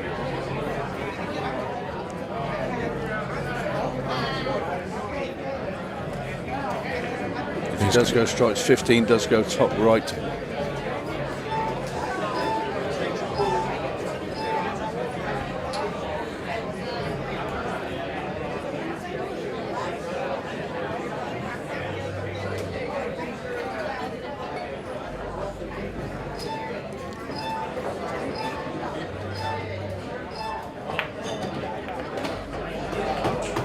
He's made it in the pocket.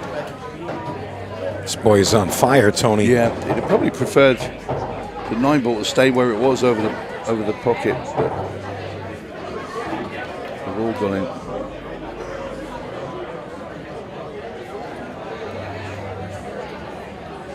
And he's really worried about his cue ball.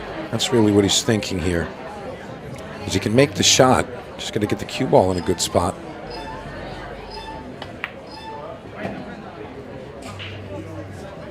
Can he get through to the 14? Just barely. The 13, I'm not so sure there. I think he'd have to bend that a little bit. Yeah, and he can't really see too much of the 14 that's hanging in that pocket, so not a ton of options as far as control is concerned. He can't go around the backside. The ball's not far enough out. So it's going to back cut the 12 to the 14. That's the decision. Played that really well. Look at the lines from Gerson. Yeah. Flawless pool, Tony. Should be heading for the hill. Gerson, Martinez, Boza.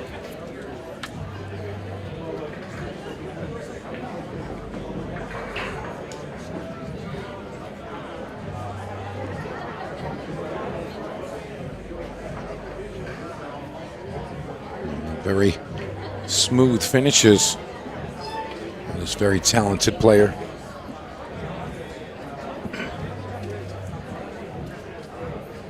So, just getting on the 8 ball. Needs to come through a little bit of traffic there.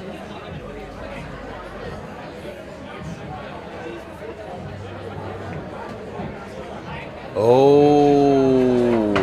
We see the first error from Gerson Martinez Bosa. He's going to have to kick at this now. Side pocket. See how his kicks look.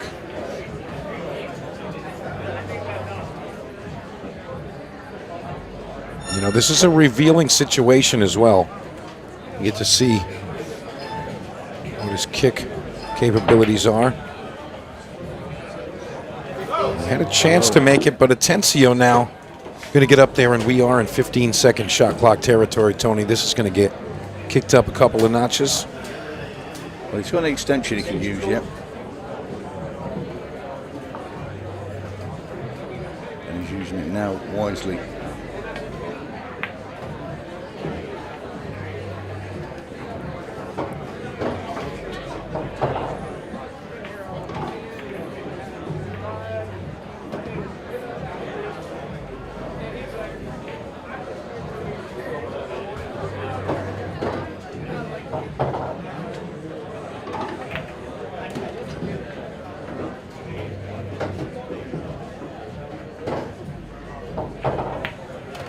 He's going to make quick work of these. 6-3-8. We're going to be tied up with Jesus breaking this time. A little change of momentum there. And you know, what a big swing, Tony. Gerson, opportunity to pull 2 ahead. And he misses shape getting on the 8. 5-all. Team Atencio letting you know they are in the building. Yes, he's got a large group supporting behind him. And the Peruvian looks on and says, I'm not scared. Atencio showing a bit of smile. Be happy about that. Well, it's a best of 3 now. Best of 3 racks. Replacing the final with Jovan Bustamante. Yeah, we've got 8 minutes 36 on the clock, so don't know if we're going to really get someone to 7. I mean, if Jesus wins this, you know, maybe if the same player wins 2 racks, 8 minutes is enough for 2 racks. I don't know if we're going to see 3.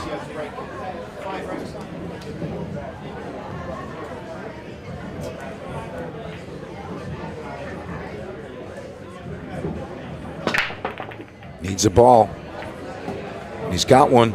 Look out, cue ball. Stays. Narrowly avoiding the scratch there. That was close. It's all about that 11 ball.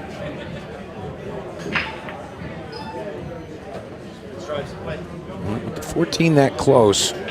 I think he's going to play it and just rub into the 8 ball. Yeah. Because you're going to land on either the 12 or the 9 at the top. Take this at the bottom.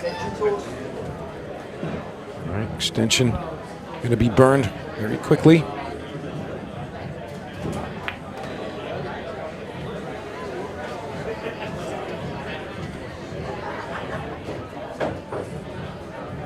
And you see the precise movement you'd like to see on the 8 ball.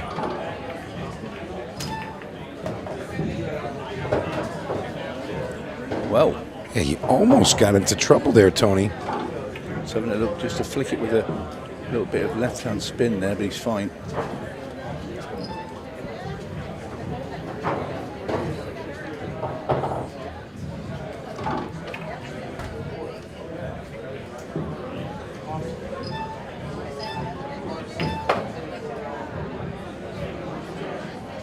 wants to keep coming. He's not thrilled about this one.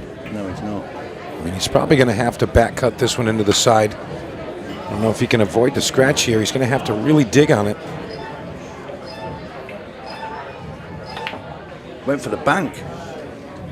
Wow. Well, under pressure, we're seeing the effects on Atencio. Massive opportunity missed there. Huge.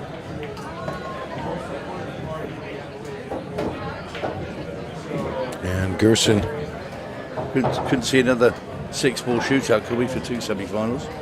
You know, I don't think that's going to happen. I mean, remember, this was Jesus Atencio's break. So if Gerson cleans this up and gets on the hill, Gerson breaks the next rack. Chance to win.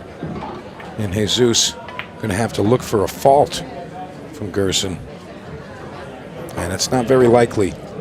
And he's really kept his errors to a bare minimum. I think it's really only been a dry break and missed position on the 8.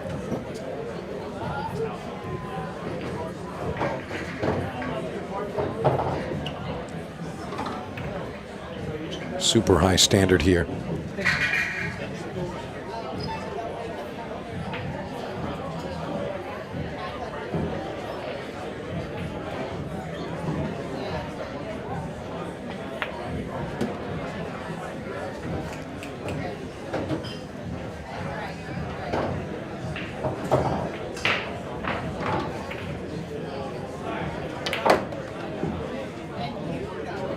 Kind of let his arm go out there on that stroke. I don't know if you caught that, Tony. It's getting a bit edgy now.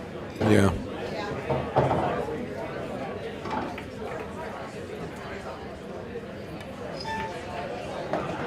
So, Gerson Martinez Boza to go 6-5, and on the hill, in it goes. All right, 6-5. Jesus had a great chance there, let it go, lost the cue ball, and he paid the penalty. Now we really are in the nitty-gritty of this second semi-final. Jovan Bustamante with his feet up, quite happily sat in the final waiting. Yeah, Jovan's played a really nice event. I mean, whoever faces him, they've got their hands full. Jovan's super consistent, and I don't know if I could give an edge to anyone. It's really just what happened in those 40 minutes. You know, coin flips, if you will.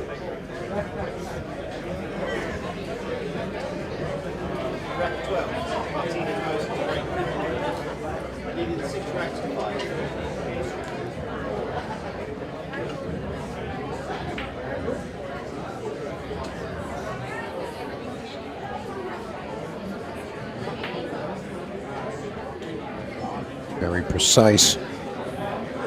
And Gerson is placing that cue ball. And he's had very high percentages on the break, so rightfully so.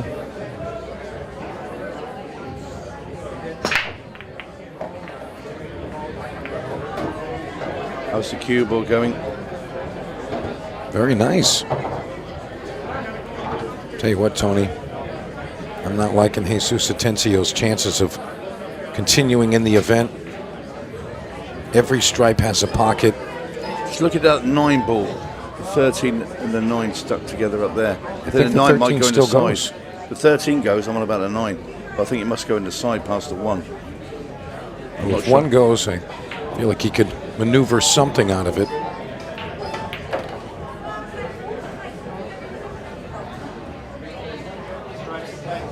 There is a chance that the 9 goes, and we just can't tell from this angle, but it does look like it's only the 13. Yeah, it's going to be just the 13 that's available. It's coming a long way up. Yeah, that's actually going to work out just right. It will, because you can push the 5 out the way here. Yes, sir.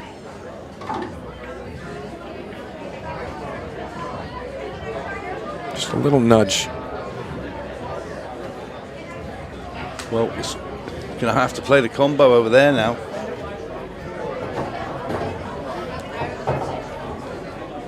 No, he's not. He can get through. I'll tell you what. Before we saw the overhead. Got to play the 9 here, is he? He's come down the table. Play the 12.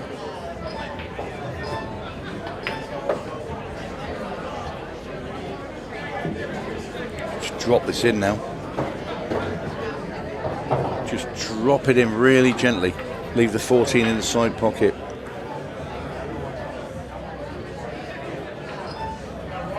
Digging down.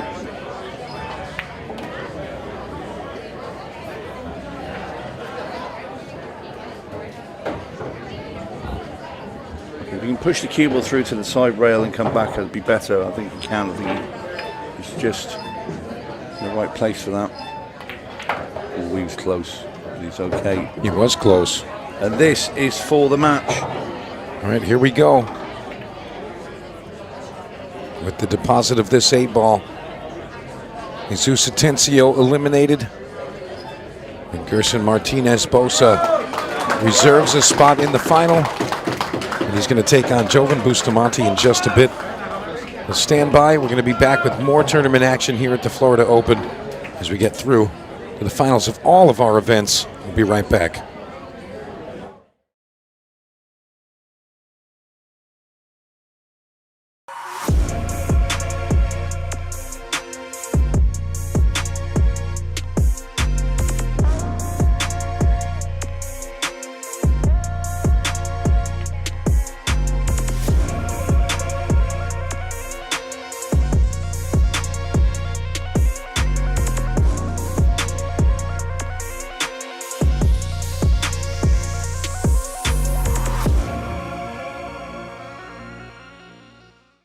They don't hand out crowns in this game, you take them. Two-time world champion Tom Cousins steps to the table to face U.S. superstar Justin Bergman.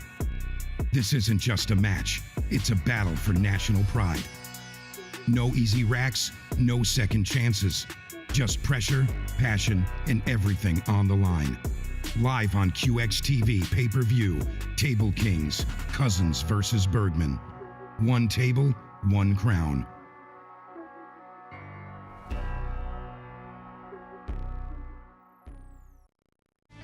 With over 175 years of billiards history, tradition, and expert craftsmanship, Brunswick is a name synonymous with our game, which makes it the perfect partner for Ultimate Pool USA's vision, a fun, fast, and exciting pool for the players all across the United States. Brunswick, Ultimate Pool USA's official table partner.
They don't hand out crowns in this game, you take them. Two-time world champion Tom Cousins steps to the table to face U.S. superstar Justin Bergman. This isn't just a match, it's a battle for national pride. No easy racks, no second chances. Just pressure, passion, and everything on the line. Live on QX-TV pay-per-view, Table Kings, Cousins versus Bergman. One table, one crown.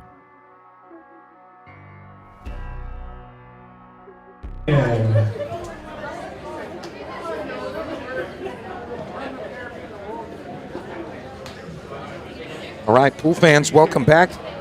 We have the junior finals here. And what a matchup we have here. Gavin Matthew, Gage Smith. And these are the final two junior players to arrive in the arena.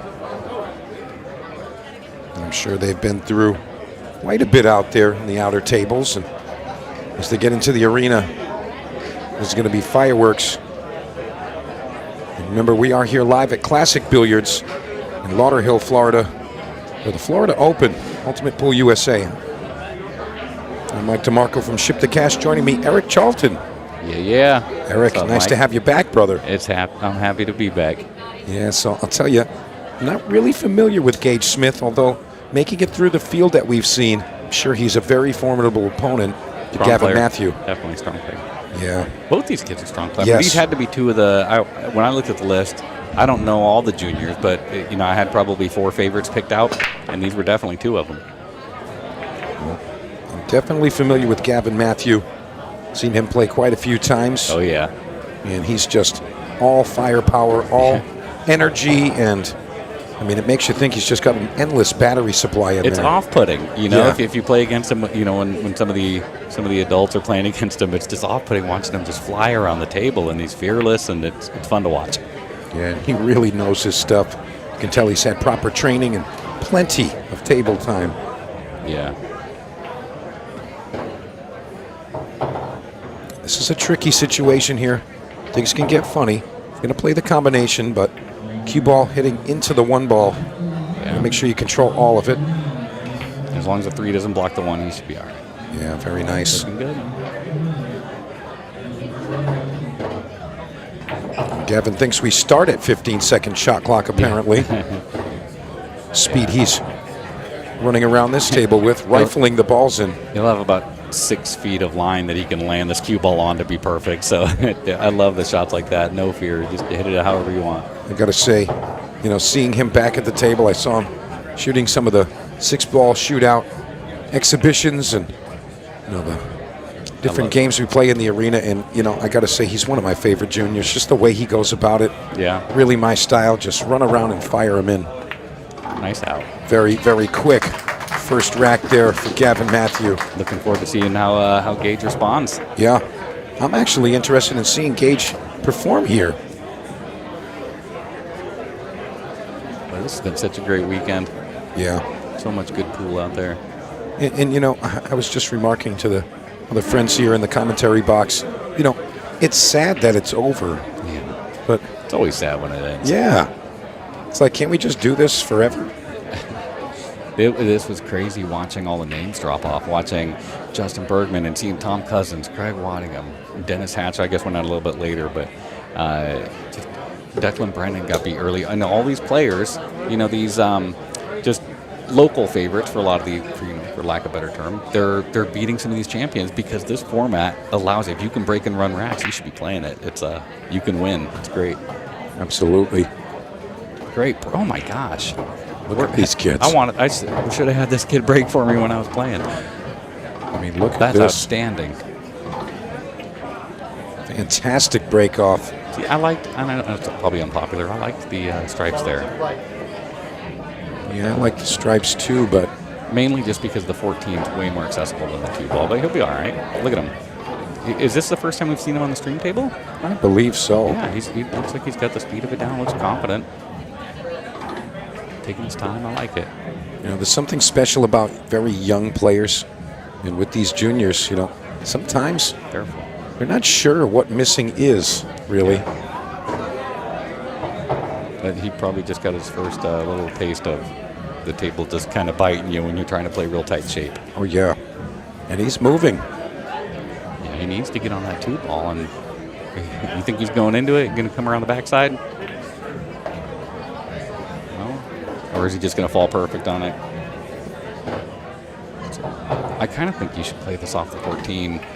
I kind of think you have to. I don't know that you can do anything with it if you don't. Well, it looks like he might still have vision to the 1. Yeah, I think he can make the 1. Yeah. All right. He's recognized the shot, Eric. That's great. You don't have to do a whole lot with the cue ball. Just kind of poke it in.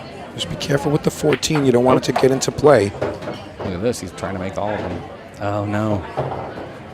And he's blocked just a hair. Maybe he can see this. I think that he's down pretty quick. He must be able to. No, maybe not. We call that the illusion. Kind of like when I look in the mirror and say, look at that pool player. Yeah. You really call yourself a pool player? Yeah. All right. Let's see what he comes with here. There's a big shot.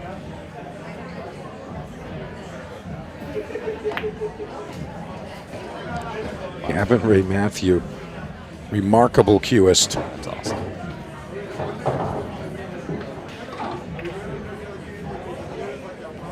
See, I'm just trying to roll this forward about a foot to stay on the 15 on the side at a nice little angle.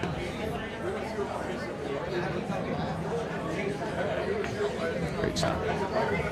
Keep it simple.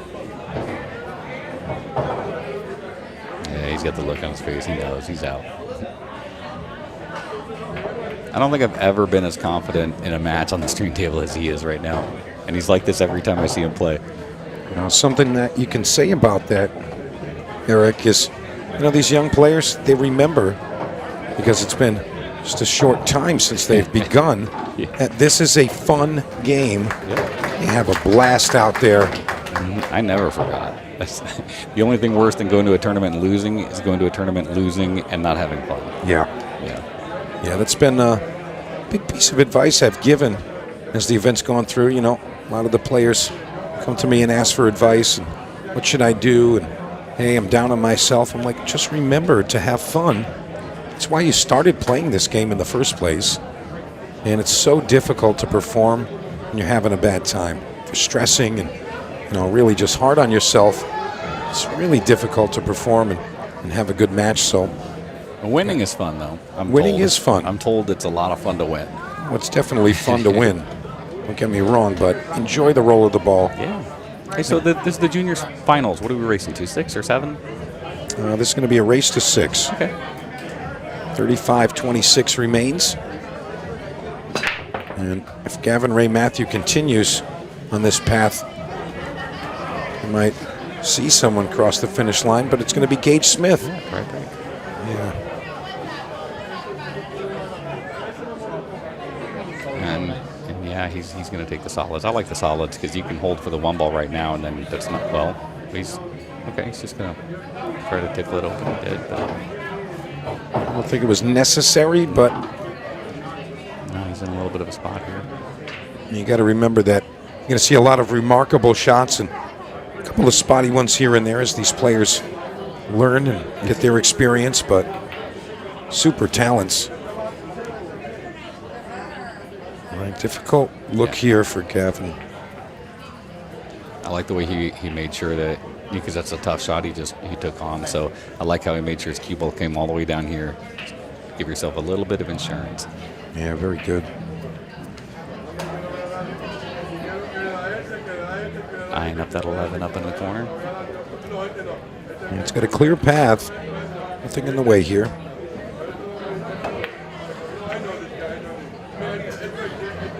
Yeah. That's another byproduct of that quote-unquote illusion. It's kind of a blind pocket, not really staring at the ball going in. Yeah, he's looking at this 4-6 or 6-4. I wouldn't be looking at that at all. I would take that 2 ball and get that out of here and come down, because once you get down here, you cut the 4 in and you're open on everything. But they came out pretty good.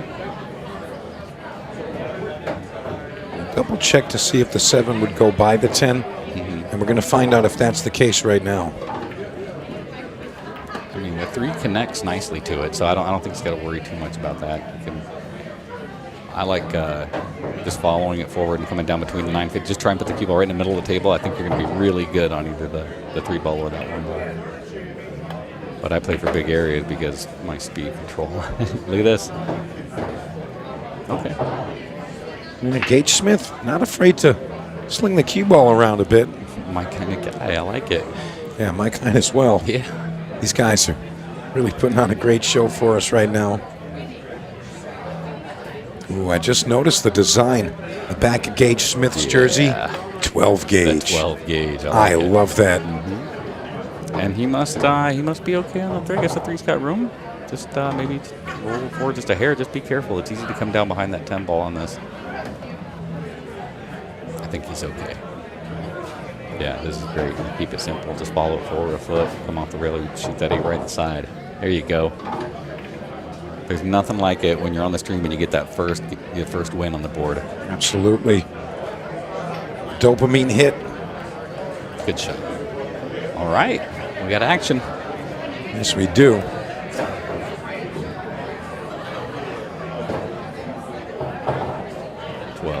Gage. I like it. Ow. All right, 2-1 now as Gage Smith puts his first point up.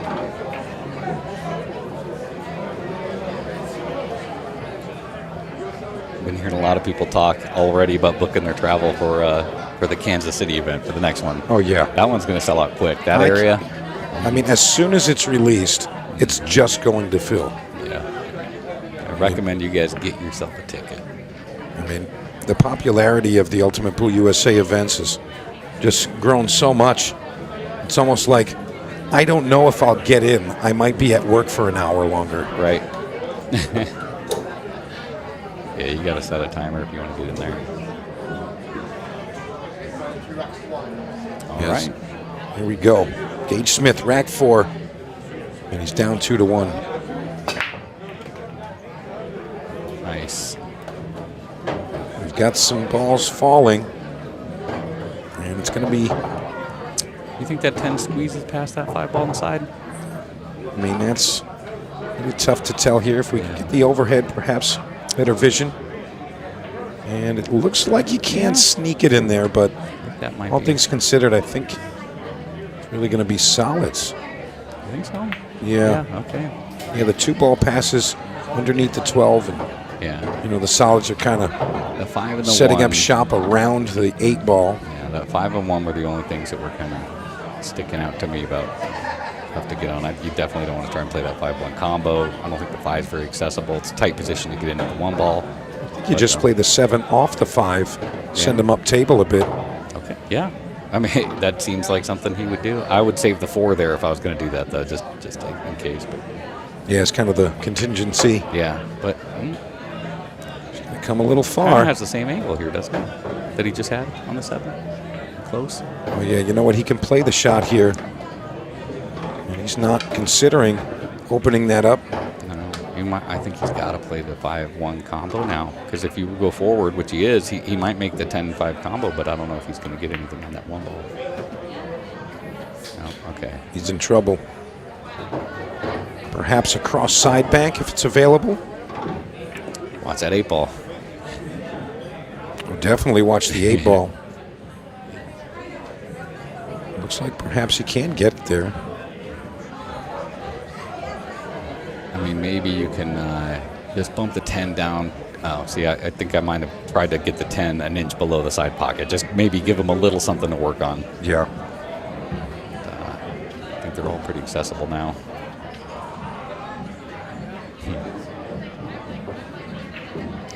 It's almost exciting. It's like, what's Gavin going to do here? Yeah. So I think he can either shoot this 12 and then go up, save the 14 for last to get on the 8, or he can save, a fearless player like him is just going to save the 10 for last probably. But yeah. Yeah, very likely.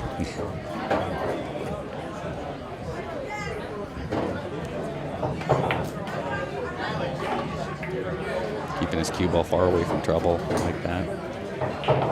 Yeah, he's going to save the 10 for last. Just don't let the cue ball get away from you. And he put it in a place where it really can't get into trouble. Yeah, Perfect like stuff. Good shot. Yeah, no fear. I love it. Absolutely none. No one's told these kids how hard pool is yet. That's what I mean. They haven't learned how hard the game The is. younger players, I mean, they just, what's a miss? Yeah. It's like so confusing when the ball doesn't just fly in every time.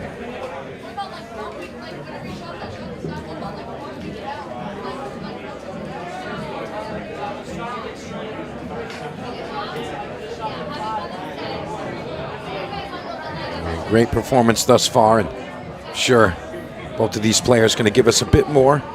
Right now it's Gavin Matthew, 3-1 ahead. And still got just under 30 minutes remaining. Let's sweat the break. Rack number 5. Boom. And a little congestion at the top. Yeah, I'll bet he makes his decision pretty quick. The processing speed on this young man is remarkable. I I like that. Save that 4 ball for last to get on the 8 ball. I don't think he's got a ton to do.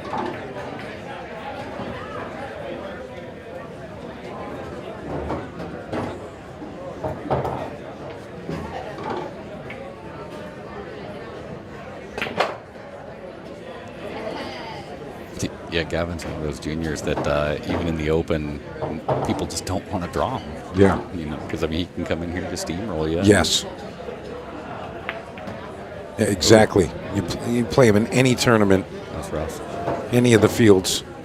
And it's kind of just off-putting.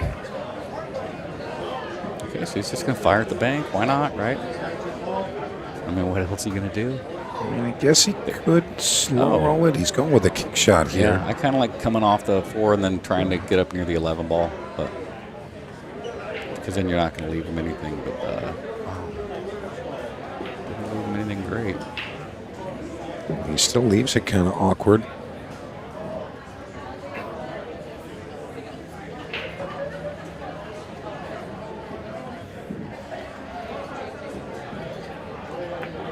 Man, I'm definitely going to be, see, right now, I think I'm just going to roll into the 13 and let the cue ball rest on that side rail. Open up your problem balls, and I mean, you just can't let it leak out. Yeah, I wouldn't be taking this one yet. I would take that 11 out when I knew I was going to run out. Or maybe even shoot the 15 and just go 2 rails forward behind the 9. You kind of got to get it open. Great bank shot there. Now well, Eric, I think the combination will go. You think so? Yeah. I mean, it looks like he might. I don't know. He might be rolling behind it now. Yeah, I like this. I like this a lot. That's smart. That shows some maturity out there. Oh, absolutely. If you hit it a little bit firmer, you know, you can separate them a little bit, but then you kind of, oh, look where he put the 15 too. What a productive shot that was. Yeah, it really was. Yeah, I think the combination would have gone. Just needed to hit it slow pace in the correct angle. Oh, he put the 15. Look at this, because he can play the 15 in the side, go off the 3, hit the 10 into the 13, and it break all those up. But that 11's gonna be a little tricky. I'd play another loss of turn. Yeah. Okay. Yeah, he kind of got into trouble here. Yeah, I think there was a great way he could have, with ball in hand, broken them up and froze Gavin again. Great shot. Yeah, the 10 ball actually was sitting in front of the pocket. I thought it was on the rail there, but ooh, if you can see the 9 now, that might be good. I'm not quite sure he's got enough. Never mind. I like it. You're on it. You're good. Take it. Yeah, shoot it. And of course, the one spot you really don't want to be is just jacked up a little bit, but I don't think that's gonna scare him off of it. Oh, these young men are really just giving us some good stuff here, but it's hitting that's probably a byproduct of being jacked up over the 4. Right. You know, uncomfortable cueing. You hit the 11 great and just kind of put it in that 2-inch spot you didn't want it. Nice shot. Gavin Ray Matthew looking to go 4-1 ahead here. Punch this right above the 8. Careful. Oh, no. He's going to hit into it. I know how Count it to feels. 7, and he's going to go for the bank. I know how that Guaranteed. feels, kid. I get it. I feel for you. And there's no, he didn't try to bake in any safeties, like leave the cue ball on the bottom rail. He didn't try to do anything, you know, but make it. All I like shot. it. Yeah. All shot there. Man, this is tough. Is he trying to hold it? And he's missed. Yeah. He's called for his extension.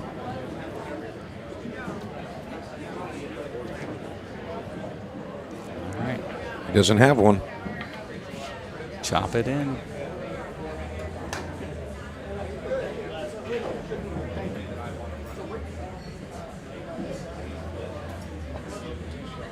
Oh, wow, he overcut it.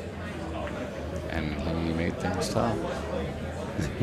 Yeah, I mean, look at the things that are happening here. Hey, I'll tell you what, if I'm Gage, I'm excited to be at the table no matter what I'm looking at. Oh. He's got to have thought he lost that rack. He'll just come down here, bank that 9 ball. Look at the stroke he put on it. Look at the stroke he put on it. He's Love got it. a bank available now. Yeah. I mean, you have to shoot it. About as good as you can get on this ball. Shoot with confidence. Get it. Uh-oh. Oh, is it going to get weird? No. Yeah, not weird enough. Can you imagine it goes, rests right on top? All right. Gavin Ray Matthew going to pull 4-1 ahead. As Gage Smith will be the breaker in rack 6. But 23 minutes and some change in there remaining on the match clock. And now he's got a 3-game cushion. And Gage Smith got a little bit wild with the cue ball as far as I'm concerned. And Gavin really just, he's coming with that energy. And even though he's missed a couple of shots, like you said earlier, Eric, it's kind of off-putting where you don't know what he's going to do. Yeah. You're kind of like, I better hurry up and make this before he shoots from his chair. Yeah, a lot of players will match the tempo and the rhythm of their opponents like that. And maybe that's not what Gage needs, but I've seen him play before. He does play fast and loose. I like it. So, Gage Smith, you're familiar with his style, and would you say that he's about his normal pace, or do you think he's picking up some of that speed from Gavin? From everything I've watched this weekend, this looks like his normal pace. Confident, decisive, great breaker. Look at this. Okay. So I think the 1 goes right between those 2 stripes, so I'm taking solids 100% of the time here. And he disagrees. Maybe this combo is a lot nicer than it looks.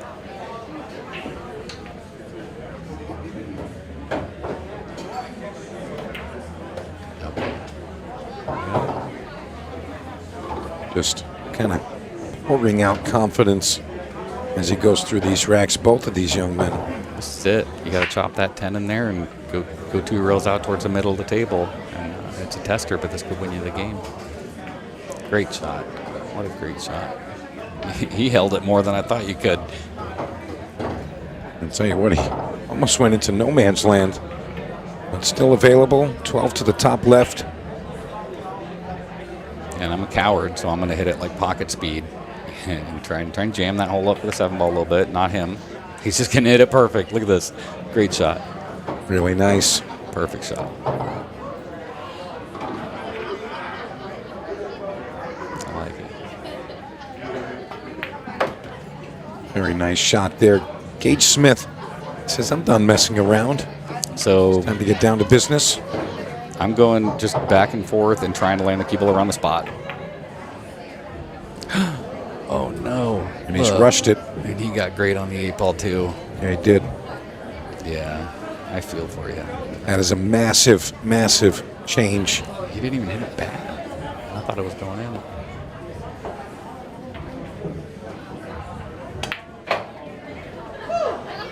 Crack of the pocket. Unbelievable.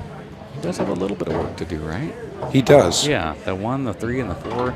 I mean, I'll be honest with you, Eric. If he gets under the 1, soft 1 off the 8 in the side, and everything opens up from that point. I was already thinking about a loss of turn where he could have just rolled the 3 up to the rail and tried to stick him on the backside of the 4. And he's arrived perfect on the 4. And he's perfect. He does it. Who cares? Loss of turn. Why? Run out. I like how he reset. A lot of juniors aren't going to pull off of that once they already get cocked back. Jeez. Shoots them right through each other. He bet the game on that, didn't he? Oh, absolutely he did. A player like Gavin Matthew, he's not thinking about what if I miss. No.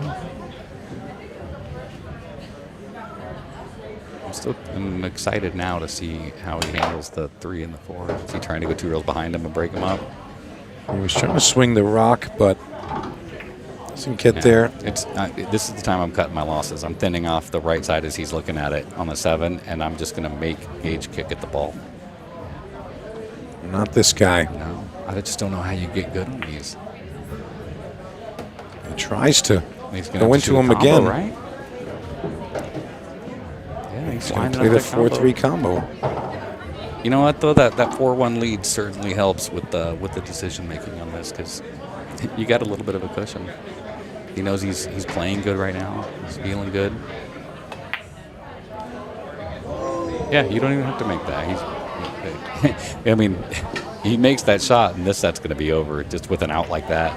Oh, most definitely. Yeah, nice shot. Nice what out. a swing of momentum, and yeah, wow. I like these kids were hanging out, watching the last couple of matches too. They're hanging out together, joking around. And Yeah. you can tell they're buddies. They're, Yeah. they're giggling out there now. Of course. Have fun. Absolutely. And you see Gage Smith saying, "You missed it by that much, dude."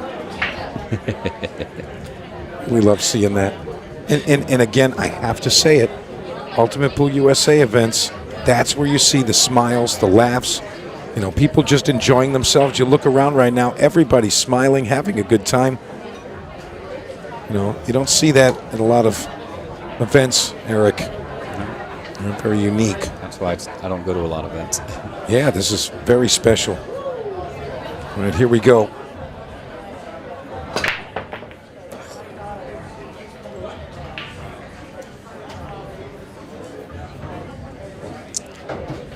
Okay. Now you don't love that 2-ball, but I think you kind of need it. Well, I don't know if I'm taking solid 2. Let's see. All right, so Gavin's called for his extension. Sorry, he does have a couple issues. The 9-ball, the 10-ball, the 2-ball. I love it. Trying to get that 13 out of there and really open up the 2.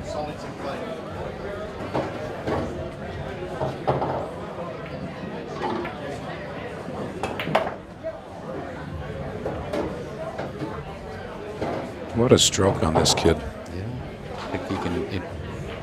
I thought he'd follow it forward. And, yeah, check it a little bit, open it up. Okay, it's better. Careful with the 8-ball here. That fly is hanging out of the 9-ball.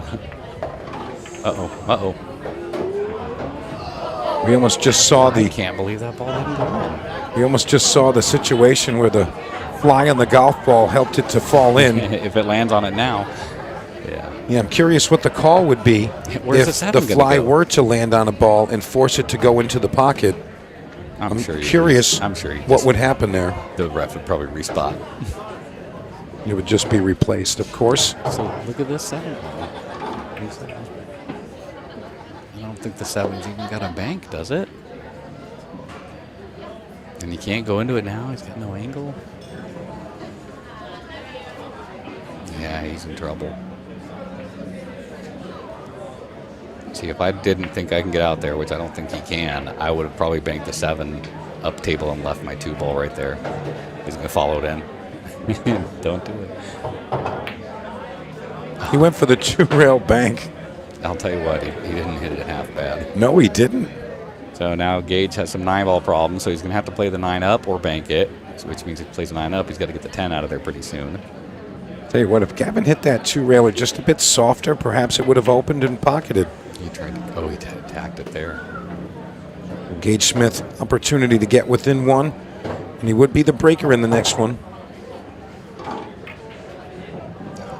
Careful. Strike 2. All right. Look out, cue ball. He's really just trying to find a way to get that out of there, but I'd be trying to run and get underneath it. Just shoot it outright. I'm going 2 rails forward, and I'm going to try to get the 10 up in the corner, and then the stop shot on the 10 gets you good on the 9 to follow down underneath it. But he's, he's going to be in trouble here. He's got to play the 10 next. He's going to try to get straight and just draw under it. Yeah, draw under it, or even bump the right side of it if we're looking at it, and open it up. What? He's got a shot. Look at the speed control and the crowd recognizing the skill. He's got a shot like that. Calls the extension. Come on, Gage, fire it in. This would be great. 4-3, Gage breaking. Yeah, we want some drama. We want it tight. I like it. Come on. He's made this shot 1,000 times before. Let's do it again. Oh, he's going to roll forward. Nailed it. I love it. Great shot. What a great shot. Yeah. Yes. Gage Smith going to go 4-3 here. Still trailing, but he will be the breaker. What an out. Yeah. 4-3 now. Gavin Ray smiling over there. Yeah, they're having a blast. I mean, how can you not have fun? You're in the finals. You're playing your buddy. And, I mean, look at the crowd, the cameras, the lights. I like seeing all the top players with no other reason to be here are still sitting around. You see Tyler Steyer sitting over there, and well, I guess Gerson's still in the tournament, and he's probably definitely hanging out. Jeremy Seaman's still in the house. I see Manny Perez still in the house. Joey Gray still. Everybody's here. Yeah, literally. David Halkady's still hanging out. All those top European players that got taught what pool's like in America this week. Yeah, most definitely. I mean, what a crazy group we've had. Needs a ball down. Five was going too. Oh, he got one. I didn't see it go in. Didn't either, but definitely could have looked away. Yeah, solids for me again. Love his starting choice. I think you need to go down and get that 2-ball out of there just so you have a shot for the 6. Or he's going to play the combo. I hate combos. Maybe that's my problem. I never even look to play one. I'd rather get them open.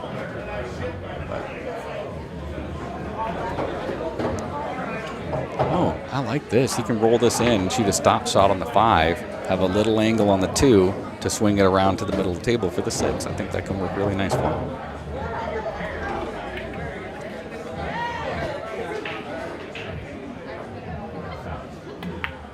Good shot. Very nice. Big opportunity here for Gage Smith to tie us up.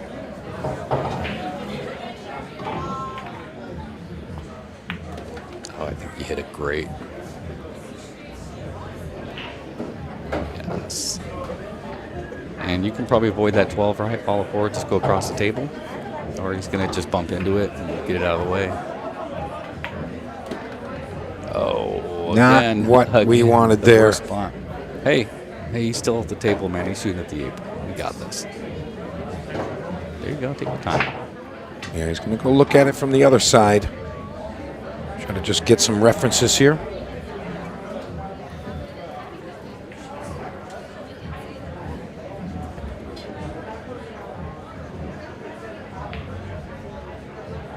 All right, here we go. No, he nailed it.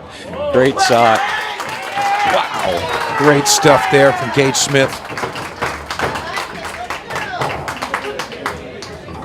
What a great shot. And that's going to tie us up for a piece. I love that we got the celebration in there, too. Look at both these kids. Oh, yeah. Gage is probably a little happier at the moment, but Gavin's still got a smile plastered on his face. This really is a class match. Race to 2 from here. Remember, this is your Florida Junior Open final. So these are the last players as we look around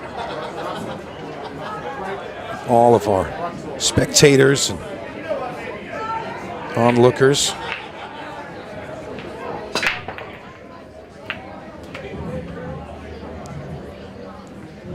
Nothing but noise, huh? Gavin Ray Matthew passing control to Gage Smith and perhaps opportunity. First glance, I do like those stripes. I mean, your starter, I think I'm rolling the 12 into the side. And then job number 1 is going to be attack those balls up there. So there we go. Oh, he's going to go for the 15. I like it. You beat the 12 up there for later. Yeah, you can see him just watching the ball fall in as it delivers the cue.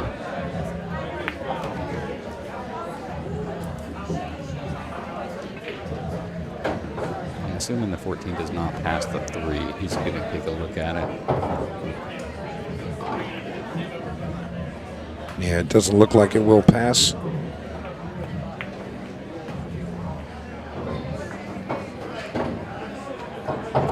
Okay. He thin that 14 ball into the side and just thin it soft, let the spin take off the rail and go into the balls? Probably not. Looks a little too thin.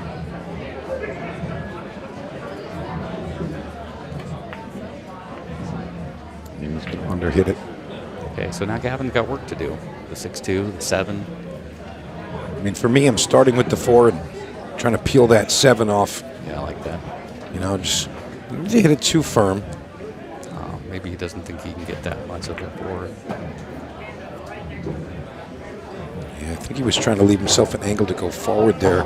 Perhaps play it off of the 9 or something, but... Can he get shape on the 6 ball here? Would the 6 go if he gets a cue ball down here? I don't know if you can make the 6 outright, but... We'll find out. The way he's playing it... No, I don't think he can. Yeah, you know what? You could probably spin the ball in, but... Moving on the edge here, Eric. Yeah, I like the loss of turn shot here. You know, just bump into the 2 or the 6 and just say, go ahead, Gage. Let's see what you got. Not him. You know who we're talking about here, Eric. Yeah, I'm learning. I'm learning. Again, here I'm probably going to kick behind my 2 balls down there at the bottom, but yeah. I'm such a coward. You know. Okay, so he's just trying a little safety. All needs to slow down. You're still going to need to develop those later, which is why that's one of the reasons I like going into those early and just while the rest of the problems were still there. But now he's got a wide open table. I like the 11 as a key ball for the 8 inside. I think he might like that too. Prime position here. Yeah, this is such a huge rack. And the winner of this rack is going to be on the hill. Remember, Gage Smith is the breaker in the next one.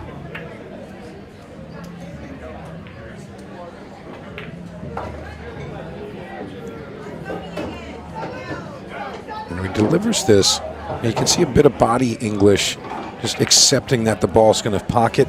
Ooh. Oh, he hit that so good, but I don't know why he wouldn't just pop it off the rail an inch. But he hit that perfect. Unbelievable stuff there, and the crowd really getting engaged. Really good stuff. Gage Smith as he gets himself on the hill. And Gavin Matthew coming out so strong. And kind of just passing it back to Gage Smith. Correct me if I'm wrong, but he was up 4-1. Yeah, I think he was. I mean, and credit to Gage for not letting it get him down. Yeah. He's got a massive smile on his face, but Gavin Matthew, not so much currently. But I know he's still having fun out there.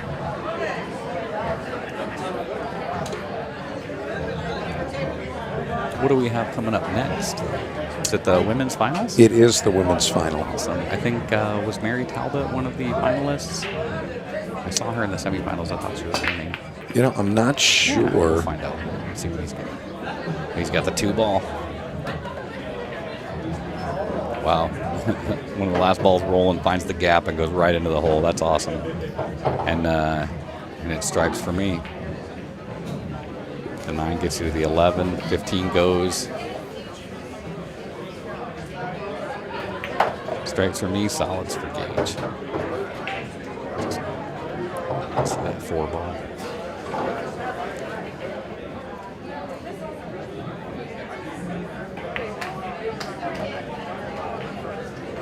Does that 4 ball pass? I'm kind of looking. Yeah, it'll slip in there. I'm looking down the pipe at it right now. Gage Smith right on the edge of taking the title as we hear the bell for the 15-second shot clock portion of the match. Interesting. He's going to have to draw back and just take a little cut on the 1 where he runs into the 14. This is it. I like going kind of firm into that 14. Not hard, but just a little firm just to get you a little separation there.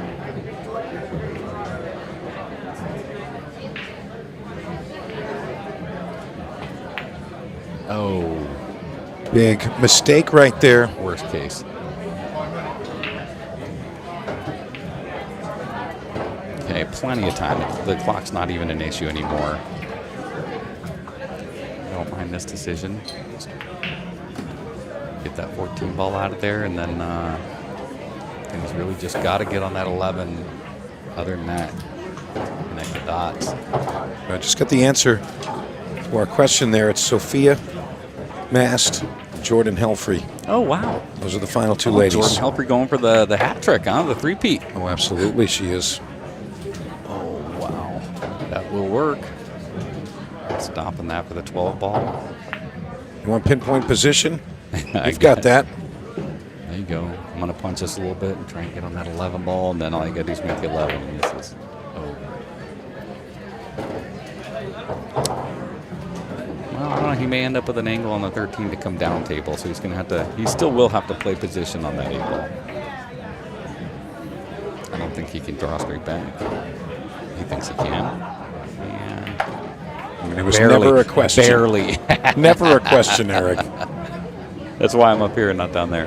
Well, that and I'm 46 years old. So all right. Look at that. What an out. And how about we got a tie ball game here, Eric, and a little sportsmanship. 8 minutes. Like to see 8 it. minutes.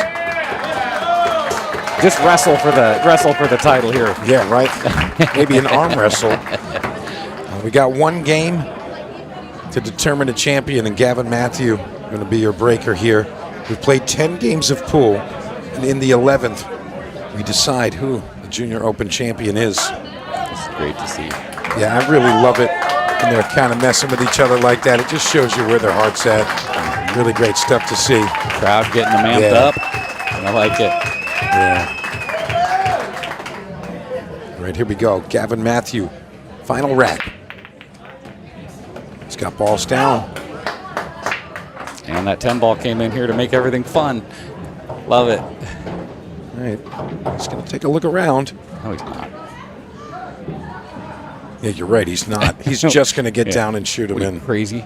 Does the 10 ball go? The 10 ball just floats into the side all day? Yeah. Okay. I thought the 10 ball screwed everything He's got a very open and available table. And it's not going to take any time.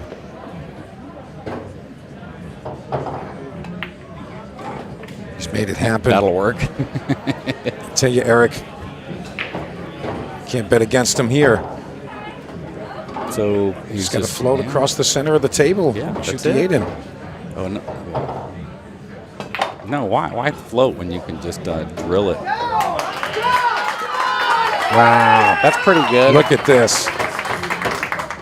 Gavin Ray Matthew, What a match. your champion. And Gage Smith, great performance from him as well. What a great match. Absolutely. Well, folks, thank you so much for joining us. Thank you. We're going to congratulate our winner, Mr. Gavin Ray Matthew, in just a moment. We'll be back with your women's finals. Sophia Mast and Jordan Helfrey. We'll be right back.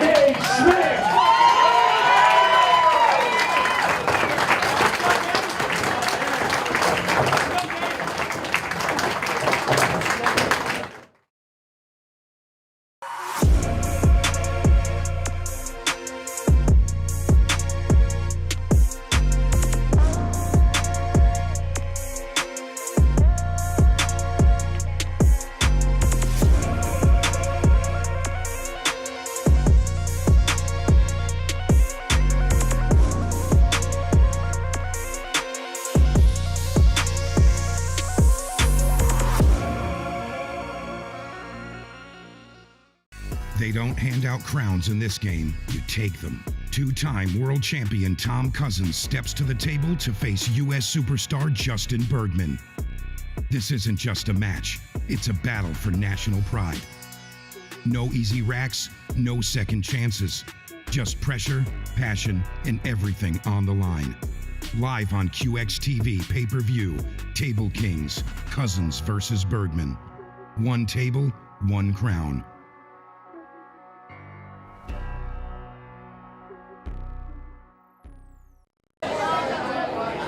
It's time to present the Junior Open Trophy. We absolutely love the juniors here at Ultimate Pool USA. They are such a big part of what we are trying to do. They are the future, and it is amazing to see two great players out here putting on an absolute spectacle for us. That was an absolutely incredible final for us to watch. Let's hear it for both players and all the players in the Junior Open. It was a brilliant run through the field all the way into the final. Let's get a few words with our runner-up, Gage Smith. Gage, hard luck. Brilliant final, but just didn't get the chance there in the end. Yeah, I mean, it is what it is. Gavin shoots good, and I was down 4-1, came back, and we should have been out, but it is what it is. I'm glad that it was him that I played in the finals. I'm glad he beat me. It looked like you had an awful lot of fun out here, entertaining the crowd, really enjoying the emotion of the occasion as well. Yeah, it was fun. I kind of pulled an inner Dennis Hatch move over here to tie it whenever I 4-4. It was absolutely fantastic to watch. Congratulations on a great run. We'll definitely be seeing you again, but congratulations. Yeah, thank you. Our runner-up, Gage Smith. Before we hand out the trophy, though, let's get our winner up and have a few words with our champion. Congratulations, Avin. Brilliant performance. We saw you first thing this morning. You're out here in the Open and then back out here again in the Junior Open final. You must be absolutely thrilled. Yeah, I am. I mean, I had a good performance in the finals. For a second, I was worried because it was 5-4 gauge and he was shooting, and he should have got out there. I got lucky that he did, and yeah, Gage played a great final, and yeah, I just got a lot of rolls. How much fun did you have playing out here, playing in all our events? We've seen you plenty of times. We've seen you out in the arena before. How much fun do you enjoy playing Ultimate Pool USA? Oh, it's probably the funnest event I've ever played. I mean, like every person that's here, like everybody that comes to the events, like they have a great time, even if it's their first time or they've done it a lot. Like Ultimate Pool USA, in my opinion, is probably the funnest events that I've ever played because it's like everybody's super happy, good vibe, everything. I got to ask you about your dad. He always travels around with you. A few words for him. Well, he helped me.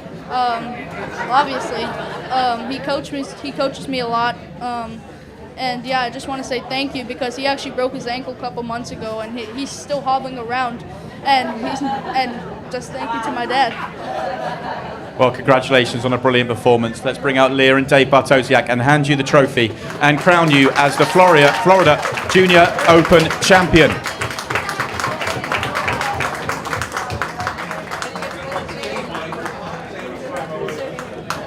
It really is incredible to see the juniors performing like that on this stage. So much fun, so much enjoyment for us all to watch. Good news is we've got more of it because we've got two juniors in the Women's Open final, and it's up next.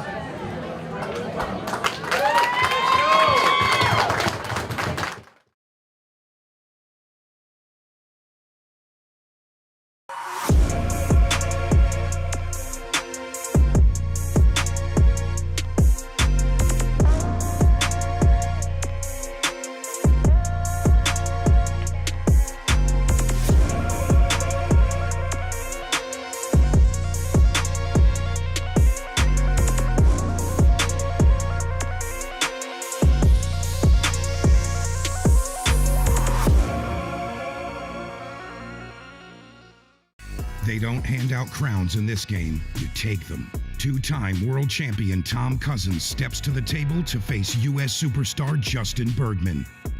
This isn't just a match, it's a battle for national pride. No easy racks, no second chances. Just pressure, passion, and everything on the line. Live on QXTV pay-per-view, Table Kings, Cousins versus Bergman. One table, one crown.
Hey, we're back.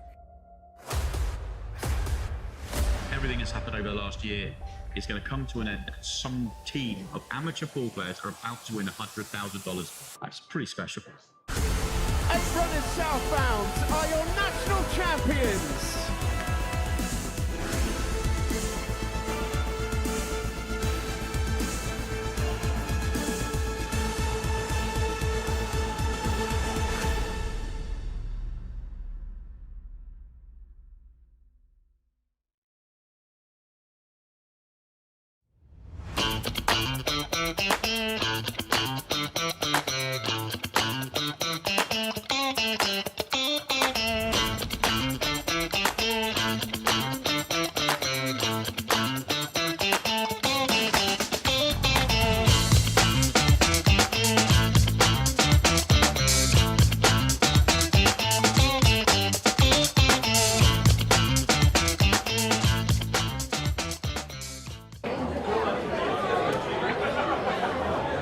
And a very warm welcome back to Classic Billiards here, Lauderhill, Florida. It is the Women's Open Final. Sophia Mast taking on Jordan Helfrey. And this promises to be an epic final. There's Jordan. She won the Iowa Women's Open, bidding to get 2 in a row. Sophia Mast been playing unbelievably well at the moment, all weekend. She already taken down one title. She took down the mixed pairs with Chris Melling. I'm Tony Holgate, and joining me in the commentary box is none other than see, I lost my words already. It's the Fireball. Yes. My good friend Tara Connor. How are you, Tara? Thanks so much for having me, Tony. This is going to be a really great match. I'm excited to see this. Well, I'll tell you what, these two are unbelievable. I know you know them both very well, played against them plenty. Yes, absolutely. You know, Sophia is from Florida, so she's a local, and Jordan is from Missouri, but near Kansas City area, which is closer to me, so I've gotten to play both of them many, many times, and it says so much for the future of women's pool to see these young juniors coming up and being just such strong competition. Well, this was your first tournament back. You had a little bit of a bad back, didn't you? Yeah, I had to take a few, not too long. It took about a few weeks off pool, but it actually worked out to my advantage because I came back pretty strong this tournament. I was pretty happy about it. Nice. Awesome news. So, can you pick a winner from these two, Tara? Honestly, no. This is going to be one of those events. The quality of the play from both of them is so strong that it's going to come down to very subtle things like the better break, just who has kind of a spread to work with, who has the safeties to work with. I think either one of them has the talent to take this without a question. Jordan has actually won. This will be her 3rd in a row because she won the Nationals. She did, didn't she? Yeah, so if she wins this, and I know Sophia has won at least 2 women's titles as well. That was quite a tough shot that Jordan went for there. Yeah, Sophia was very successful in the early beginnings of Ultimate Pool USA.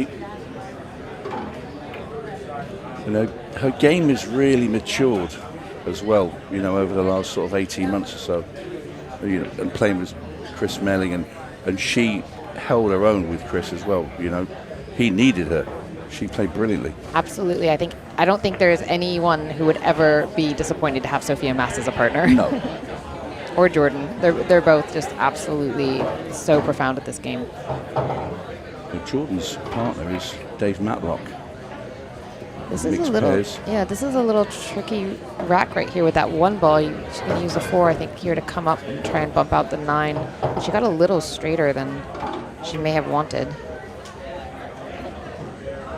A little left English and try and go right into it. Yeah, see, that was the problem, is she was between the 2 spots, either going straight into it or 2 rail off to hit it. She has one more chance though. That 6 ball can come down and get behind it.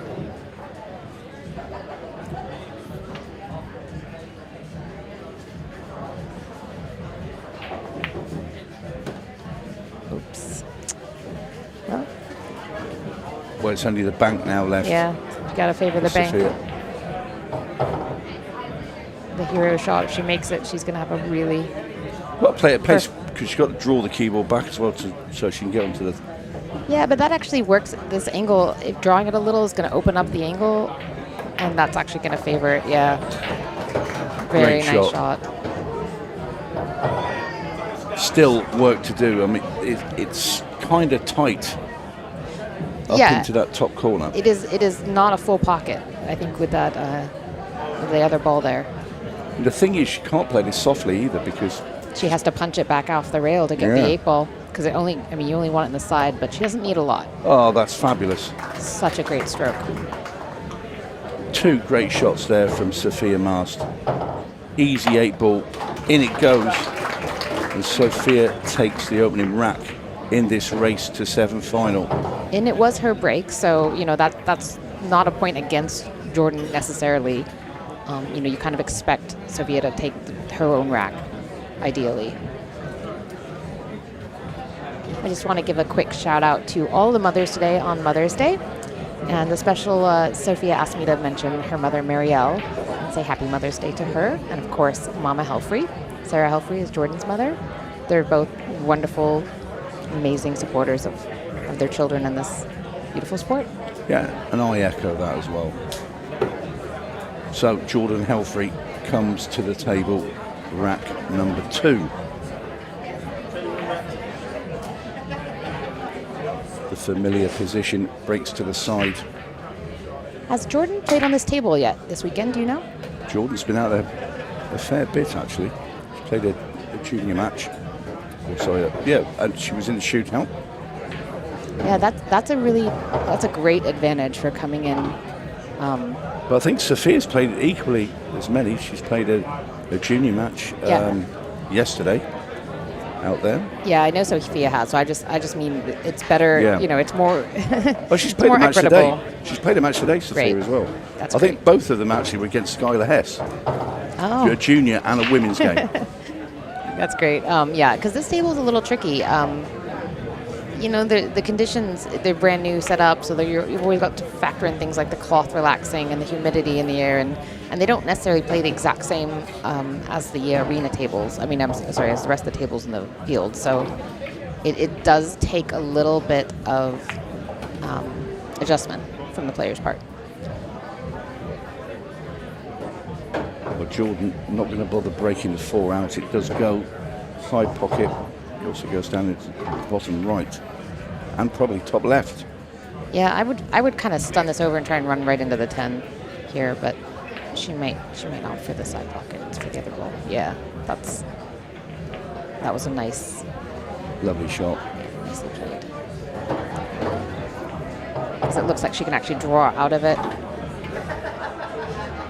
and not run into the traffic there to change the table at all. Well, both these players in their semi-finals beat British superstars of ours back over the pond. Yes. Jordan beat Amy Beecham. Mary Talbot. That's what I said. Yes, right. Mary Talbot and Sophia Mast beat Amy Beecham. Yeah, there's almost a bit of a rivalry now between Sophia and Mary. Jordan and Mary. Now that's 3 matches in a row where she's had. Did she get the window? Sorry, where she's had to come up against Mary. I think in both the last 2 finals, she was against Mary, and in both of them she came out with the win. So I'm so impressed with the skill level that Jordan has reached in such a small amount of time.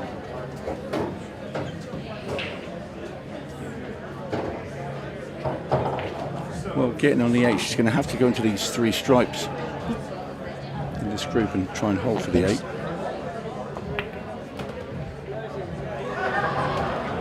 Yeah, that was well done. Did not let it get clustered in there. That was very nicely played. And in goes the 8 ball, and Jordan Helfrey Fantastic with a crack. surgical finish. Yeah, break and run, right? Superb there from Jordan. So both these players have started brilliantly. 1 rack each. And we kind of thought this is this is the way this would go. You know, Jordan and I actually just had that conversation about how nothing feels better than your first time to the table to just clean up start to finish. A break and run is so important for your own morale, but also, you know, it's important against the opponents as well. They see it and they don't take you for granted. Not that Sophia would, since she obviously has played Jordan many times, but yeah, it's definitely the way you want to start any match. Wow, what a break. She hit that very cleanly on the head ball. But I don't think she made anything, did she? Dry break. It tells you how good the juniors are over here in the US. When you consider these two were both in that junior tournament and never made the final. That's very true. It's very true. I mean, such subtle things that separate a win and a loss at that level.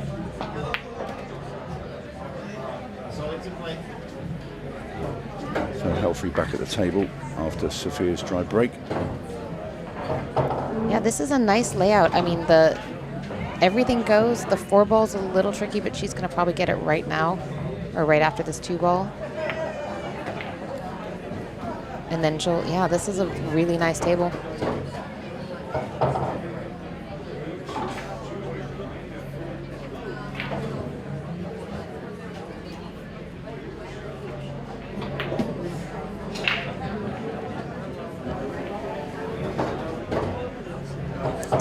There's hardly anything to say about this. This rack she's playing it so absolute precision.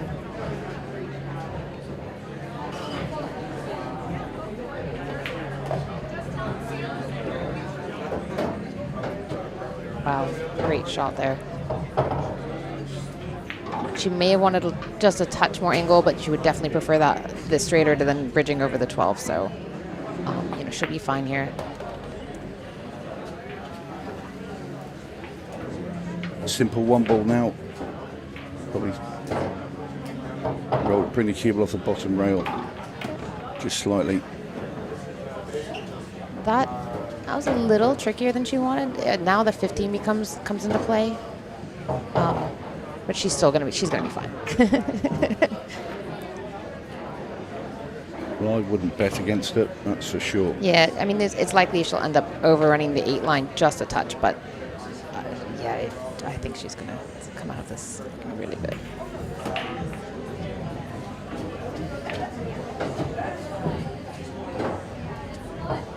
Yeah, that was a smart play. She hit it a little firmer than normal just to make sure if she hit that 15, she would bump it. Made to look very easy. 2 break and runs in a row. It certainly wasn't easy.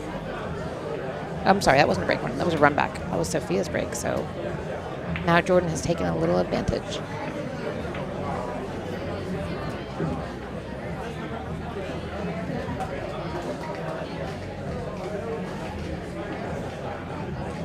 Plenty of time left. And what's the race to on this? Race to 7.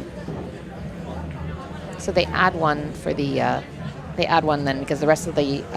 For the finals. Yeah, every round that we play. So the round robin phase, we have a race to 5, and then once you go into the final bracket, the top 32 go into the final bracket, and then it becomes a race to 6, single elimination, and then here we are for the final with 1 more game added, race to 7. Mark off the referee, hands Jordan the cue ball.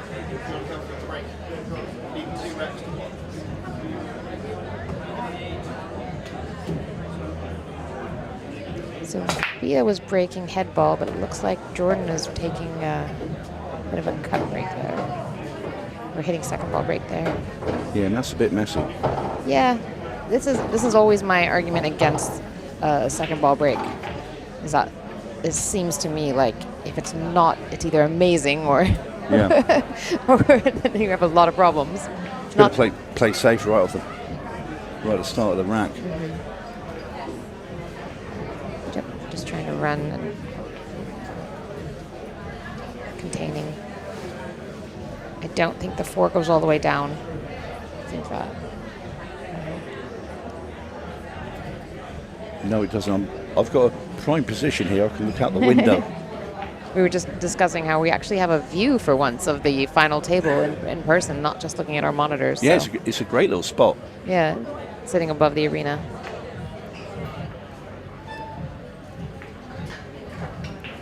I think she's got it locked on the one. I'm not positive. The ref has not come and checked it, so it must be some space. And if there is, then yeah, she's probably got a good shot. So there's a really interesting rule everyone should read about that we play in Ultimate Pool. We play international 8-ball rules, which are different than the standard rules. And when balls are locked together, it counts as having already hit it. So you can play a different strategy than you would normally play in many of our American leagues that don't play that way. And it's an important strategy to know. So anyone who wants to play Ultimate Pool, make sure you look up the frozen ball rules. Just to be aware of that. It's super fun, actually. I love that fact, the rule. I think it just gives you a little funny strategy to come into play.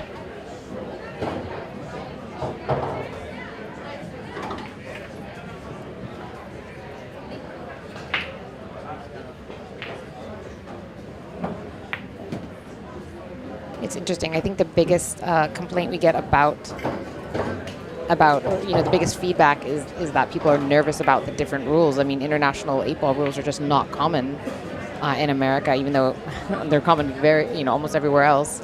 But yeah, it's really not that hard at all, and honestly, it's so much fun. I'm actually enjoying it more than most any of the other rules I think I've ever played. I love the rules. When they first came in, it promotes attacking pool. Yeah, absolutely. Which is what people want to see. Mm-hmm. So, Jordan Helfrey has a great chance here to put a bit of distance between herself and Sophia. Yeah, that 10 ball goes.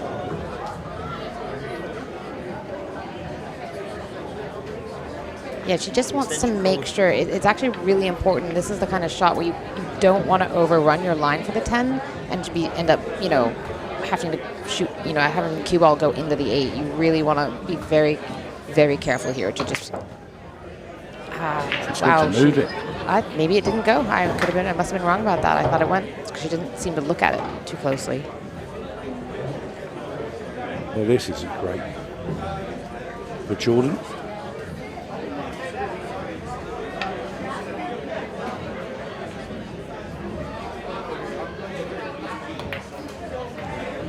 See, and that was a really nice example of the strategy. People say they don't like slop, but the strategy is to try and really attack the ball, just to see if you can get, if you can't get the single bank, you might get the double bank. Yeah. And that is an absolute strategy. It's not just dumb luck. You're really playing for that. Fortunately, because of this, she does have a wide open table now for Sophia, and it is. Yeah, we could be going level once again as Sophia Mast. Yep, and next will be Sophia's break.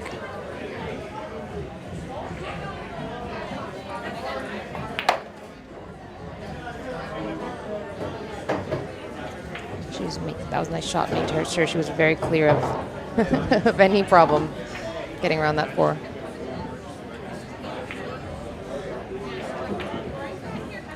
I think I may have played for something closer to trying for a side pocket, but Sophia absolutely knows her patterns.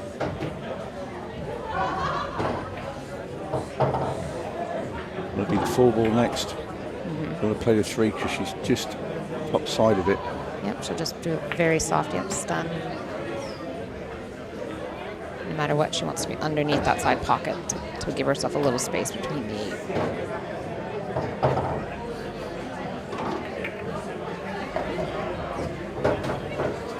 May not have wanted quite that much space, but this is a 7-foot table, and we know that she plays on 9 foot a lot, so yeah. This is not a distance that's uncomfortable for her.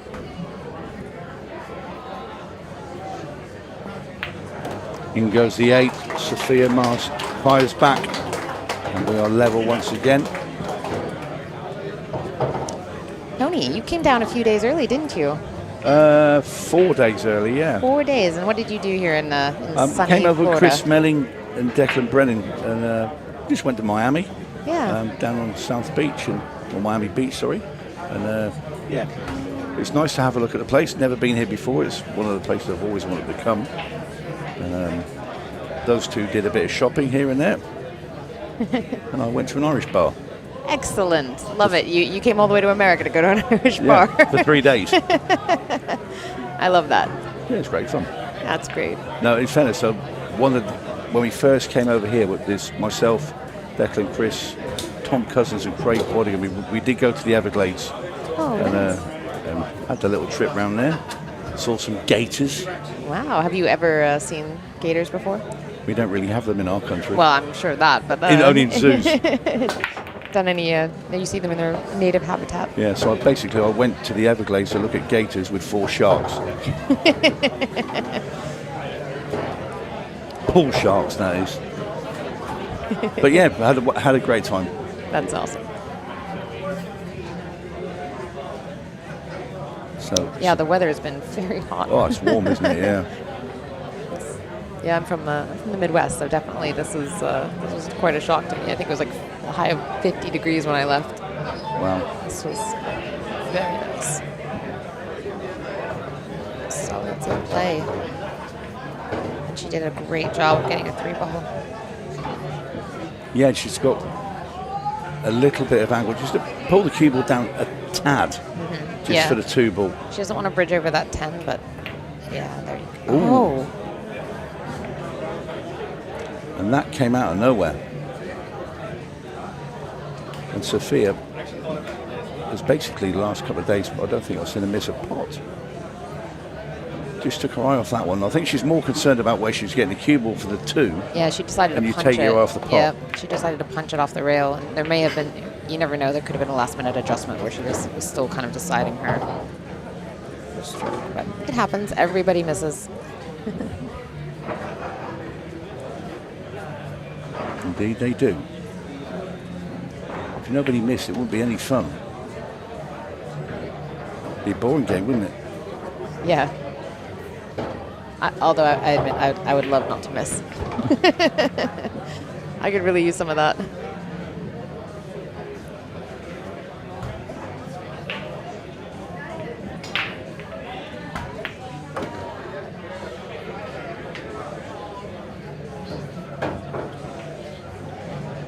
Jordan's back at the table, looking to take that lead. Take the lead back. See, when you get the lead, you want to just break clear a little bit, just to give yourself a cushion, so if you do make an error, it's not going to be too costly. Absolutely. There's nothing better than seeing that 2-game lead. Yeah. Well, there's a 3-game lead. Yeah. Oh, well, they're valid, but I just mean that moment where you take a breath. Ignore me. Tony, you're nothing if not good for a bad joke. Wow. Nicely controlled once again from Jordan.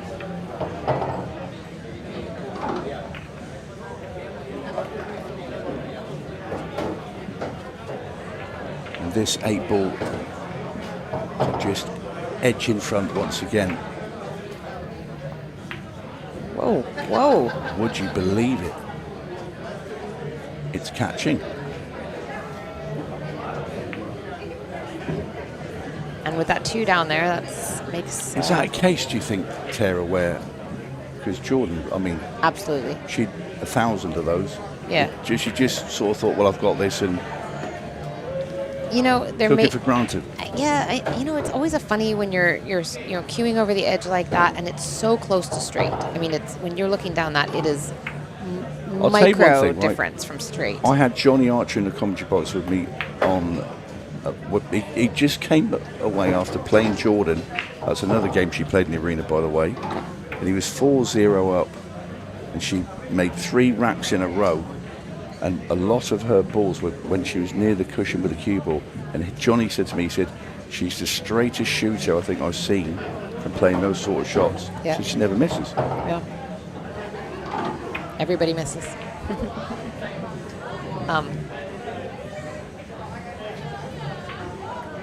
I will guarantee you she's going to be practicing that.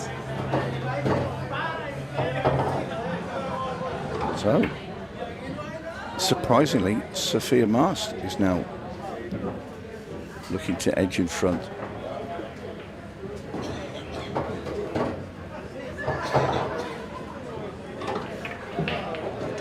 The thing that's kind of amazing to me, though, about the juniors is I think they're able to let things go a little bit better than adults. You know, for me, I find that if I miss a shot that I, 100% feel like I had, it'll stick in my head. And if I get that shot again, I mean, there's extra nerves there. Yeah. And I make it even harder than it had to be. And I don't feel like the juniors seem to hold on like... They look like they don't care. Yeah. I mean, they care. They don't want to lose. And, I'm sure Jordan is very frustrated. And, but I also feel like by the time the next rack comes into play, it'll be completely gone. And she's just going to be there to shoot pool again. It's just an incredible ability that they have, especially, I think, competing at the young age. It really kind of helps the mental part of this game. Yeah, the top pros are like that as well. And, I've seen Tom Cousins back at home, and he'll miss something ridiculous like in a pro match. Sits down, says nothing, gets up, and then doesn't miss again for like an hour. Yeah. If it's me, the cue's through the arena. There's a few choice words, and yeah. Ooh, that was a. Just look at that.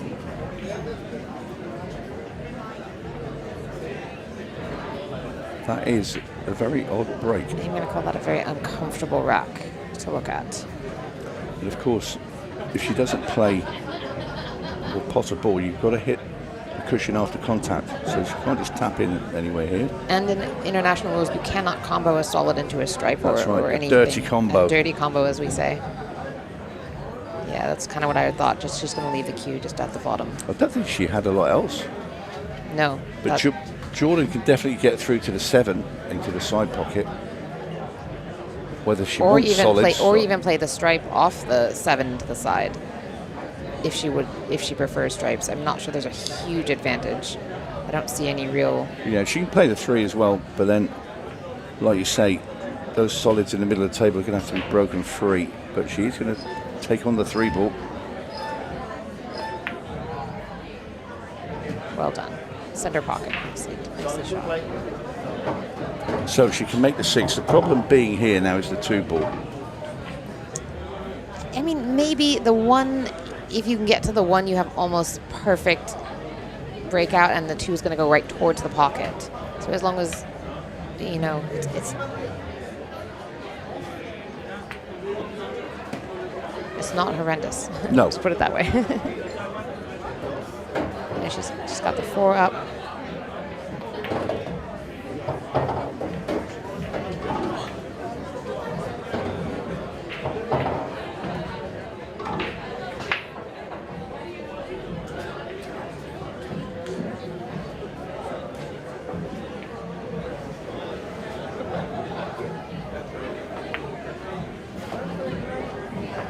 She got a little flat on that.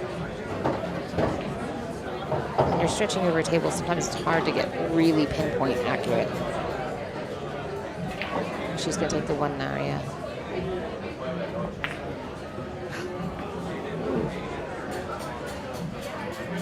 Yeah, I would have gone for the 5 and then tried to use a little bit better angle for a gentle bump, because as it was, she had so much angle, she went right into the 8 instead of the 2. Now we have a very different looking table.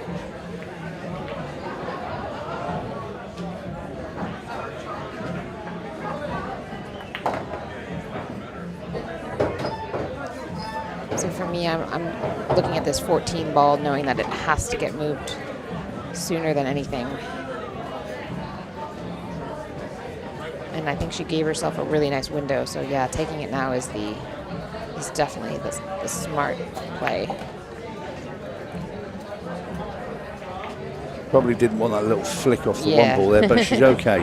Yeah. She can get up to... I think she may have been trying to go back and forth and come up under them for the top corner, but she's fine. It's not a problem. I would be really surprised if she saves the 9 for last, though. That's one of those situations where people look at it and they think, it's right by the 8, it'll be easy, and it's right in the pocket. But the reality is it's so easy to accidentally bump the 8 and end up out of shape. So I would be coming down, then hitting the 9, trying to go back up table after that.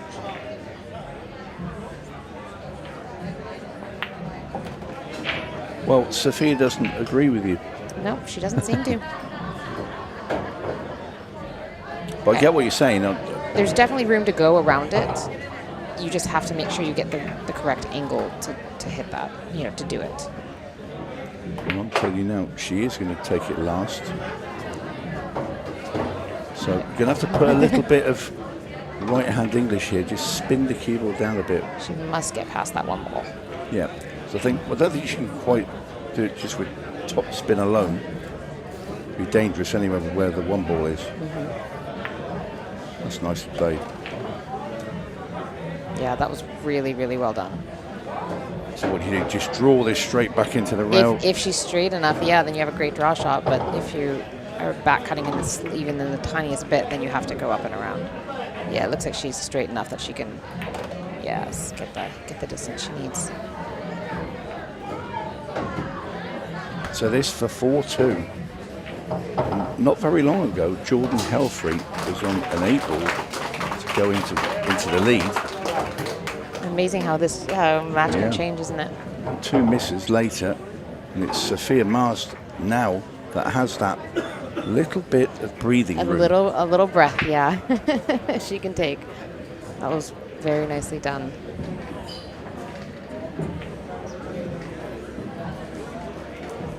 Focused, determined, both of these players. This is I mean, honestly, it's just such a great final. Yeah. These two meeting in the end. There's always, one of those. There's always those moments where you just want to not have to be the one to knock a certain player out, or so it's great that they're here. They absolutely deserve it in every way. So is it Jordan's 14? Am I correct? Yeah, I think she's just 14. Is Sophia is a couple of years older, isn't she? 16, 17? I think Sophia is 17. I'm not sure how far away she is from 18. But I know she's finished high school already. I met Jordan. The first time I met Jordan was her very first WPBA event. And she was 11 years old. Wow. Yeah, and playing in a professional tour. I mean, it was, oh gosh, it was amazing to watch her. And it's been fun just to see how great she's gotten since then too. I mean, she was always, so promising, and now it's really come to fruition. That's incredible. I mean, Gavin Matthew out there, 12. Yeah. Yep. He's never 12. Yeah. He's as tall as I am.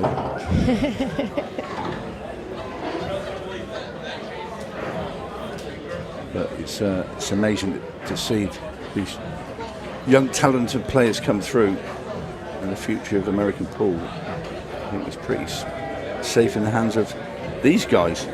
Yeah, it's so fun. When you play on an international level, you're playing against competitors that are so incredibly talented, and I would say that it's fair to say the American players, have not had necessarily the exposure and really a lot of the skills that those players have, but that's going to change soon. Yeah. These players are coming up, and they will absolutely be competing at a world champion level. I can't wait for the first, world champion. But like I say, I knew them when they were first getting started. There's no doubt these young players, it won't be very long either. Just got to get that 9 ball. Very, very important. Which she can do right here if she can get a good shape on the 11. Although, she once again is saving the breakout for last, which is a little surprising. I think that got her in trouble in one of the racks that she gave up when she had to try and break the 10 out at the very end. That's a great shot. Amazing. Very well done. So controlled.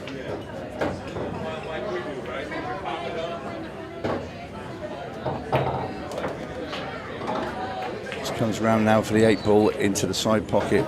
And Jordan Helfrey is holding on to Sophia Marsh. She's not letting her charge over the hill and far away. Ball racks to 3 now as we go into, well, nearing the last quarter of the match. And there is Dave Matlock. And Peggy. Yeah, and Peggy, his wife. Ultimate Pool USA Hall of Famer Dave Matlock, I will add. And Jordan Helfrey's coach. Yes, indeed. I mean, how valuable is that as a young player to have somebody like Dave Matlock as your coach and your partner? Yeah, a mentor like that is a 1 in a million for sure. She's very lucky. And it's free.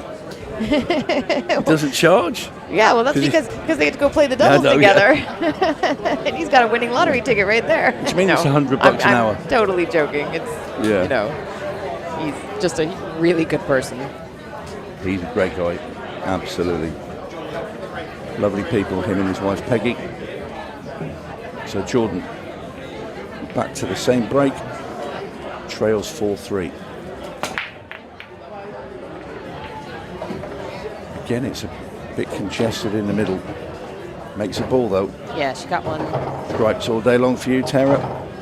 All day. And twice on Sundays.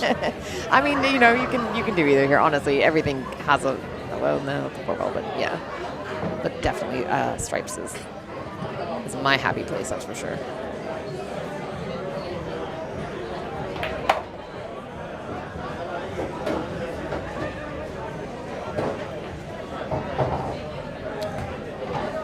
She was trying to get through there clean. No, she's trying to. I think she's trying to bump into the 15. It's come through that gap. Or maybe move the 4 out of the way, but I'm not. I don't think so. She's got another shot here. This is with the 11, but I don't.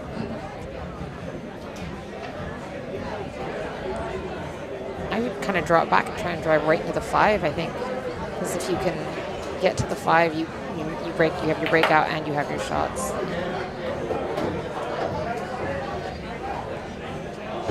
No, she's okay there. That's not a bad land. Absolutely. This is why I'm here and she is there. Because that 14 must go in the side. It does indeed.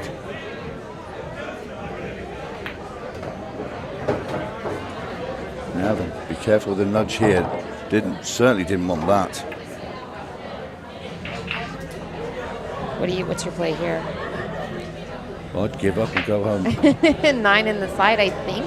I think that's all she's got, Tara. You got to hit it. You've got to come around those 2 angles and try and get if you kind of get north of the 15 without hitting it, which is very hard to do from that angle, but it is possible. Made the pot. Oh my gosh! Oh, that was. Well, I'll tell you what a shot!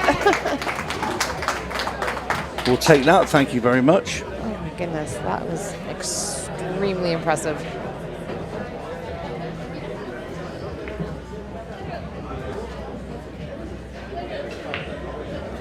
Well, just make your mind up, Tom. Here, which does she feel more comfortable playing? I feel like the 15 because I think you can get around for the 12 easier than you can get from the 12 to the small window on the 15.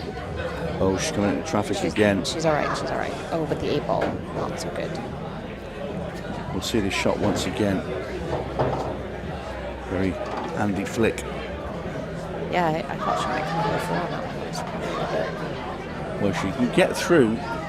Is she going to have to just power draw back and try and use off the 2? She's coming back too far.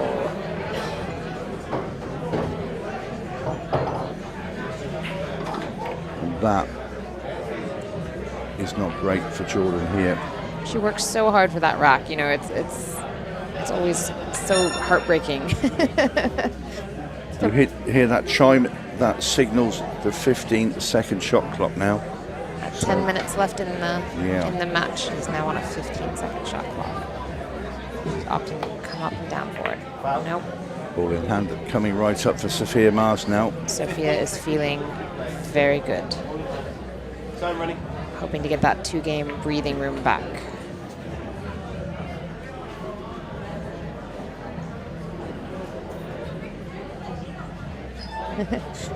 It's Sophia just aware there that it's gone down to the 15 seconds as she run around the table. Oops. But she still has an extension each rack and she could use it. Sophia's so smart. I don't think she hardly needs any time at all. She's so familiar with the game. This is a great format for her.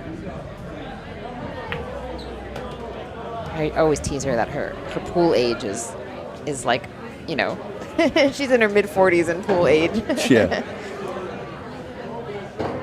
So much knowledge and maturity.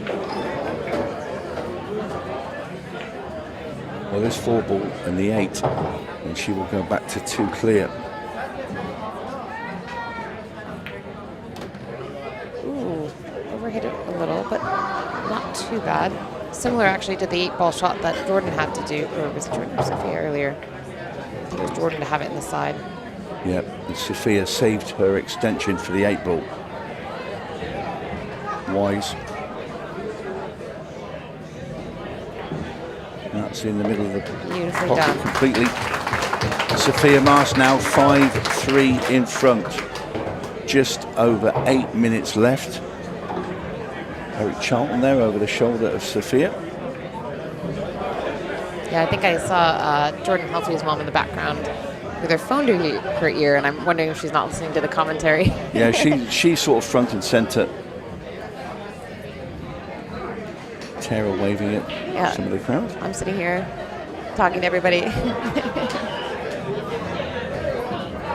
Work in the room. No, I'm just kidding. So Jordan Helfrey now got it all to do.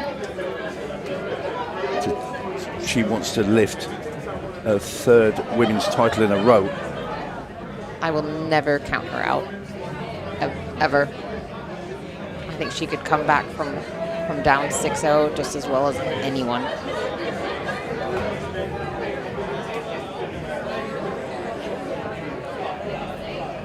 Racking the balls now and getting ready. It's been a long day's play for these 2 young ladies to come through multiple matches. I mean, they had to come through their groups yesterday, but they've been out there playing non-stop to get to this final.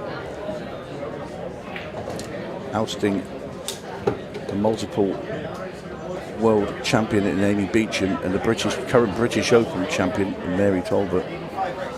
That's in the UK 8-ball. I love the UK players coming over here and playing. I think that is... They love coming here. It is so fun for us to just, you know, as American players getting to meet them and watch their different styles of shooting, because I really think that they bring something to the table that's a little bit different. You know, and they're adjusting to their cue ball is completely different than ours. It's much smaller, weighs less. Their object balls are actually weigh a little bit less as well. So those are 2 different sized balls that most people aren't familiar with.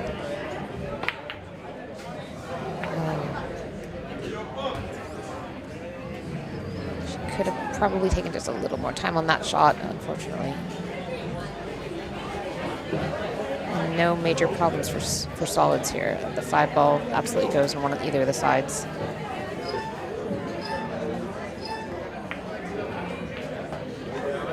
But yeah, I got to meet, was it Emma? She came. Emma Parker. Yeah, we got to play her in the doubles. Yeah, and that it's her was first fun. time here. Yeah, and she's wonderful. Another one of the up-and-coming UK pro ladies.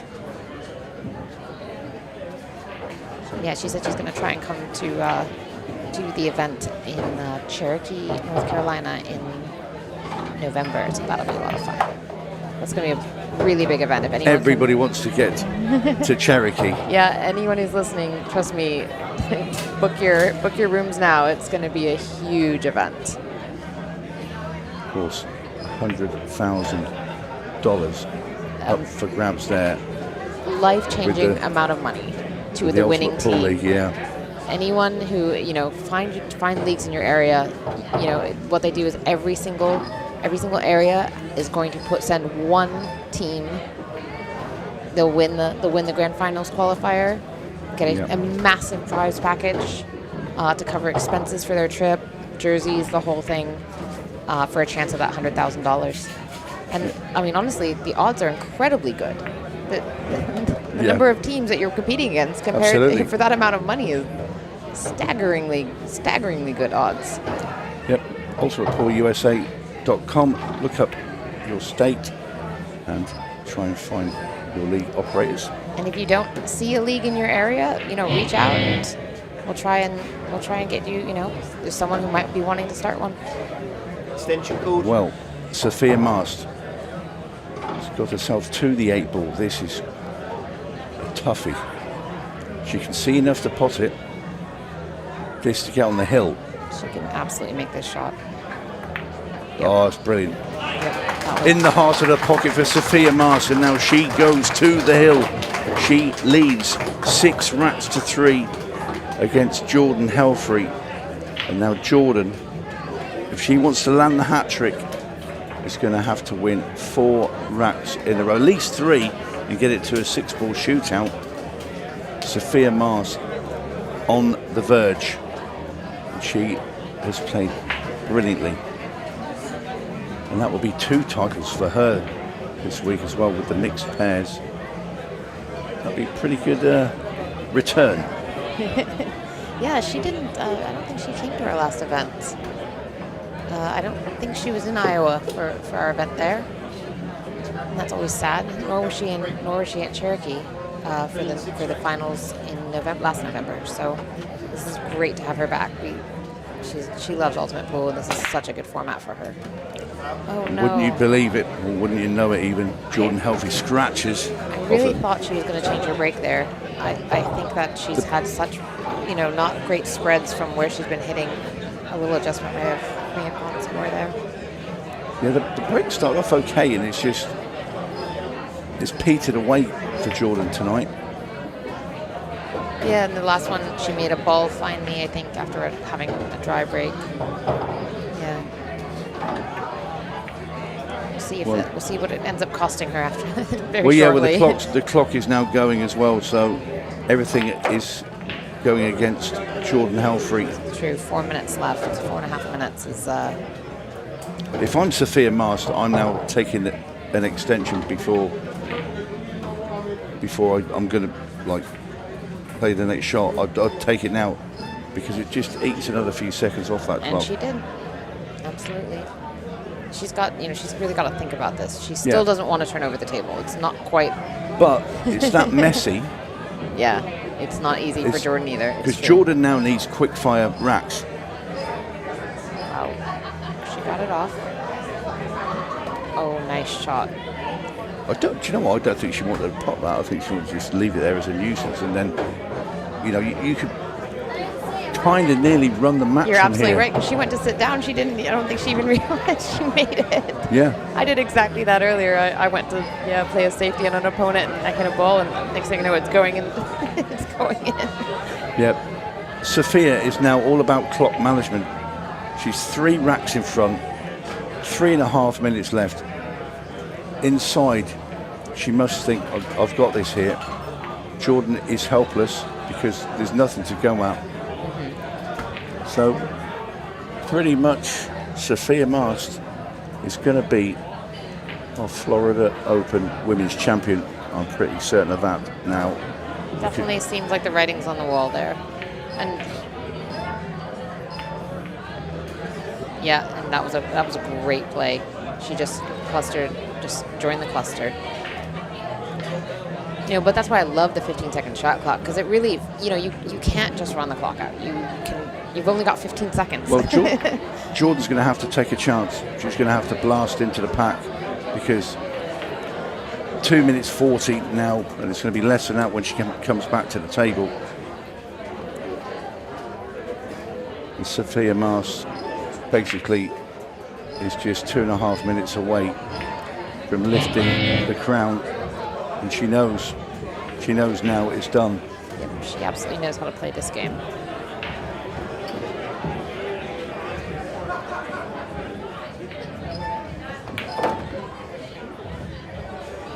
And it's a little bit of a hard pill to swallow when you're the opponent. Yeah. And you know that there's really no. But she's had a good run. Oh yeah. It doesn't always come out well every time you play, and Sophia Mast has been fantastic all weekend. Let's be honest. How long do you think it'll be before Jordan's in the winner's enclosure? It won't be very long, but she'll be winning another title. But Absolutely. it's just not going to be tonight. She won't give in. I want to see her get one more point. I wouldn't settle down at all. She absolutely can get one more point on the board. She knows it. She's going to just take her time. Oh, that was a little hard. But Sophia Mars tonight, she has been clinical. Yeah, that's the problem there. You kind of rush a little, knowing, the excitement of like, well, if I get this and then I get one more, it makes it a lot harder. See, if I'm Sophia now, I'll try and run this out and get to the magic 7 anyway.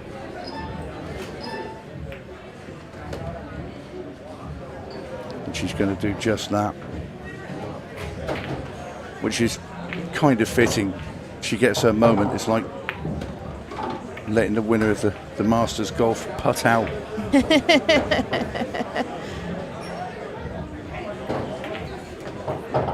Just these 2 balls for Sophia Mast to be the champion, and a simple 8 will follow. In it goes, and Sophia Mast is the Florida Open champion. She's been brilliant throughout. That's a fantastic display from that young lady. What a match. That was just... And enjoy the applause. She's been brilliant. Like I say, she took down the mixed pairs, and now she's taken down the women's Florida Open champion for the title. Jordan will be back again. Anyway, when we come back, we're going to have the presentation. Don't go away. Presentation to go, and then we will.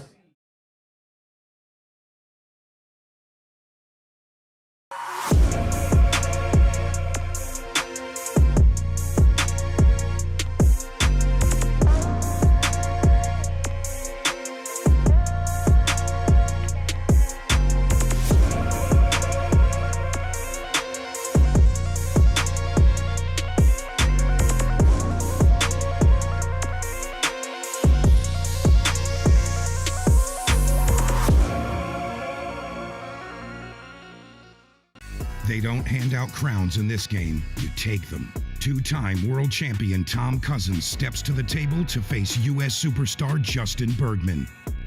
This isn't just a match, it's a battle for national pride. No easy racks, no second chances. Just pressure, passion, and everything on the line. Live on QXTV pay-per-view, Table Kings, Cousins versus Bergman. One table, one crown.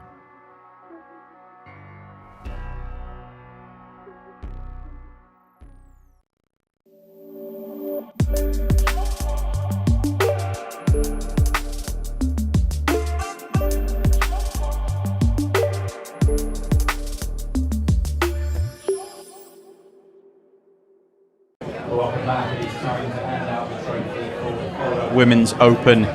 It's an absolutely unbelievable field we had here, and 2 unbelievable players that made their way through. 2 young superstars making their way in this game. 2 brilliant players. Let's hear it for both of them. 2-time champion coming in, looking for a 3-peat, made it all the way through to the final, coming up just short. It's our runner-up, Jordan Helfrey. Jordan, hard luck in the final, but congratulations on another great run. 3 straight finals. I know you won the last 2. You'll be disappointed, but it's still another brilliant run. Yeah, thank you. I'm happy I made it to the final. I'm really happy for Sophia. She played great, and hopefully I can maybe get the next one, but we'll see.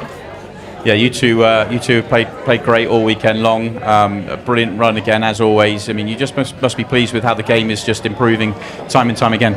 Yeah, you're not going to win every time, and I'm just happy. I just hope every tournament I can get a little better and better, and I think I'm definitely getting there. So, yeah. You certainly are. It's been great to watch you play this weekend, and congratulations on a great run. So much. Thank you. Your runner-up, Jordan Helfrey. Before we hand out the trophy, though, let's get a few words with our champion, Sophia Mast. Sophia, congratulations. We don't get to see you at all the Ultimate Pool USA events, but when you do turn up, you always walk away with a little bit of silverware. Yeah, It's been a while. I think the last one I played was in Kansas City, so I'm happy that this one was in my home state and that I was able to win the Women's Open in my home state and then also the doubles, so I'm super happy and thank you. I mean, it really was. I mean, a brilliant performance with Chris Melling in the mixed pairs, but to take down this title with a really, really strong field as well. 64 women, but some great players in the field. Yeah, there was a lot of great players in this field, especially this one in Florida.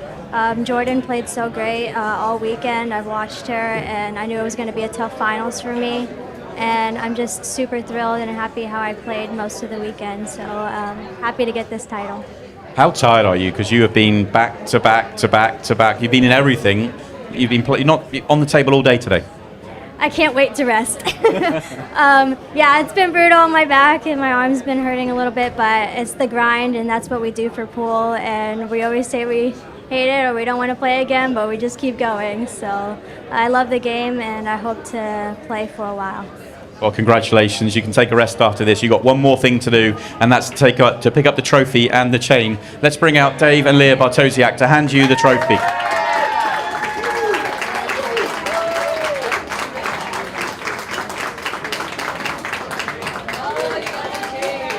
A brilliant performance from both players, but it is Sophia Marsh that walks away with the Florida Women's Open title. We're going to take a quick break. On the other side of that, we have one more match here from Classic Billiards. It is the Florida Open Final. Join us again in a couple of minutes.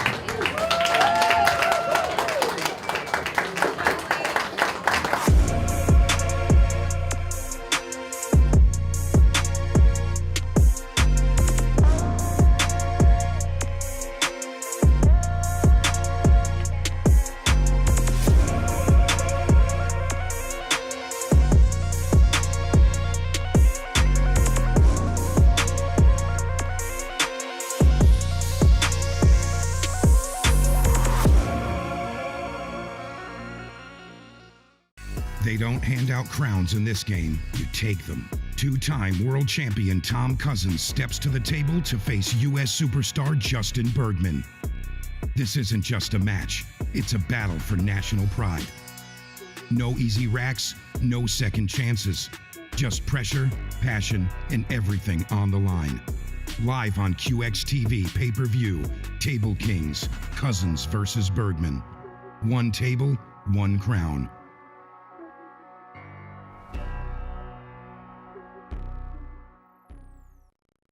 At APD Studios, we don't just design pool rooms, we build experiences around the game that we all know and love. I'm Adam Pfeiffer, a licensed architect for 10 years and a nearly 25-year pool player. I bring nearly 2 decades of real-world experience designing, setting up, and optimizing pool rooms and tournaments, both locally and nationally. Whether you're upgrading your pool room to host larger tournaments, planning a full-scale event, or just looking to perfect your home playing space, I design with purpose. From traffic flow and lighting to vendor zones and spectator comfort, every detail is considered, making it efficient for staff, welcoming for players and spectators alike, and compliant with local building codes. For residential spaces, I bring the same precision, crafting rooms that feel luxurious, play beautifully, and reflect a true passion for the game. At APD Studios, we design for more than just gameplay. We design for the future of your room.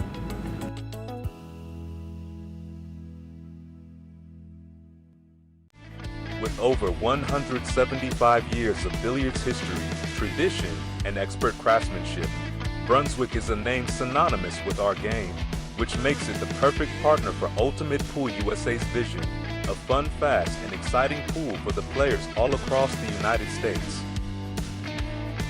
Brunswick, Ultimate Pool USA's official table partner.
All right, pool fans, welcome back. And what an epic final we have here for you. Florida Open, final 2 players. We've got Jovan Bustamante and Gerson Martinez Bosa, who is going to come up with the lag. We've had multiple days of tournament action, all kinds of drama and excitement to arrive at this place right here.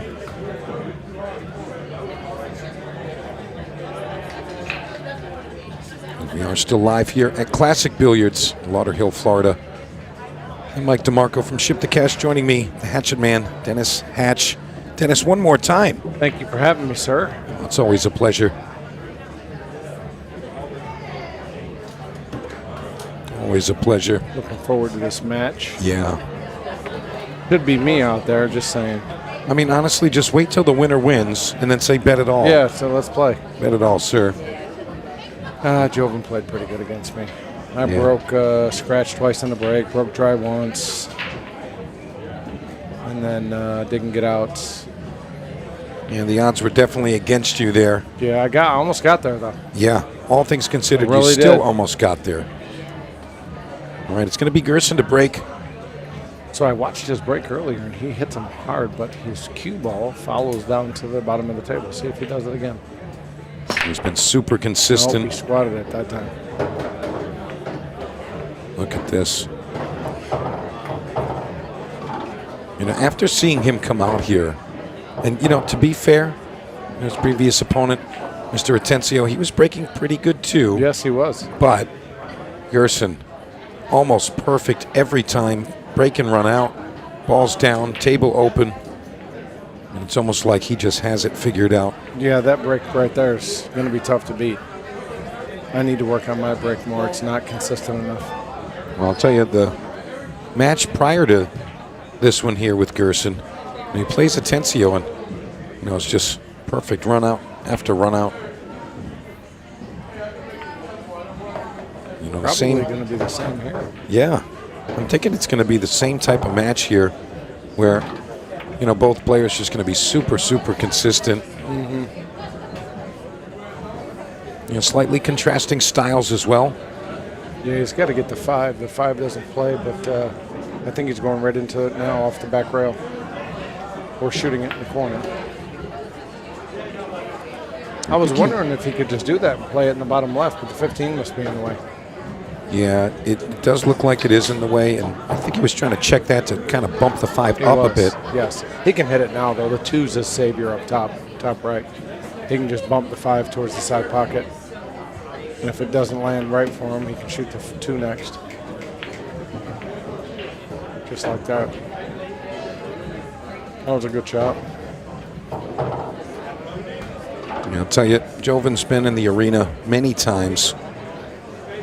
And looks like he's looking for that top spot this time around. Yes. And I'll tell you what, you have to be rooting for Jovan. I am. That's the guy that took you out. You got to root for that, Yes, man. I can say I lost to the guy that won the tournament. That's right. That always makes you feel better. Always. Always the case. Tell you what, though, he's got his hands full. He Gerson does. here. He does. Super solid player.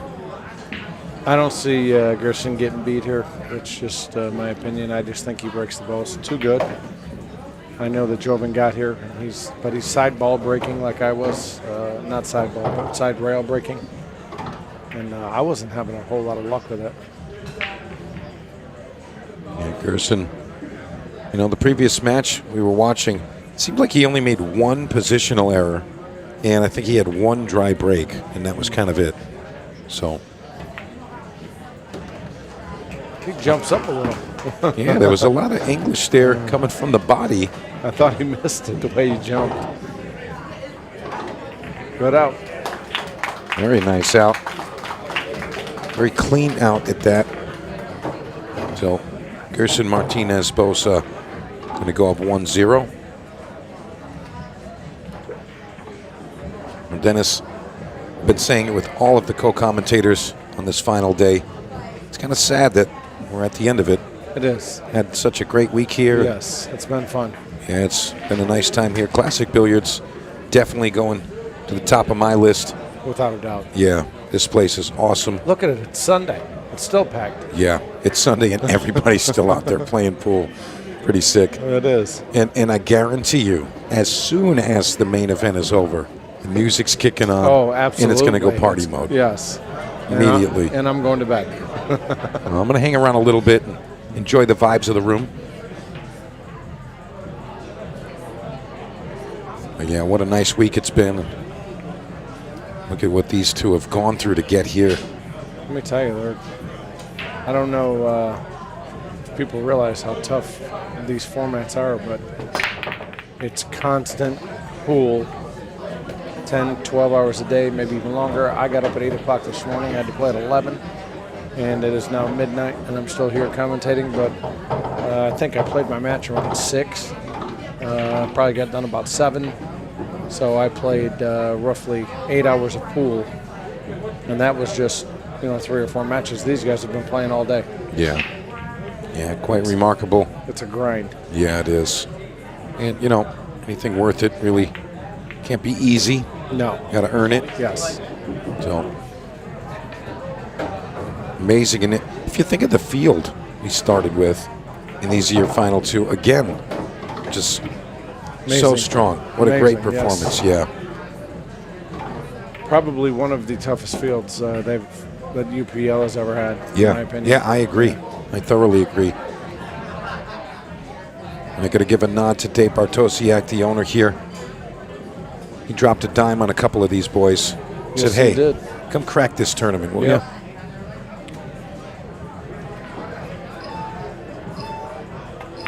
And Joven looking like he's got everything available. The 4 does pass the 8 to the bottom right. And I know it looks very tight. He's shooting right now. Oh, he's shooting it right now. Yep. I mean, from my side of the table here, Dennis, it looked like the 10 was in the front. Yeah, I did a little bit, but I had a better view than you, so I could see the gap between the 4 and the 10 was pretty wide. But so far, it'd be great, wouldn't it, if it just went 1-1, 2-2, break and run, break and run, break and run. And remember, we got a race to 8 here, but it's 40 minutes and 2 racks go by, and we're about 5 minutes down off the match clock. So I'm not sure if we'll get to 8. We're going to have to run these out pretty quickly. Race to 8.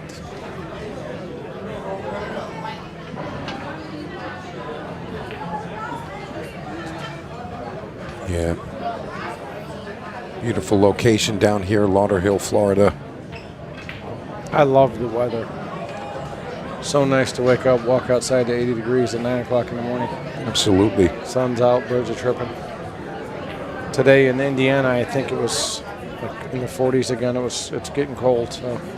I mean, you don't have to leave, I guess. I don't. I'm going to Cape Coral for a couple days, so.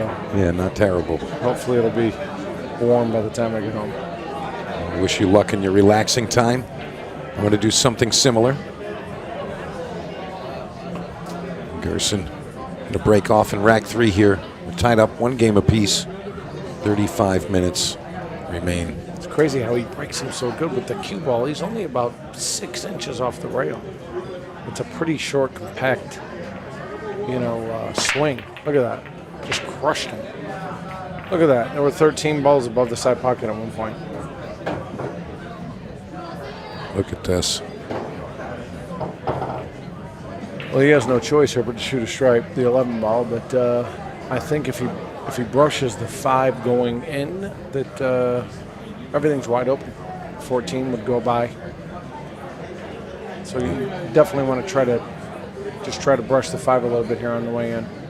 And you got to make sure you hit the 5 thin. If you hit it too fat, it can get in the way. Well, yeah, you can miss this ball if you hit it fat. It will check up on you and come back to the point.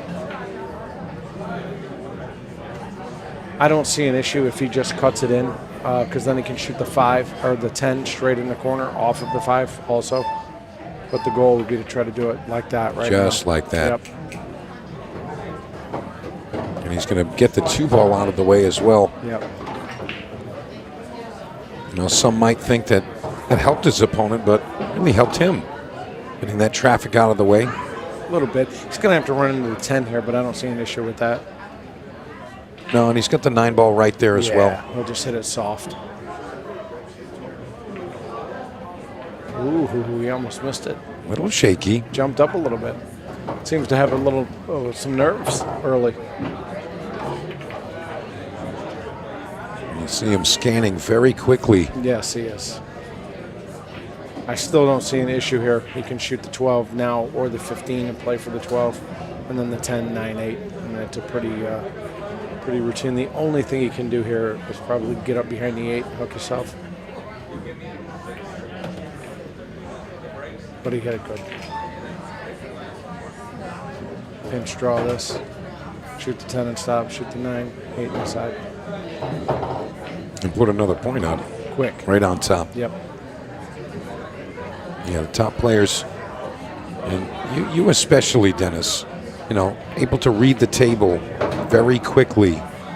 And, you know, those are definitely going to be handy playing in the Ultimate Pool format. Yeah, I do read them pretty quick, but at this tournament, I never really felt 100% comfortable. I always felt like I was just breaking balls out and a little bit out of line on everything, and just not. And I did good. I mean, I got top 16, but I just never felt that feeling, you know? Yeah, I know exactly what you mean. Gerson Martinez, break and run, 3 in a row, 2-1. And how about a little shout out to Mike DeMarco, guys? This guy's been working here. How long you been here today? About 14, 15 hours? All of it?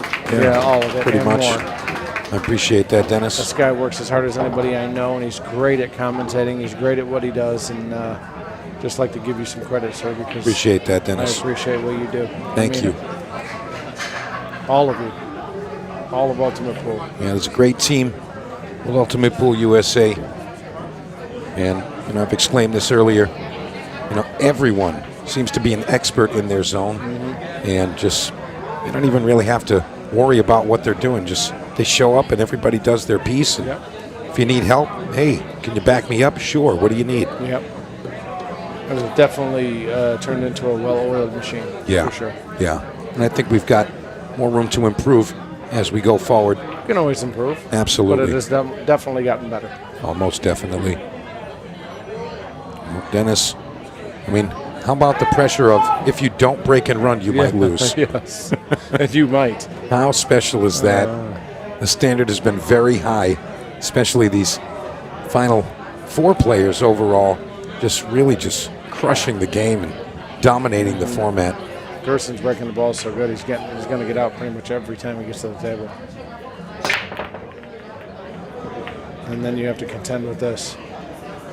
He crushes them and gets no balls to break. I gotta be honest, if you're watching a player like Gerson break the balls like that, try it. Yeah. I mean, he's getting so much success, and I don't know if you remember, but the previous semifinal, both players breaking the same way as Gerson. Yes. It's almost as if, you know, the information was revealed and then spread amongst the players. The break, I know that does happen on occasion. Yeah, the head ball break is working. Like I won with the side rail break, head ball break in Iowa. I tried it here. It was working at times, but not like it was in Iowa. Yeah. Here, the head ball was working for everyone. And I started to do it, and I started making balls. I was crushing them, but I kept scratching. I got kicked in twice. I got kicked in the left corner, kicked in the top right corner. But the break here is the head ball break. Yeah. Straight up. Yep. Or close to straight up. Yeah, definitely got to control it. Mm-hmm. And again, I mean, everything appears to be pretty open. The only thing I think he has to contend with is the 6.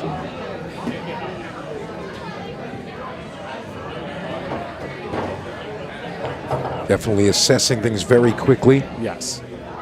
And he has multiple options. He can try to shoot the 3 next and break the 6 out. Or maybe even shoot the 1, the 3, and then play the 5 off the 14. There's a few options. Bank the 6 across corner.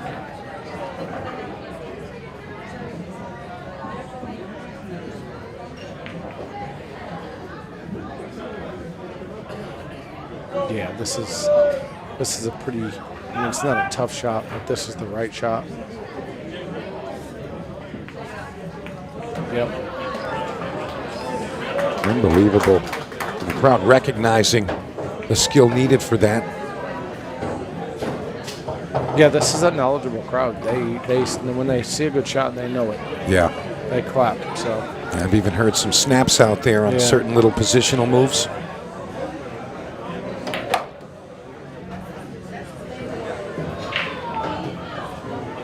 I mean, the cue ball control from Gerson is just otherworldly at times. yeah, it's on point right now. That's a tough shot to punch, float that with outside English and not hit it too hard. I mean, wow. And to be fair, Gerson out there earlier is the first time I seen him out here on this table, and these guys just had it down perfect.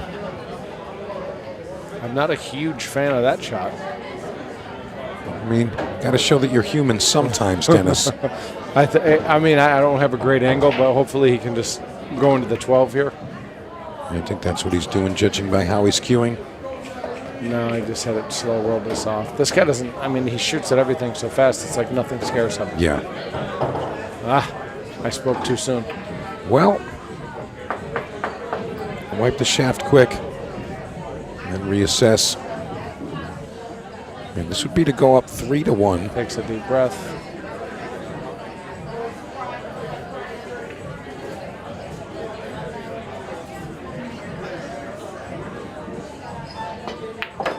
Wow, jumped up too. You know, I noticed that a lot with him, but the ball still goes right in the heart of the pocket. Unbelievable. He just took a huge deep breath and sigh, like, whew. And Jovan, I mean, the pressure is on here. I mean, that was his opportunity to tie it up. He's down 2 games now. And the guy that seems to only know one move, 3-1 ahead. I'll be just going to do the same move again, just break and run out. The way he's breaking the balls, you know, you would just have to guess that he's going to make a ball in the break. I mean, the last few times he's broke, he's made 2 or 3 balls. Yeah. I mean, and it's a rare occasion, but you'd be hard-pressed to bet against a break and run. absolutely. The only way that he's not going to break and run here is if he gets a bad kiss and scratches or doesn't make a ball. But again, the way he's breaking the balls head on pretty hard, he's getting a ton of reaction. Yeah. It's a pretty good explosion when he hits them. Yes, it is. Balls are just, you know, running to the holes, you know. All right, here we go. This is rack 5. He definitely has a few nerves going. Yeah, I see him taking a lot of deep breaths in the chair. He took a couple deep breaths, wiping his cue down. He does appear to be a little nervous, but still getting out. Yeah, very precise cue ball He placement. hit those different. He followed the cue ball that time and broke dry. Yeah, perhaps a bit of body English. Yeah. But this is the kind of racks that I had to contend with. This is brutal. Yeah. The 2 doesn't go by the 12. You know, the 5 appears to be tied up. So he has some work to do. Yeah, sometimes it's almost like a trap. It's brutal. It's like if I shoot this, I'm still going to lose. Yes. I felt the same way. And sometimes the matches just seem to go that way. Yeah. He might be able to make the 5 if he gets like right where the 9 is in the bottom right-hand corner. But, you know, you don't want to try breaking it out. Then you have to contend with getting on the 8. But the question is, does the 2 go by the 12? That's a big question. I think if he plays the 4, a little inside, he can kind of back the 12 off the rail. I would try to get on the top rail, the cue ball, and that way he can shoot the 4 and go into the 12 and drag down this way. But he's shooting it now. You see a lot of left-hand spin. And He did it. Just made it, yeah. It goes. It's tight, but it goes. He's not happy about the cueing because he got jacked up over the 15, but it does go. Yeah, when you're trying to work the cue ball, you need the whole thing to work with.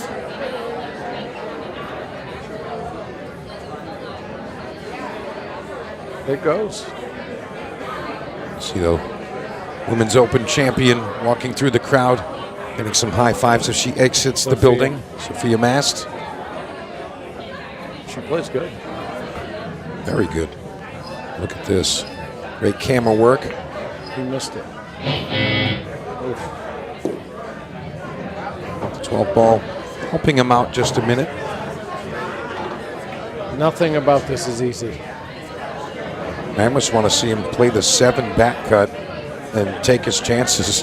Yeah, I don't know if he can cut it to the bottom right. I would probably elect to do that. If you cut it to the bottom left, you're going into the 9, the 5, who knows what. Yeah. So he's going to shoot it to the bottom right.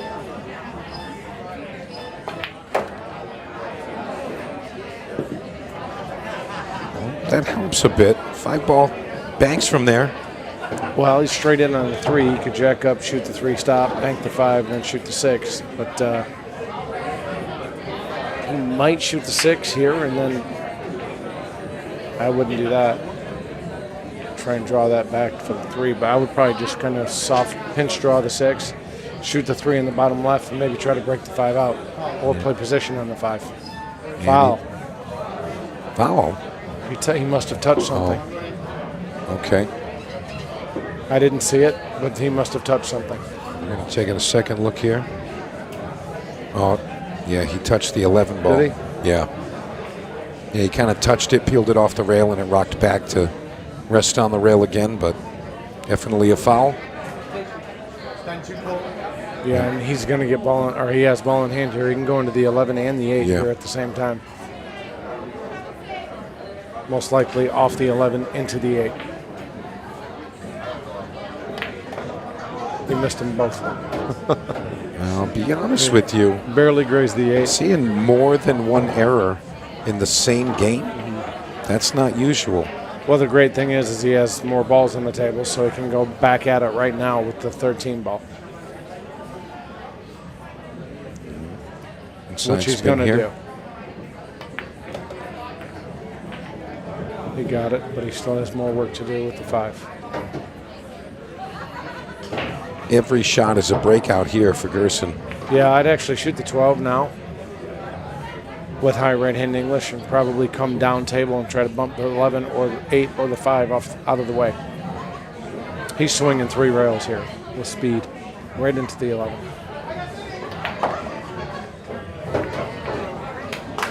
Very nice shot. Crowd again.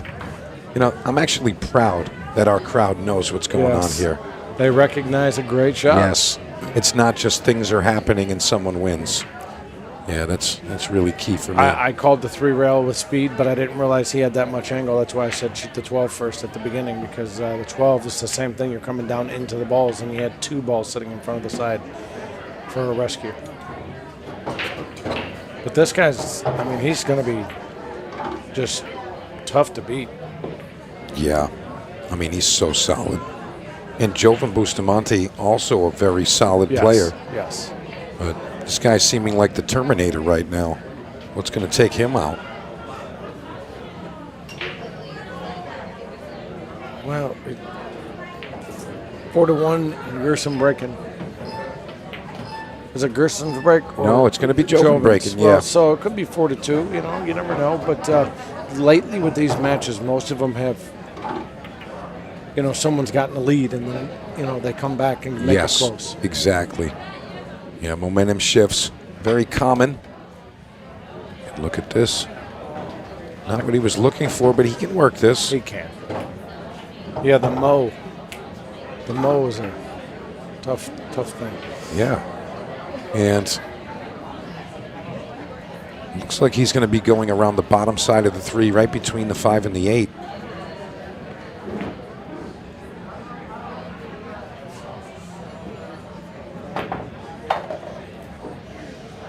I don't think this goes in that corner, but he does have a bank and landed pretty good for the bank. He's about 70 or 80% to make this. Expected. Yeah, Smart crowd to clap if he makes it. Oh, A knowledgeable absolutely. crowd. What were you going to say? No, exactly. I said you'd have to expect to make it. It's not a real tough bank. It's definitely makeable. Wow, look at that. The crowd. Yeah. Very, very nice. Yeah. I like seeing it. It's like almost the quote-unquote proud papa moment. You know, you foster a crowd and yes. they know what they're talking about. You know what I mean? I'm out there high-fiving. Yeah. I love it. They're great. Yeah, you've been whispering in their ears, hey, that was a good Yes. shot. You got to clap when those things happen. Teaching them. And we've got a great crowd surrounding this arena table right now. Everybody really enjoying these matches. It's amazing to see all the people here from different states and Yeah. countries. And just Frankie Hernandez, New York City, David Alcady, just everyone, everywhere. It's amazing. All right, here we go. This is rack number 6. And Joven's down 3 games. We're at 4-1. I thought he might change his break. I mean, he's got a great head ball break. I don't know why he feels that he has to break from there. And you notice when, even though he makes balls, it's not the greatest opening. And, you know, balls aren't just exploding like they are when Gerson breaks. And watch the center. See the little... Yeah, the 7 and the then 8 balls kind of just cluster lagged up there. everywhere. Yeah. It's a little bit tougher to get out.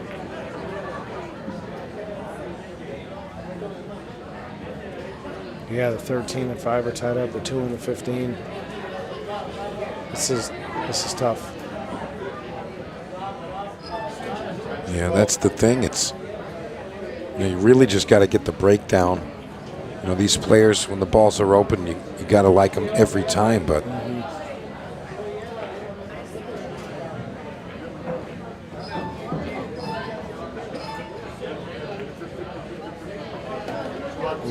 Is he shooting the 13 on the side? No, he's going to try to break the 13 out. He's going to draw it back. This is dangerous.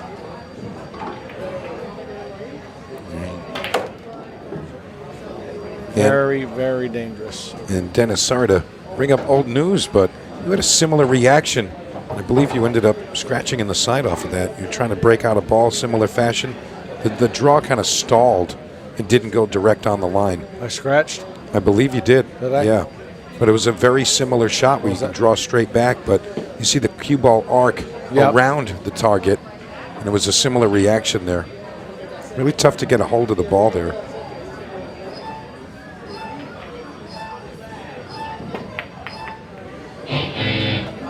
And that's virtually instant death. That is death.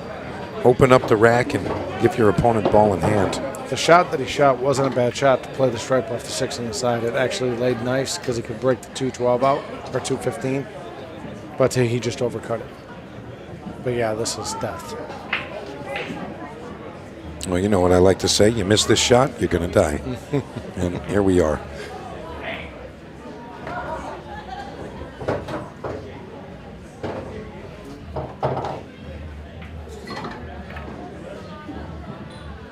He's going to run these up pretty quick. And he's burned just about half of the match clock here, so we're looking at 19 minutes and change. Yeah, everything here is just pretty routine. 2, 3, 6, 5, 1, or 1, 5. But there's nothing stopping him here at all from getting out. No, this is going to be very, very simple stuff. He's going to cut this one behind the 10 ball. I don't think he would want to go that way, but I'm sure he has a reason for it. Yeah, it's pretty open. And then he just slides down for the 6.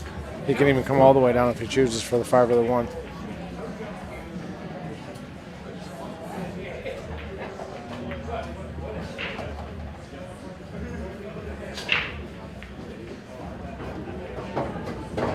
It's been really nice cue ball control from Gerson from the start. It has. He's gotten into some really tight spots. I didn't even know that he played bar table pool. Well, I don't know if you heard the interview with David Alcady. Earlier in the week, he remarked that it's been close to 20 years since he's been on a 7-foot table. David? Yeah. Yeah, well, you know what his best game is? What's that? 8 ball. How about that? That's interesting. Yeah, he's a great 8 ball player. Big table 8 ball player. Great. Table 8 ball. Yes.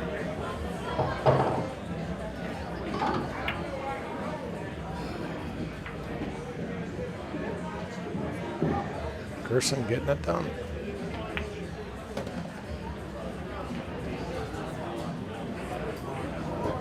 This is going to make it 5-1.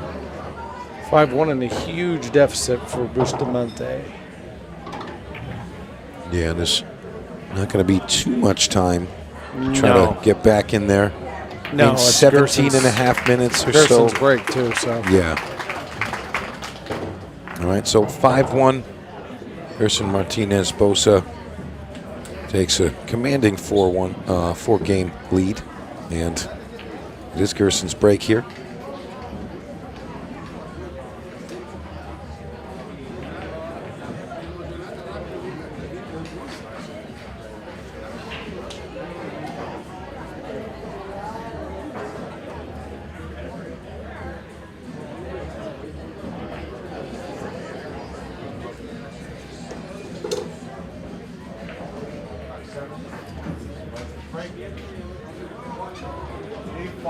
Right, it's going to be rack 7.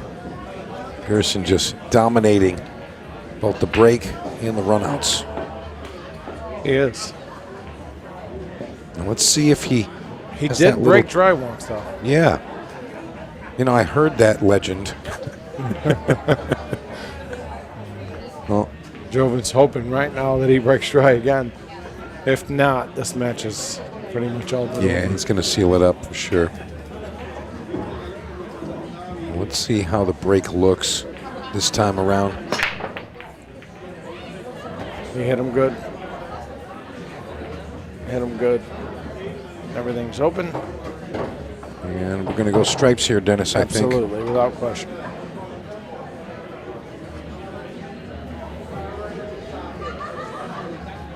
If the 6 wasn't there, I'd say he'd take the combination there, but not necessary. No. He's perfect right now to shoot the 15 and 14. Yeah, and he's actually going to probably shoot those last 2 up table, just stay above the 8 ball. He can do either or. He can shoot the 10, 13, 12 and then come back down, or shoot the 14, 11, 9 and go back up. Either way works. It's just preference.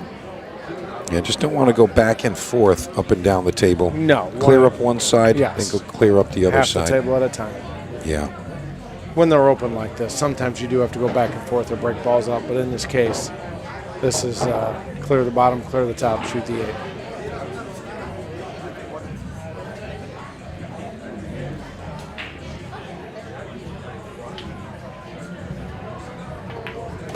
Gerson, Peruvian native. Well, it's good. First time I've ever seen him play in person. I got to see him a bit at the Derby, a bit earlier this year, and he had some great performances there as well. He'll just shoot this in and roll up by the spot, shoot the 10 in the corner.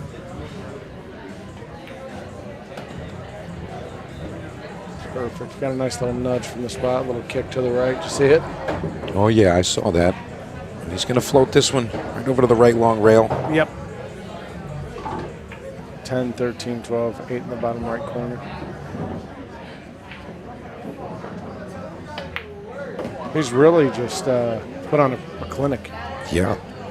If you want to know how to play perfect pool, just watch this.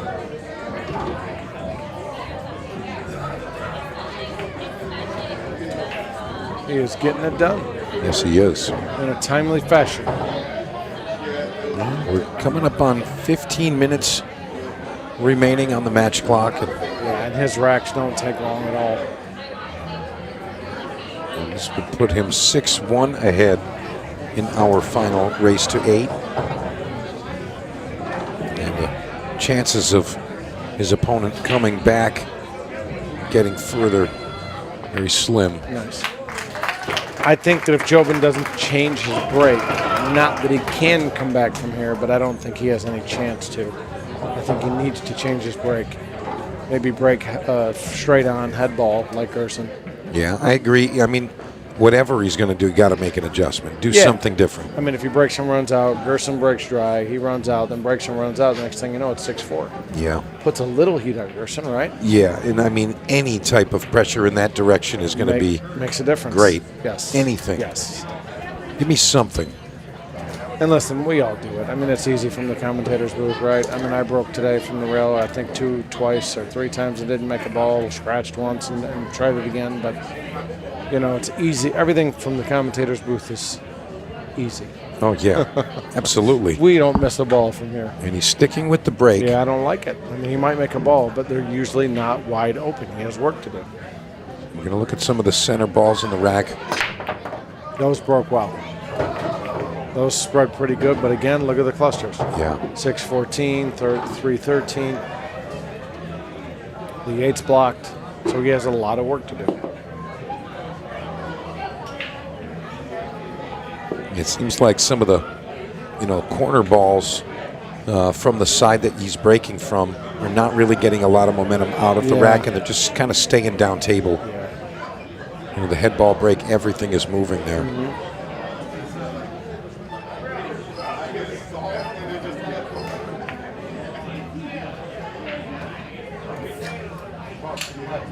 I don't really know what was going on there, but I think he might have just mishit it, Dennis, because he doesn't have much here. He's got a bank. He's got a bank and a very thin cut. Very thin. And he's jacked up. And he's jacked up. And his opponent's 5 games ahead. And. Yeah. So, yeah, I mean. And there's only 13 minutes and change left. This is not looking too good, but. Yeah. Gerson has basically a free roll here just to try to get out. He'll probably try to break these out pretty quickly. He has nothing to lose with the clock winding down and being up 6-1. He's definitely going to make an offensive effort here to break these out at some point pretty quickly. Yeah, it's not really much that could change the fate of what we're seeing here. I mean, realistically, it'd have to be intentional losses or, some kind of loss of rack foul. And you need a few of those.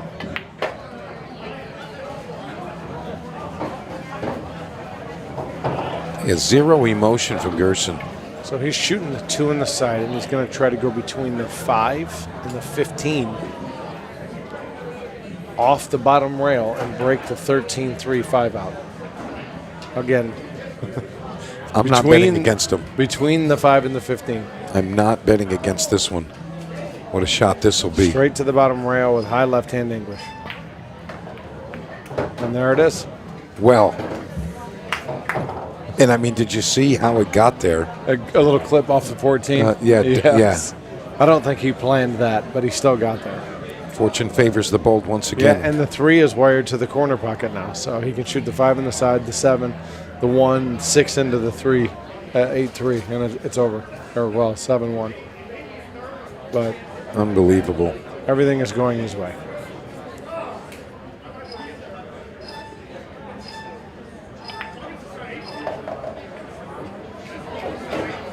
You have to shoot the 7 here because you want to use the 6 to play the combination on the 8-3. It lays pretty sweet. You can really use any ball, but ideally you'd want to use the 6 or the 1. He's made a quick assessment there. Yes, he's going to shoot. Look, he is addressing the 6. Yeah, he's going to shoot the 6, the 7, and then the 1 into the 3 to the 8. And play the 3, or here he can just roll up and then try to break the 3-8 out. But I don't think he's going to do that. The 3's wired. Why try to break it out? Yeah, I'm starting to get curious what his line to the 1 ball is going to be. Break it out now. he's free rolling. Because see the 1, it goes by the 9, and this is wired. So he could have just got behind it and shot the 1 into the 8, and the 3 goes. And that shot reminded me of the junior match we were watching earlier. Really? Oh, man. But check this out. He's got a safe here. Yeah, he does have a safe here. But I think he's going to, yeah. He's going to try to make the 1 here. He didn't do terrible. He really didn't.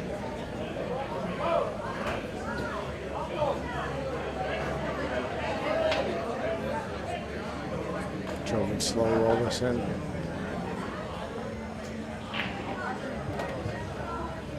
Yeah, I don't know if you saw the reason I referred to him, Gavin Matthew. I think you had some 6-ball shootout action with I him. did, But and I talked to them outside. that kid is unreal.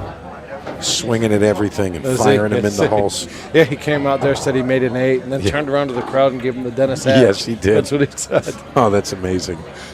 Influential I Dennis love hearing Hatch. that. I love it. It was funny. Yeah, that is great. I'm glad I'm making a difference in a positive way. Look at this shot. Oh, boy. Wow. And you know, it's like Joven kind of just sealed the deal for Gerson unless he performs a small miracle here. The 3 balls open now. That's all over here. Perhaps a save? No. Nope. Well, maybe the 14 would have rolled into something favorable, but not going to happen. I think you can either just slow roll this in and come past the 9 a little bit, or go 2 rails back and forth. I'll probably elect to go 2 here. And he hit it perfect. Look at the speed. And muscle memory is in tune. 7-1. Tell you what, still almost 9 minutes left, Dennis. There's a chance that Gerson actually does win the match outright. It's a race to 8.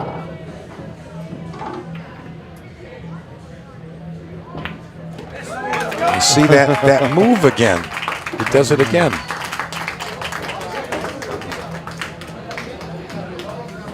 Joven's looking at the TV screen like, I don't have a chance. We're seeing some smiles now on Gerson's side. And he kind of feels a little relief knowing he's on the hill. Perhaps he needs a 6-game gap to feel any type of relief. You can tell he's definitely a hardened player.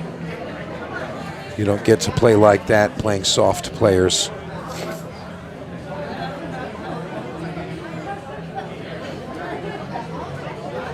And Gerson is the breaker here, so a chance to just break and run and win the tournament right now.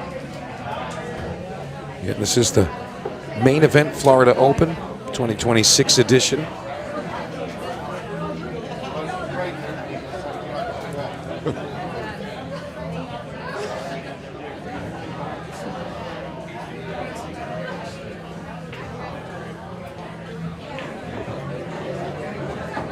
These players tore through. You know what happens here, 160 right? players to get here. They did, and I was one of them. It's 7-1, right? Well, 159 players in the Dennis Hatch. You break these at Mach speed because it's 7-1. Yeah. You have nothing to lose. Wham! Is he going to get a ball? A 3. No, but listen, he hit him so hard that at one point, I think he had 13 or 14 balls above the side pocket. Yes.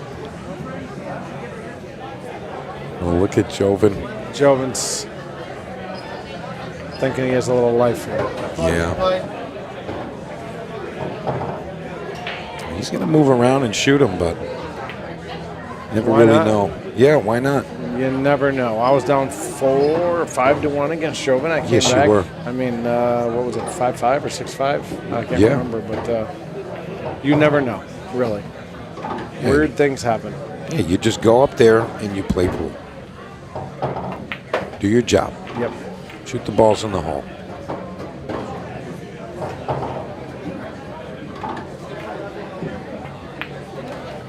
Seven 2 if he gets out here. Break and run out. 7-3.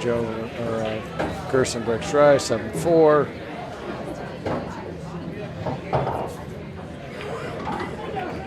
Oh my God, he miscued. Unbelievable. I'll be honest. If I was Joven and I miscued there, I'm raking them all.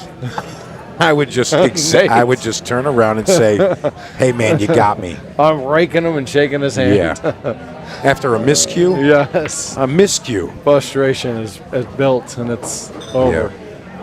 Yeah. But it's Joven's class. Look at him just. Yeah, he is. But I would definitely probably throw in the towel there and shake his hand. I mean, you might see a towel get thrown, be a blue one, but yes, the signal would be clear. I have a white one here that I can throw. I don't know if we can throw it for the player. He but might thank me. He might. But Gerson very likely to finish this up in his own way right now. Yeah, he strokes the ball well. He's got 6.5 minutes to get it done. Yeah. I think he can shoot the 4 here, maybe bump the 5.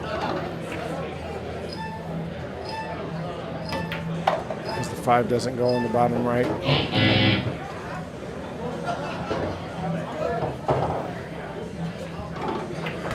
He's just going to go back across here. Yeah, 7-1, 5 in the corner, or 7-5-1.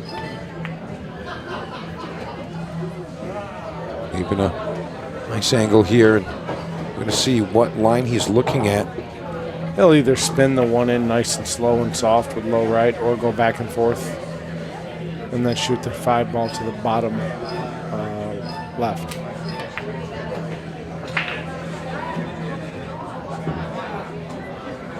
He's complicated this a bit. I think he was just trying to have fun. Maybe get a little loose. Possible. All he had to do was go back and forth to this side and shoot the 5 to the bottom left. He's going for it. Yeah, he was probably thinking, what difference does it make? Let me get fancy. And he made it. Unbelievable. Look at this shot. Look at this. All right, for the title. You will hear Classic any second. Right there. Oh, you knew it was coming, Dennis. You knew it. All right, well, congratulations, Jovan Bustamante, your runner-up, and the winner, Gerson Martinez-Bosa. Dennis Hatch, thank you so much. Yes, sir. Always a great time. And thank you very much to everyone that made this event possible. And, of course, Dave Bartosiak, the owner here, Classic Billiards, showing us a great time. We're going to head down to the arena and congratulate our champions. Ladies and gentlemen, the winner. Thank you, everyone, for watching. Gerson Martinez-Bosa.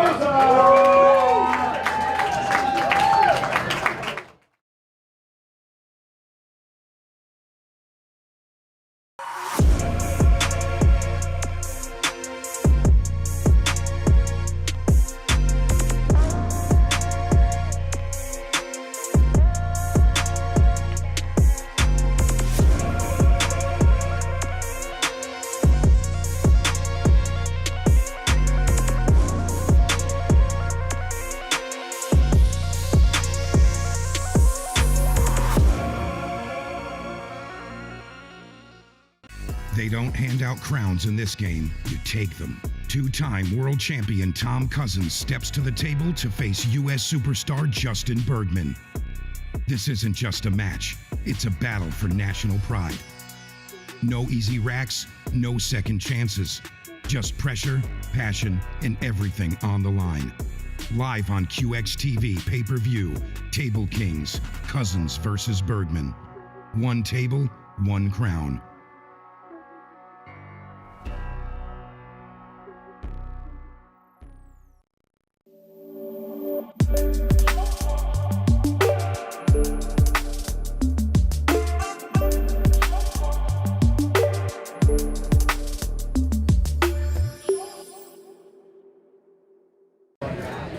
Well, welcome back out to the arena. We have one more thing to do here at our time at Classic Billiards, and that is to crown our champion. Before we do that, though, we're going to get a few words with our runner-up. It is Jovan Bustamante.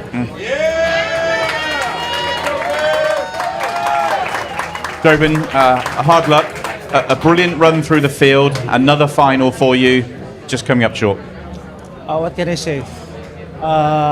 Again, this is my second time reach the finals.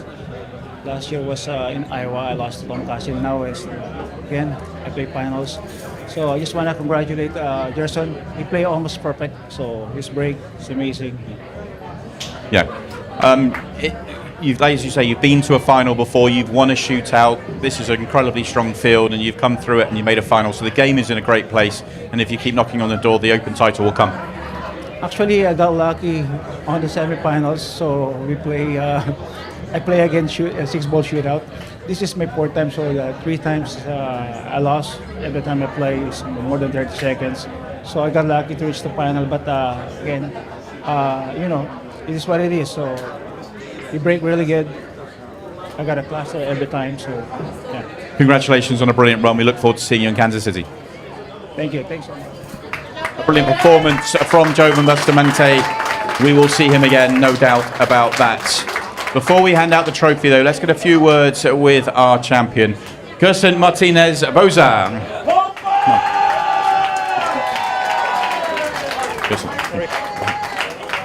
Congratulations, first tournament with Ultimate Pool USA, and you're walking away with a trophy. This translate for me. Okay. Bueno, pues la verdad que estoy muy contento porque he ganado este torneo. En realidad es la primera vez que lo juego, pero vine más que todo por el apoyo de Lea y de Papi Day, que siempre me están apoyando los últimos años. Y es un juego totalmente distinto. También hablando con mi amiga Saraí, ella me decía de que las reglas son distintas y todo, y eso me costó en las primeras partidas de los torneos, pero yo no sé por qué sentía que podía ganar el torneo, y mira, se dio. First of all, he say thanks, and thanks to God, and it's the first time he played this game, this tournament, and he come here because Leia and Pepa, he brings him here. So the rules are a little bit he don't understand, but he thinks he will win this game, and he did it. Congratulations on a brilliant performance. It's been fantastic to see you come and play Ultimate Pool USA with everything that has to offer, the match clock and the shot clock. Fantastic that you could walk away with a trophy, because you really did just excel out on the table. ¿Qué es lo que me dijo? Que vas a coger el trofeo y ¿qué piensas de ese trofeo como tal? Sí, la verdad que es un torneo totalmente distinto. Jugar con el tiempo es algo muy difícil, pero pienso que con el tiempo me voy a ir acostumbrando, y quiero agradecer a todos mis amigos que están acá en Classic apoyándome, a todos los que están siempre mirándome por las redes, a mi amigo El Río, el Cristóbal y el Gran Dibu, que siempre somos un equipo. También con T-Classic siempre estamos agradecidos. Así que esperemos ir a los próximos eventos que van a haber de Pool Ultimate USA. Gracias. First of all, he wanna thanks to all his friends, and he's very grateful to all the things and for all the things that he passed here. Congratulations. Let's get you a trophy. Let's bring out Leah and Dave Bartosiak and hand you the trophy and crown you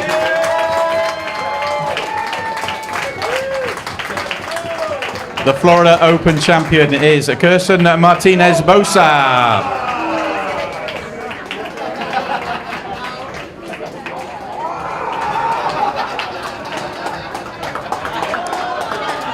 This brings an end to our time here at Classic Billiards in South Florida. We've had an absolutely incredible time. 4 days of brilliant action on the table. Brilliant hospitality from Classic Billiards. We'll be back in a couple of months' time. The 23rd to 26th of July, we'll be in Kansas City, and we will see you then.